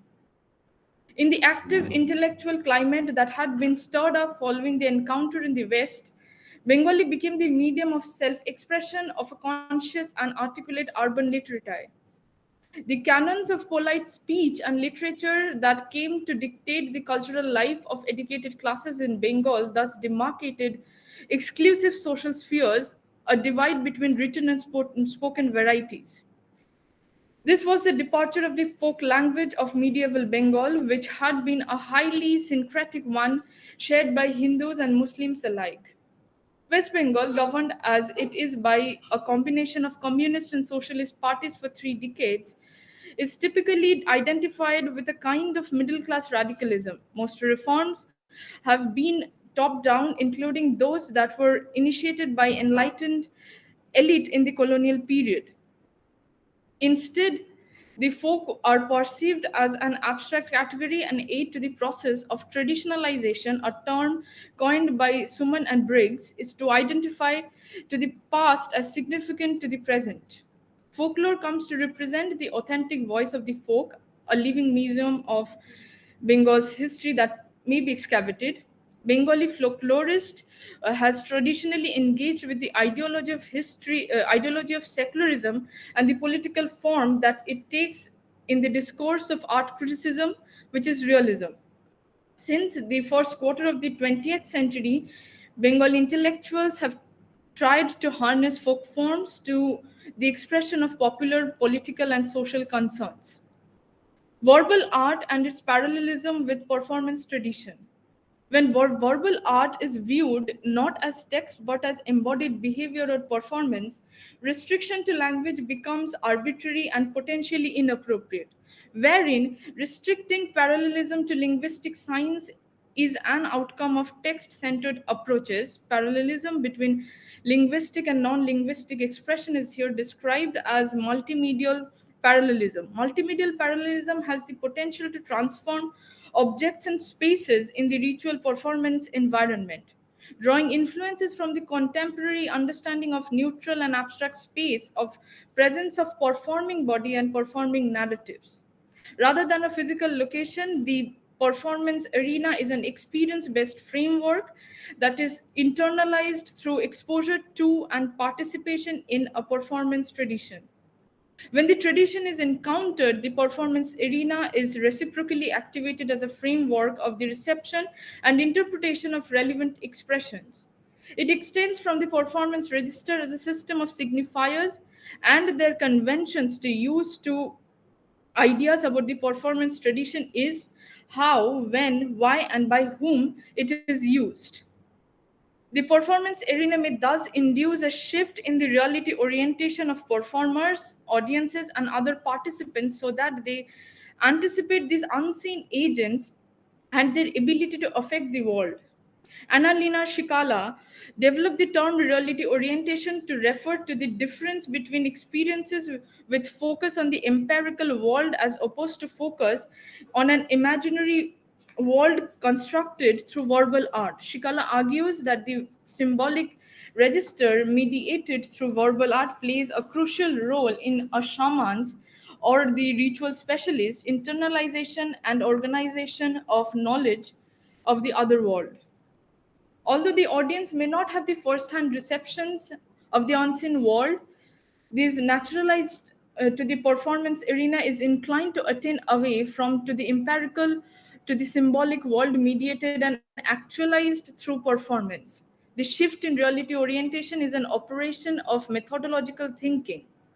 Rather than approaching mythology narrowly in terms of stories about gods and the creation of the world, mythology can be considered more broadly in terms of symbols of mythic quality, emotional, invested symbols that provide models for understanding the world and interpreting experience.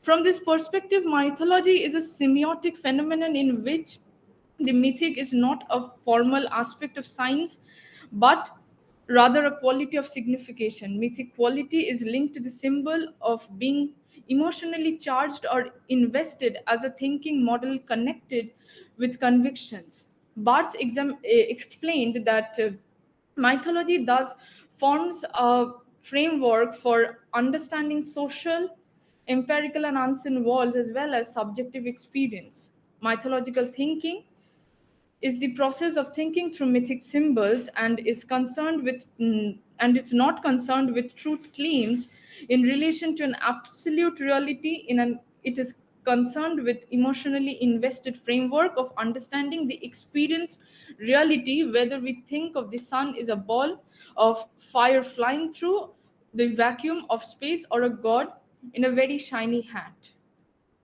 Then Jatra is the most popular traditional theatre form in the eastern part of the subcontinent, is not so old as to process a myth from an origin as the Sanskrit or classical Indian theatre does. But its early history, which has been variously linked to the Rig Vedic rituals in a classical Indian theatre and tribal festivals, can hardly be called well documented. The earliest Jatra plays that have come down to us dated only from the late 18th century. There must have been earlier compositions which are long extinct. It is certain that the earliest palas, which is the plays in Bangla, very much a part of the oral literary tradition of pre-British Bengal, were never written down and so were gradually lost to us. So, for the practical purposes, it is only from the 16th century onwards that the nebulous folk theatre Bengal started taking a somewhat tangible shape in the form of jatra. But before prose began being extensively used in literature from the early 19th century, jatra palas remained more lyric sequences than well-structured plays, only held together by a slender and remained meandering storyline. Around the 16th century, Jatra became the most popular entertainment, having pushed the musical narration come puppet dance at the background. The early 19th century degeneration of Jatra was caused mainly by the wealthy amateurs, the progenitors of the Calcutta Babus. So before the public theatre is finally in, Jatra fell out of favor with the educated city audience. Several writers around the middle of the last century bitterly complain about the banality, coarseness, and the vulgarity that Jatra has fallen prey to and were eager for a change. Playwrights like Ramnarayan Torkaratna, who, in spite of his lack of Western education, was surprisingly well advanced of his time, supports Western type plays as fits vehicle for educated Bengali playwrights and rejects the Jatra as a model for the new Bengali playwright. Michael Madhusudan Dotto laments the degeneration of taste that the Bengali audience demonstrates in its choice of theatrical establishment, that is Jatra. Before the establishment of public stage and productions in Western type plays ushered in a change of taste which was long overdue, and Jatra was almost banished from Calcutta. However, it left its memory in the operatic stage plays which attained some popular success on the Calcutta stages during the second half of the 19th century. But by itself, it was never accepted with much enthusiasm by the educated audience. Eventually, Jatra became the fosterling of its only constant patron, the rural audience. India in 1947, some interest in Jatra was revived among the elite audiences of Calcutta, mainly spurred by the efforts of the political parties, notably the communists, to utilize it as a ideological vehicle.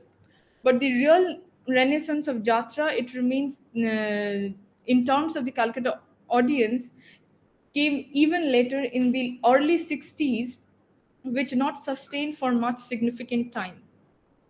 Urban theatre in Calcutta and its hybridity. Hybridity appears to be an apt structure to approach 19th century Bengali theatre in Calcutta, which would have been impossible without British influence.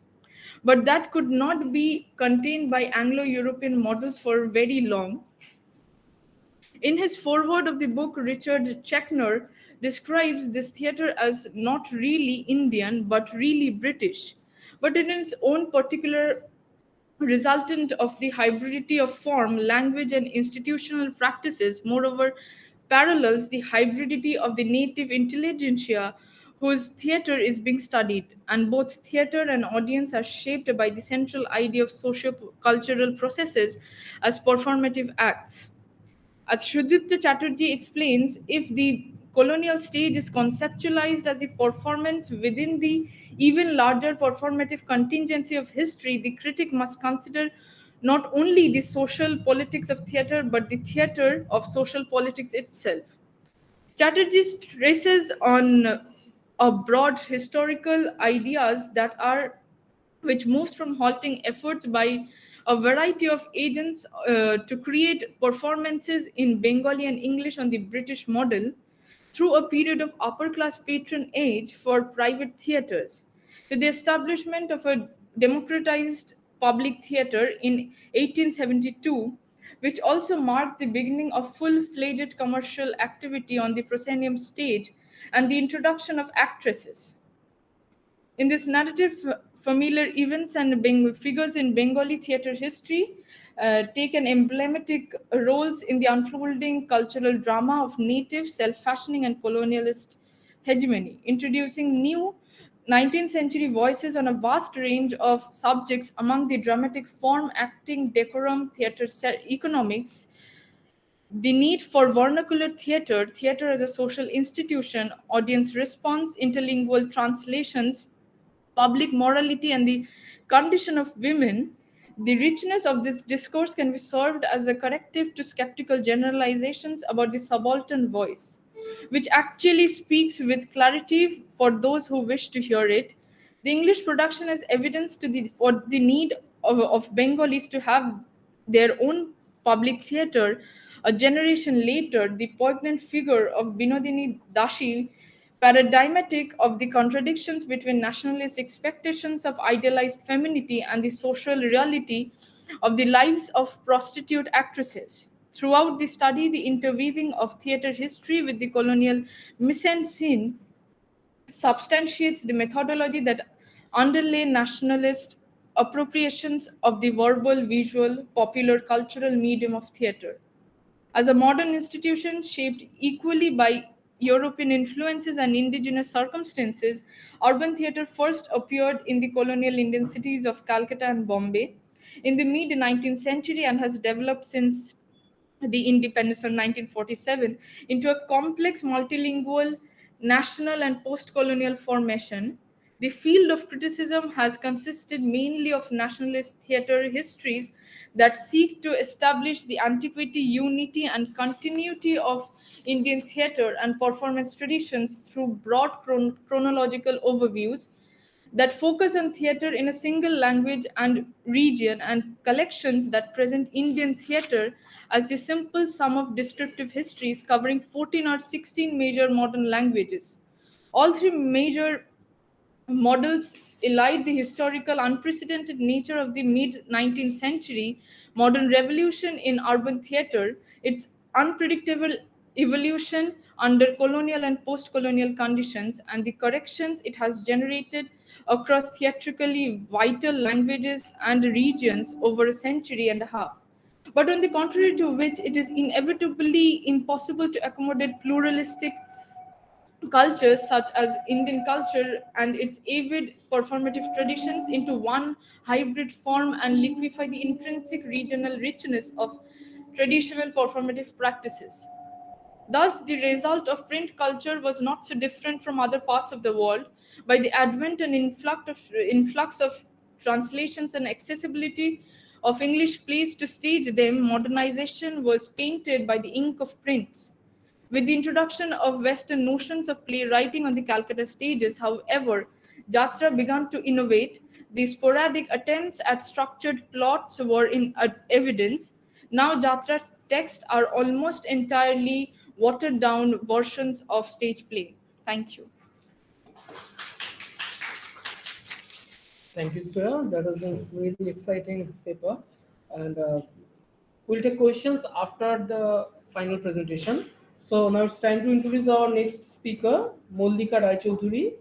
Moldika Rai Choudhury is a doctoral candidate at Jadavpur University, this university. Her doctoral thesis is on print culture and the new women of late 19th and early 20th century Bengal. And her paper is titled Nobo Narir Shandhane, the self and the gaze in the writings of and on the new women in the mid-late 19th century. So I'd like to request Moldika Choudhury to begin. Moldika Rai Yeah, I'd Choudhury. like to present a PowerPoint alongside my paper. Hello? Hello? Am I audible? Hello? Hello? Hello?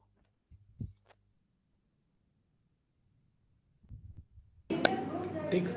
I think I'll have to keep my video off. Otherwise, I think it's getting in the way of my We can hear you, presentation. Moldika. You can Yes. begin. Yeah. So I'd like to firstly thank the organizers for accommodating me despite the last minute adjustments. My paper, as has already been announced, is titled Nobonari Shandhane, the Self and the Gaze in the Writings of and on the New Woman in the mid to late 19th century. Writings by and on the new woman have always elicited interest from literary quarters and other fulcra of critical inquiry. My paper keenly looks at this very interest in terms of gaze, both of the self and the other. As Shukla Chatterjee has postulated, gaze usually bestows the spectator with the power to look at the object. It endows the spectator with meaning making and consuming powers backed by conception and perception.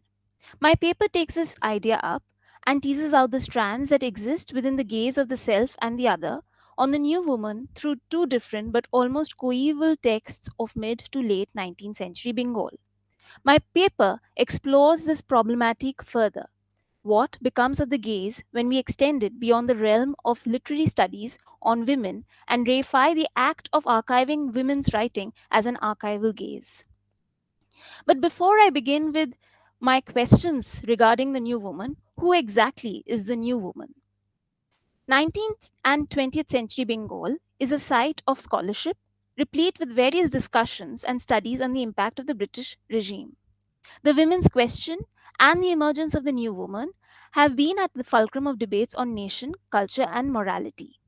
With the birth of the Babu and the Bhadralok, the genteel Bengali man with varying access to English education, and the newly awakened English educated Bengali youth was agitating to revise and reform the old social system, ranging from the topics of household to women. In fact, women became the center of social reform, be it sati or widow remarriage. Uh, Around 27 years later, in 1856, we saw the legalization of widow remarriage.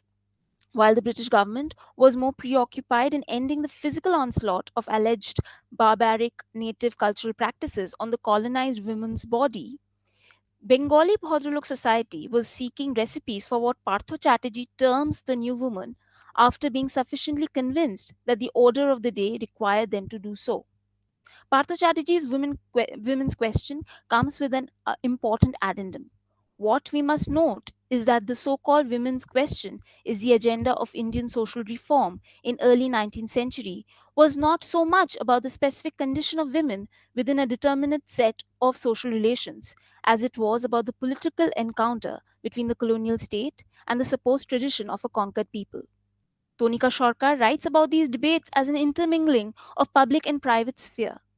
The public sphere at this stage remained integrally linked to domestic issues. A substantial number of journals and newspapers came into existence to debate issues of sati, Kulin marriage, widow remarriage, and so on and so forth. In a sense, according to some scholars, the new woman was the ideal woman, free from the lazy novel reading, needleworking, and card playing vices of English women, as well as the loud, boisterous, uneducated, quarrelsome, and sexually promiscuous common Bengali woman. In this regard, Partho Chatterjee writes, the new patriarchy was also sharply distinguished from the immediate social and cultural condition in which the majority of the people lived for the new woman, who was quite reverse of the common woman. Who This hybridity of Bengali women's emancipatory ideals and the distinctive forces at play has been discussed and analyzed by various scholars, such as Judith Walsh, who, like the two texts that I'm going to deal with, looks at the guidebooks for women in the 19th century to delineate what she terms as a reformulation of the Bengali Hindu woman and their worlds, along with the rewriting of patriarchy, which is a reconfiguration of the existing patriarchal customs,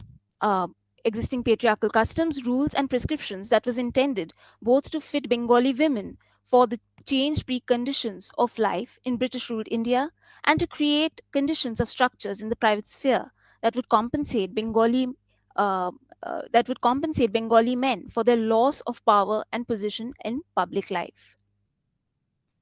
I would like to share a PPT and thereabout continue my discussion. Is my screen visible?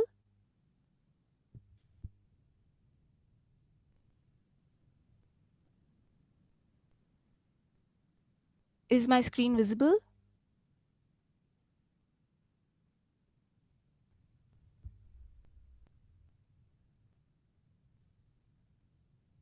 Is my screen visible? Okay, thank you. Thank you. Um,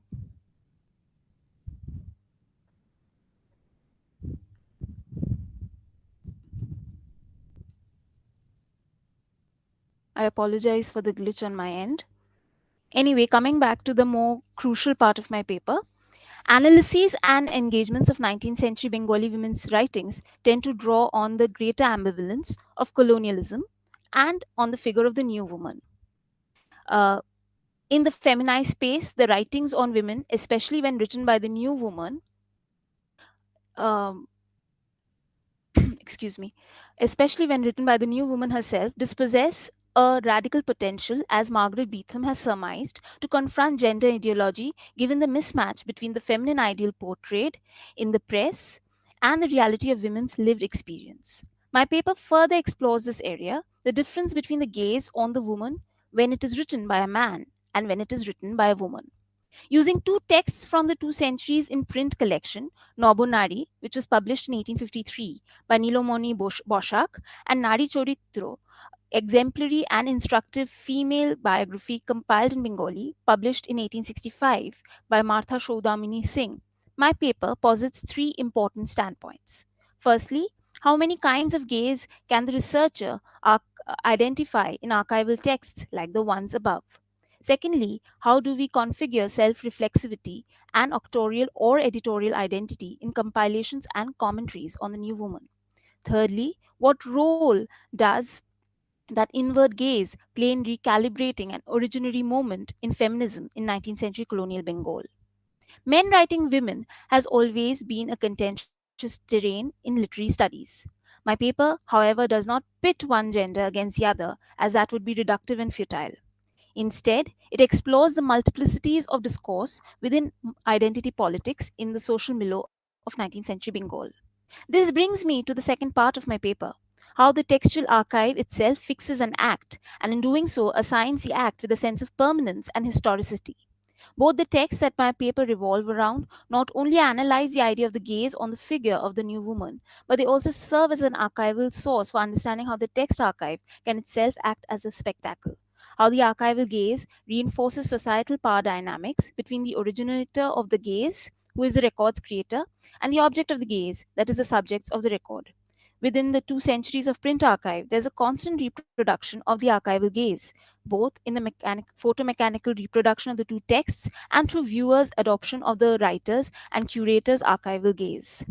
The question variously raised is to what extent and in what ways the peculiar expression of the place, medium of expression, and presence of women vis a vis their individual social standing, auctorial identity, is a reflection of literary rather than social reality.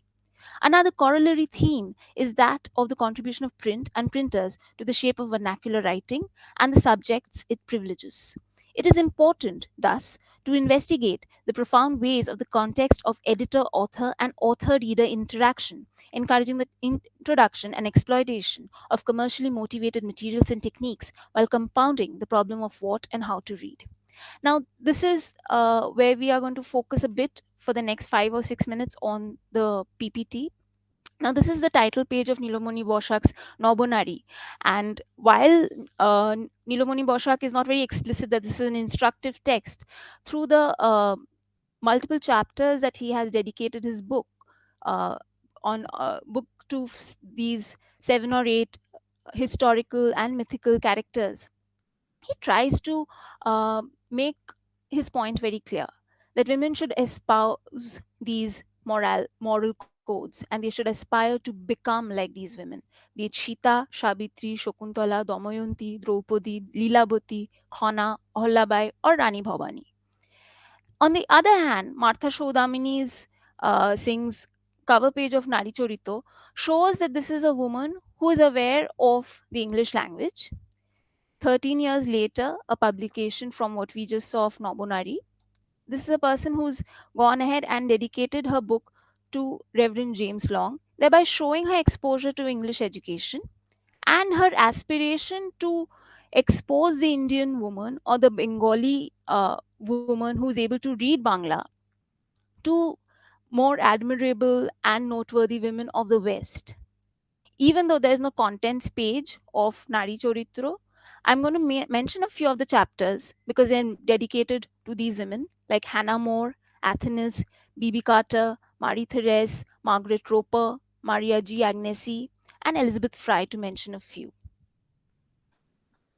However, Martha Shodamini Singh is very explicit about whom this is meant for. This is an excerpt from her foreword, if I hope it is visible to everyone, where she mentions that she would like the Bongo Bidhyarthi, the young students who are studying perhaps in the schools, to be exposed to such qualified and well endowed women across the world. In many ways, therefore, setting out her mission of it being an instructive text. On the other hand, Nilomoni Boshak, a person who makes no qualms about being a traditionalist, keeps on writing about women in respect to the relationship that they have with their father or their husbands or the person who's abducting them, who's invariably a man, and how instead of valorizing the women's feminine traits, the dialogues or the passages that one comes across, whether it's from Sita's, the chapter on Sita or Damayanti, is the woman is chaste. And there are no questions on her body. There are no questions about her sexuality. It's all tied up with notions of chastity and morality and how their husbands or their fathers are going to come and save them from exploitative men. There, there is absolutely no punches held by Nobonaris, by Boshak's Nobonari, where it's clearly a text written by a man, perhaps intended towards the female reader, but it fits quite well within the patriarchal agenda of educating women to become better wives, better mothers, better daughters. For instance, if one has to even come across this passage from his chapter on Shabitri, it is almost invariably a trademark of Boshak to introduce the woman as the daughter of someone till she gets married. And, and this is a trend that one sees across his different chapters. On the other hand, Martha Shodamini Singh's Nari Chorito tries and takes out the woman away from her mere conjugal or her consanguineal relationship vis-a-vis the man. When she's describing someone like Elizabeth Fry, or later she'll be discussing someone like Maria G. Agnesi, she discusses perhaps their family background, but it is just to posit them in their respective economic or social and cultural background. But it is more celebratory, more emancipatory in nature. Perhaps this is where we understand that this is a woman who's writing about a woman, or she's compiling facts about a woman, and more it has more to do with their achievements. It has less to do with the idea of domesticity, and certainly has hardly anything to do with desire. uh, and this is where I'm going to talk about the idea of the gaze. But despite minor divergences in the core topoi of both the texts under study, they both serve as instructional texts aimed at educating the female reader to enable her to become the ideal woman, a domestic goddess, if you will, and who, through a irrepressible moral fiber, is also able to deliver society from all evil. While Nilomoni Boshak looks homeward for such inspirations, Martha looks, as I've already discussed, at several women from the West to extrapolate her ideas on female resilience. However, while I was going through these texts, a perplexing thought did catch up with me. That is the male gaze also the female gaze? That is, does the woman writer also at times look at themselves through the male gaze?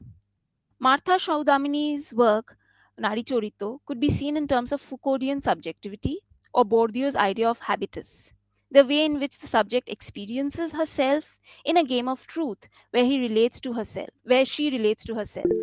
Yet Bourdieu's habitus, as women are active in reproducing their positions, especially when describing other women themselves, is something that we need to be mindful of. Now, coming to the idea of the male gaze through which perhaps these women are being viewed.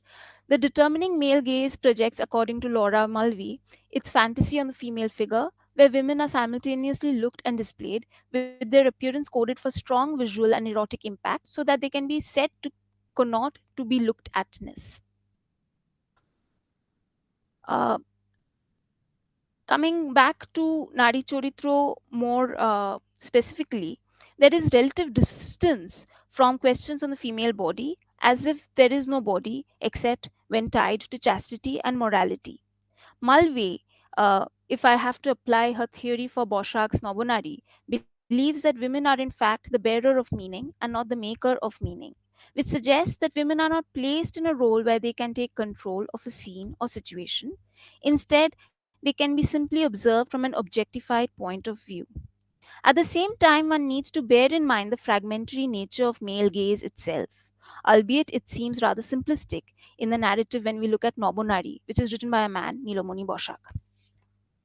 But at the same time, this is something that I found very interesting when I was reading The Small Voice of History by Ronojit Guho.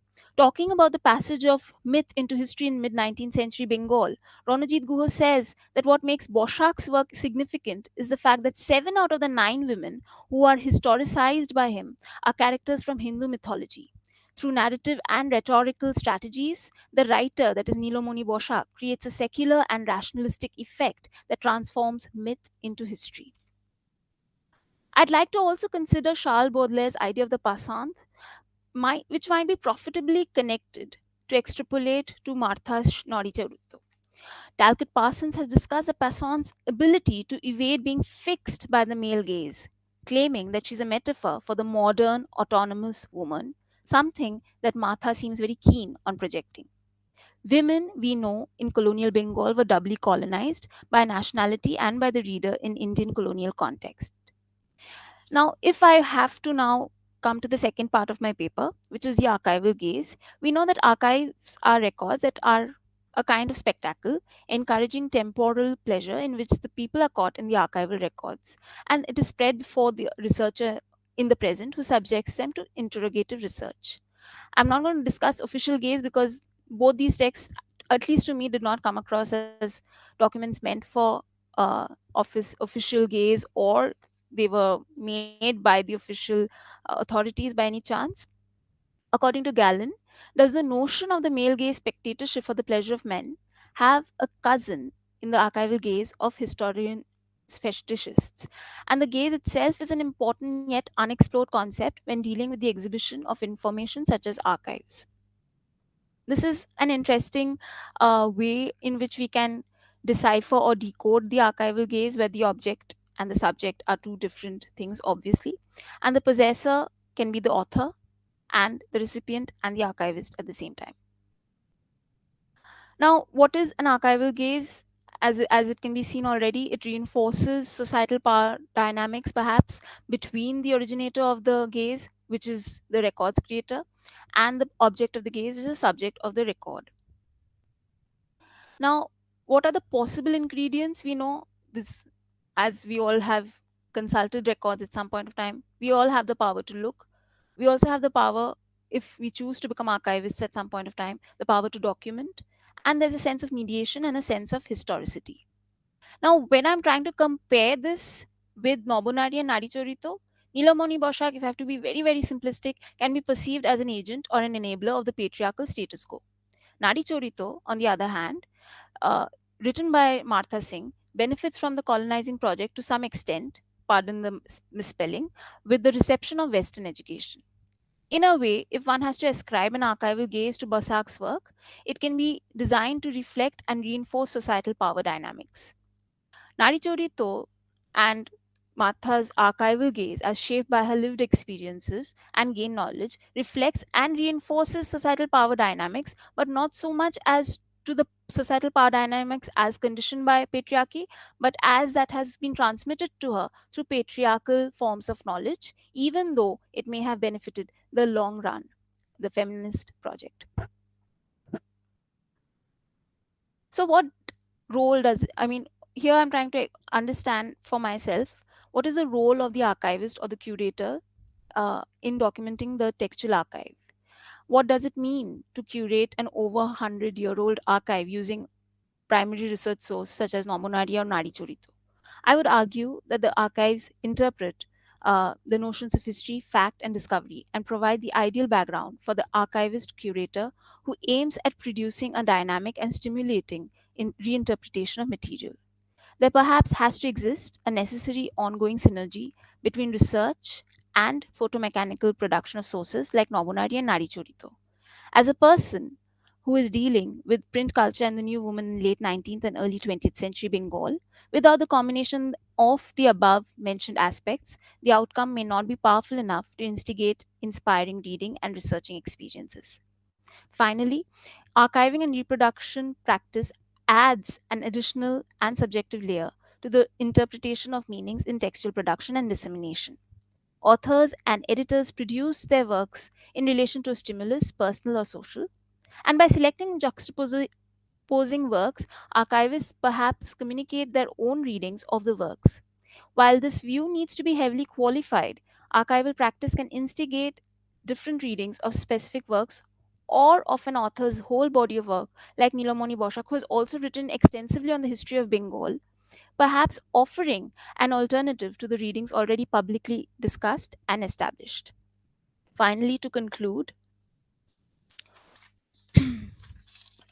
All components of literate behavior, in short, including the desire to read, the decision to read, a certain kind of material, the reinterpretation and interpretation of that material, and social features that characterize the lives of the real individuals is extremely important.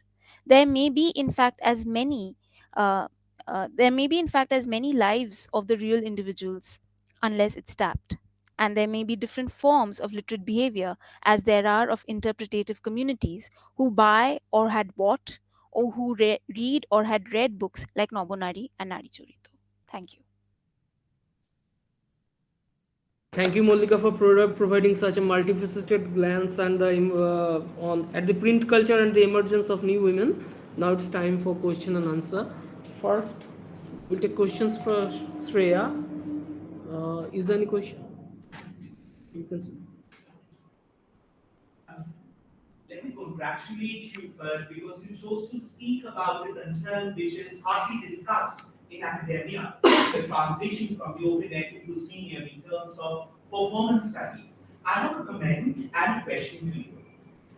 You are trying to chart a model where you talk about this transition from jatra to theatre, but I would rather suggest you to consider if you would like to, open it up to a far more inclusive transition from a more indigenous idea of Natya in the Indian tradition to the westernized model of theatre.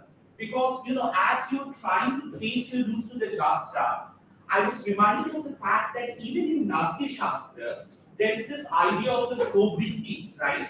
Which talks about the area, the language, and the rituals vis-a-vis in connection with them. And there you definitely get to know about the Leelas, the Pachalis, and of course the Natya Leela of Nityananda and Chaitanya Prabhu, right? So it would be really very, very interesting to see, like when we talk about this transition of bodily histories in terms of the Karanas in Natya Shastra, if they could be tried and relocated to, let's say, read a more indigenous tradition like Kanta, or the local cultures of 19th century Bengal that historians Shumanto Banerjee and alike talk about. So that's some food of thought, I believe. And my question is, when you talk about this transition from jatra to theatre, do you come across, let's say, theatre manuals? And if that is something which could be brought within consideration, would you consider this transition only to be a matter of time? As in, what about the kind of new technologies that are possibly coming to play when this transition is historically taking place? For instance, what sort of, let's say textual evidences do we have where we could say chart the transition between the change in makeup, the change in costume, the change in spotlighting, the change in terms of voice delivery that seems to catch up from Jatra to the proscenium theatre stage of 19th century. Right? Yeah, so firstly, it's not like jatra to theater because jatra is also a part of theater and it's a form of theater. So it's just the two forms and mediums of stages that I tried to highlight. And about the performances that you were talking about, I primarily tried to focus on the theater part as two forms were, bifurcated in terms of artistic boundaries because of the hegemony that was injected that this is tasteless and this is like the thing that you were talking about as makeup or jatra is usually the dialogues are delivered in terms of prosodies. It's rhythmic, and that is exaggeration, and that's what Natya Shastra talks about, that you cannot talk in the realistic way and it has to be delivered in an exaggerated way, and the loudness and whatever that is taken. So that is, I think, the case. And also in the early 20th century, the entire world was witnessing this avant-garde that they in experimentation with all kind of art forms, and the abstraction was taking a distinct role. And so the realism was prioritized, and also this were also open to interpretations. And jatra, that being said, is very simplistic format and is being very direct to the audiences. So it was also, which was also deliverable to the illiterate people. I mean, like, who were not like literate in terms of education of the what we understand. So I think that's the, when the urban people were like literal, was like they become literate with the English education. So they tried to think and rethink about also the other world cultures that was also being active. So I think that's the reason, there, I don't know if there is any particular text that have really, documented this transition from this to that, but the witnesses from the spectators part, I think that's the most important thing, which is again the unseen thing that I try to document. Is there any other question for her? Since there's no question, it's time for Mallika. Okay. Do you have any question for that paper presented by Mallika Rai Chaudhuri? Do you have any question? Okay. Sorry, I just wanted to ask Mallika. Maybe I wasn't not paying attention, but maybe I missed that. Now, when you refer to Nilmoni Boshak's oeuvre of Nabonari, you see, he is, again, as I said, I may have missed this part. You may have mentioned it already, so I apologize if that is the case. Nilmoni Boshak was a tireless compiler. He didn't write anything originally. If you look at, Itihas Shar, Bharatbọর্ষের Itihash, etc., everything is, even in normal, he says he's compiled them from Sangrihito, from various sources. So is this not his writing? Has he taken these articles from some other source, or has he compiled himself? Again, as I said, you may have mentioned this, but I just seek clarification on this. Sir, there is no, thank you for your question. Sir, there is absolutely no mention that he's a compiler. And in fact, there is no foreword in that particular text of Nobonari. And this is something that I mentioned, that while Martha Shodhamini Singh makes it very clear what her intervention in this project is, at least the pages are seemingly missing in whatever has been digitized in the British Library. And I've come across another reproduction of the same on, I think, archive.org or Wikimedia. So there is no 1852 edition of Nilmoni Boshak, which was says that is Kotrik Sangrihito. If you look at the title page, Nobonari অর্থাৎ নয়নারীর জীবনচরিত কর্তৃক সংগৃহীত, the second edition. This is also the British Library, but the 2 centuries one, I don't know which edition it is. I saw and the in the second edition, 1853 which one. comes out in 1855, the word Sangrihito is there. So, if you look at other works by Nilmoni Boshak, he's constantly compiling. He's self-styled as a compiler, which was this is the reason that I'm asking, where the authorial gaze then becomes a slightly more nuanced question. Who is indeed the author of these biographies? Is it Nilmoni Boshak, or is it simply just collating them or scavenging them from other sources? But again, I mean, if there is no forward, then that is difficult to, and there is no forward, and he's also not citing his sources. There's no acknowledgement, but you see, in the mid 1850s, there were a lot of particularly books published by the Vernacular Literature Society were all either translations or of adaptations of ideal lives and so on and forth. So, and this is very much an 1850s moment where kind of improving literature, which was intended to counter the kind of Bortola influence, was coming out. So again, it would be, I think, instructive to trace these biographical sketches, if possible, back to original source, if one can find them.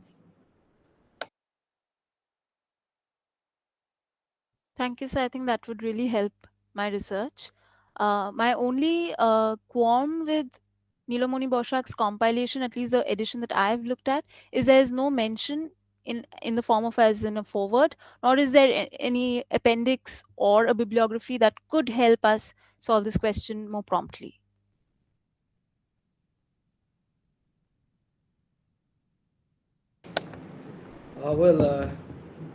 If there are no more questions, I would like to conclude by thanking our presenters for providing us with a very provocative set of papers today. And I would like to thank you all for coming. So, thank you very much.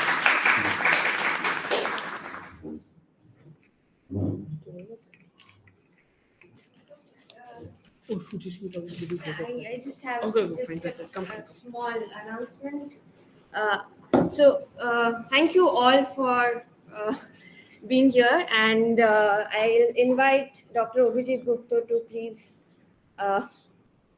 conclude this session and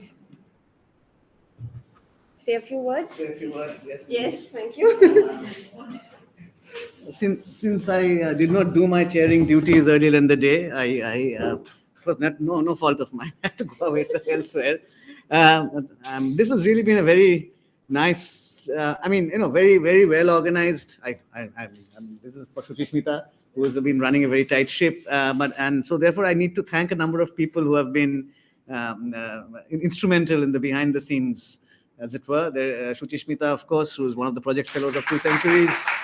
And Momita, who was with us earlier in the day but has had to leave. There's Rishum, who is a doctoral fellow at the School of Cultural Texts and Records, and the tech men, as it were. Anandarup has been sitting in one place throughout, and Oyon, who is shy and doesn't want to come in. Where's Oyon?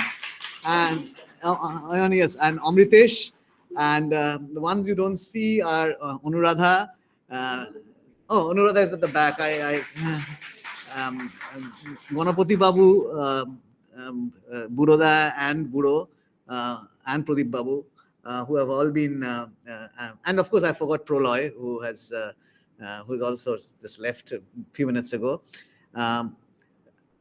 Thanks to the presenters and the chairs for being, for being such excellent participants in this conference, and for sticking to time in a way which I find is unprecedented. I've never ever been in a conference where it has gone so much on time.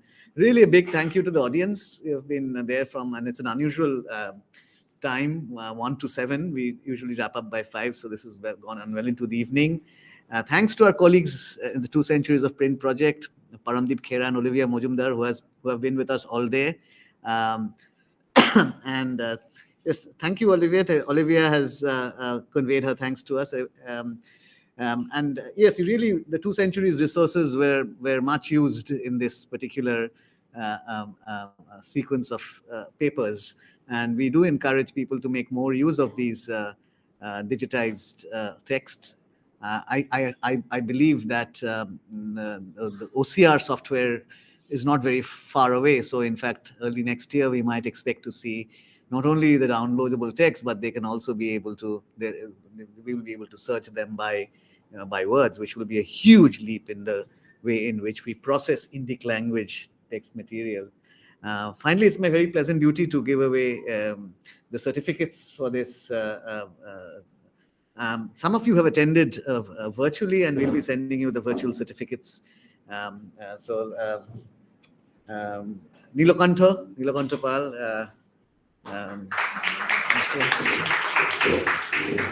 who has been, yes, we'll try and Shreya Roy. So, Shreya, thank you. Thank you. Thank you for Amrita Dash.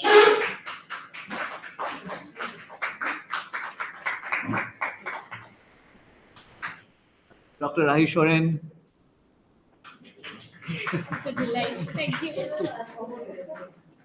Ahona Moitro. Sorry, Ahona, I missed your paper, but I can listen to it on YouTube, can't I?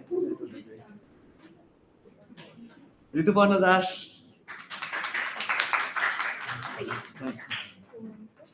Shumantra Boral, again, whose paper I missed, but I assure you I'll catch up on you. I saw bits and pieces of that on you on the taxi. Thank you. Finally, Sultana, thank you. I think you traveled a long distance to come here. Thank you very much. And Mallika's certificate is with us. So with that, this conference is formally over. Thank you very much. Thank you everyone for joining, and I'm sure we'll meet soon and speak soon to each other. Bye bye.